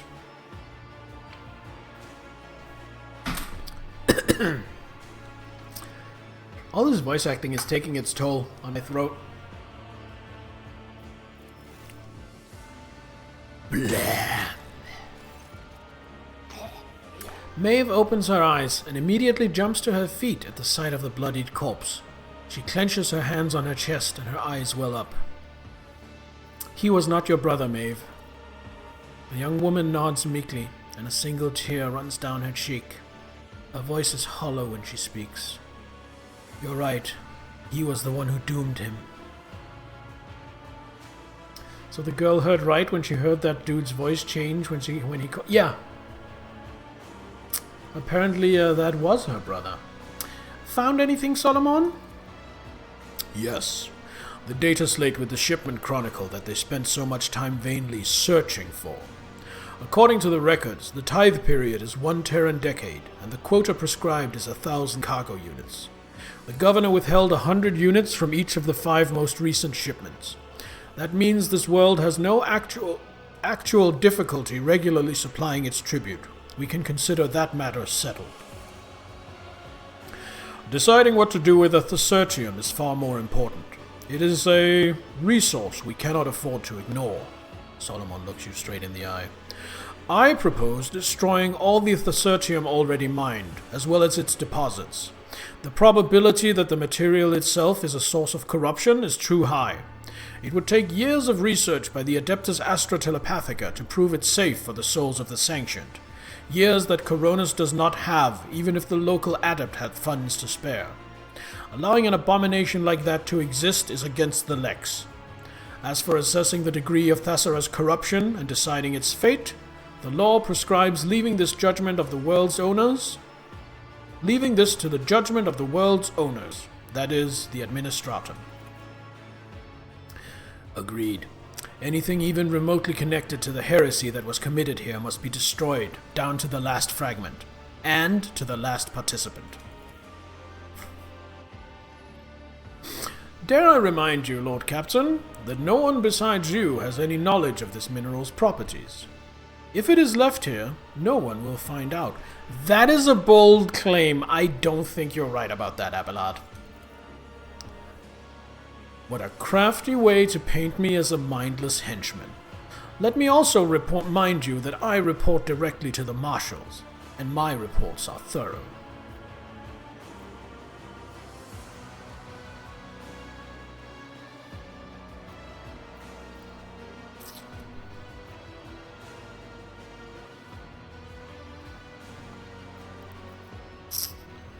I am going to go option 4. The Thesertium has been used for wicked ends, but that does not mean it cannot be useful. We must study the mineral thoroughly before deciding whether to destroy it or include it in the tithe.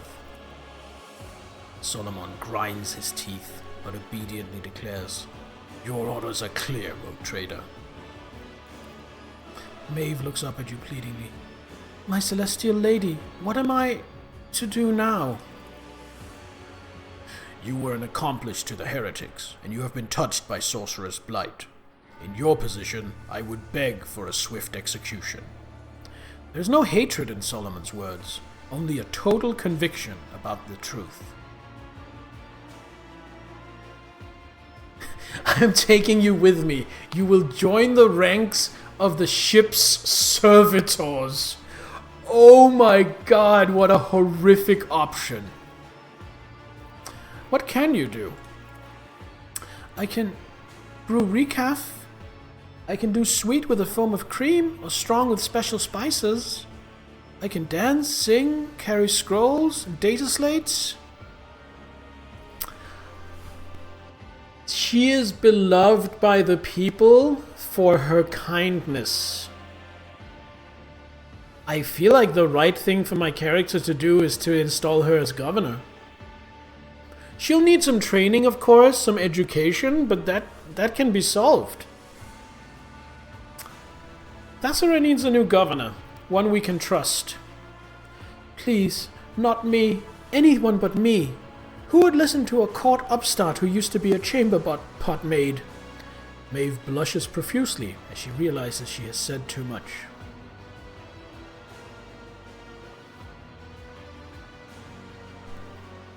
That is a fair point. So, relax.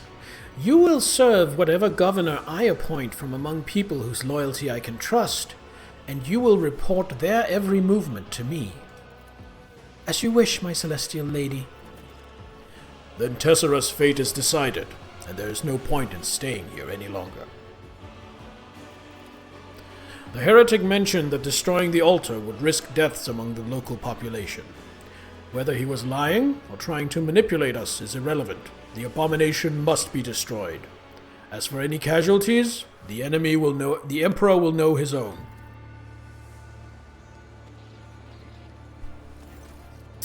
As you approach the damaged altar, you feel an unpleasant weakness. You hear a faint ringing in your ears, as if the smooth surface of the stone is groaning from the wounds it has suffered.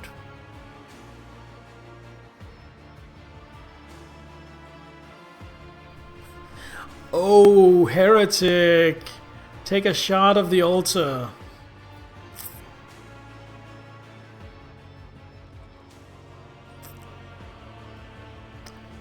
I'm gonna do the iconoclast thing because I don't want to kill innocents. And it may be foolish, it may be naive, and it may doom people in the long run. However, I feel like it's what my character would do. We'll fill this abomination with tons of ferrocrete and hide it as best we can. That way it won't hurt anyone else. The strange ringing stops, leaving behind an unpleasant echo in your ears. Your head must still be suffering from the effects of moving between bodies. You are interrupted by an anxious voice from the Vox. Lord Captain, do you read? The shuttle pilot reported the rescue operation. Enforcers are on their way. What is your status? Are you alive? Come in. I am alive, Victus. Prepare to depart. Copy, Lord Captain. A moment of ringing silence, and then 1,000 shards pierce your mind. A familiar voice coils around your thoughts, drowning them out. Are you leaving without even conversing with me, child? Without even asking yourself how such a vivid soul managed to remain intact after wandering in the darkness's embrace and donning another's guise? Such rare luck for a mortal. In the icy silence, you are struck with a series of incredibly lifelike recollections. You are not alone, and you never were. It was also always there in your shadow, in your blood, inside you. Yes, Teophania, this luck is named the Edge of Daybreak. Had it not been for my sleepless gaze, your mind would have long since joined the mournful host of those who are no more. It was I who kept it whole and unharmed, for I could not allow such a radiant destiny to fall to some absurdity. But at times I do wonder, is it worthy of my protection? I need no protection, demon. People are stronger than you think. Naivete is a bold luxury. Is it not the time to face the truth, child? The threads of fate will not obey your desire alone. But I can help you grasp them, once you are ready. Thankfully, I am generous. I give my chosen children time to understand. After all, human souls are so fragile. You feel a sharp pain, and a trickle of blood runs down your temple. And their time is so fleeting.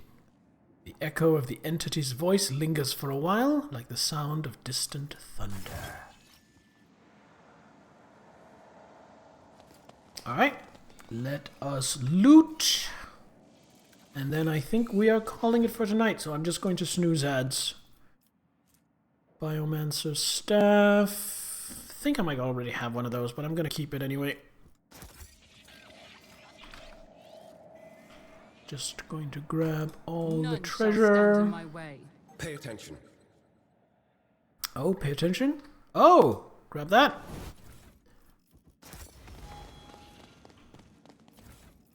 Grab that.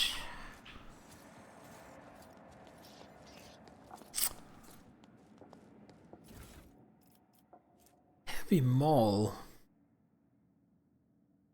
Target with a small, they immediately make a shield bash. If the target... Yeah, we're not going to keep that. Maybe if I hadn't spec'd Abelard specifically into chain weapons. Cruel Fate. A better sniper rifle.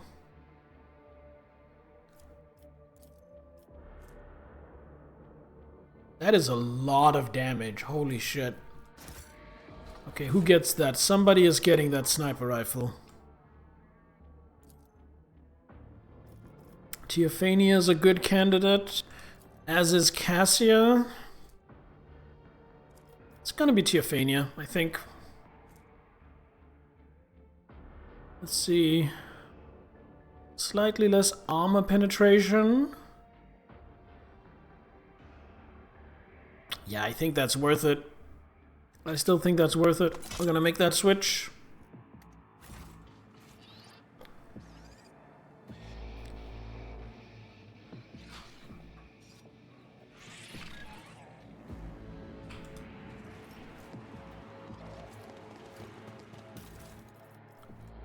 That. Grab these. Grab that.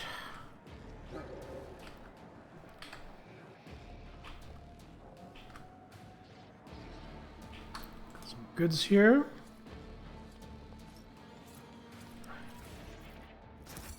And a few more last guns.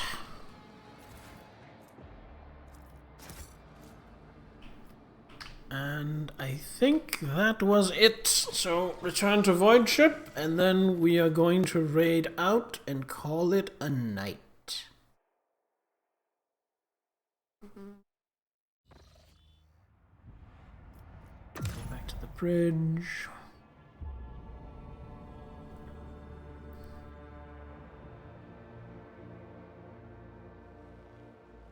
If I seem antsy, it's because I really have to pee. But I don't want to pause the stream for 2 minutes to go pee and then come back and immediately end. Don't want to stream for the rest of your shift? No, I'm sorry. I've been going for 4.5 hours. That's a long stream for me. But I'm not going to leave you high and dry. I am going to see about finding someone to raid.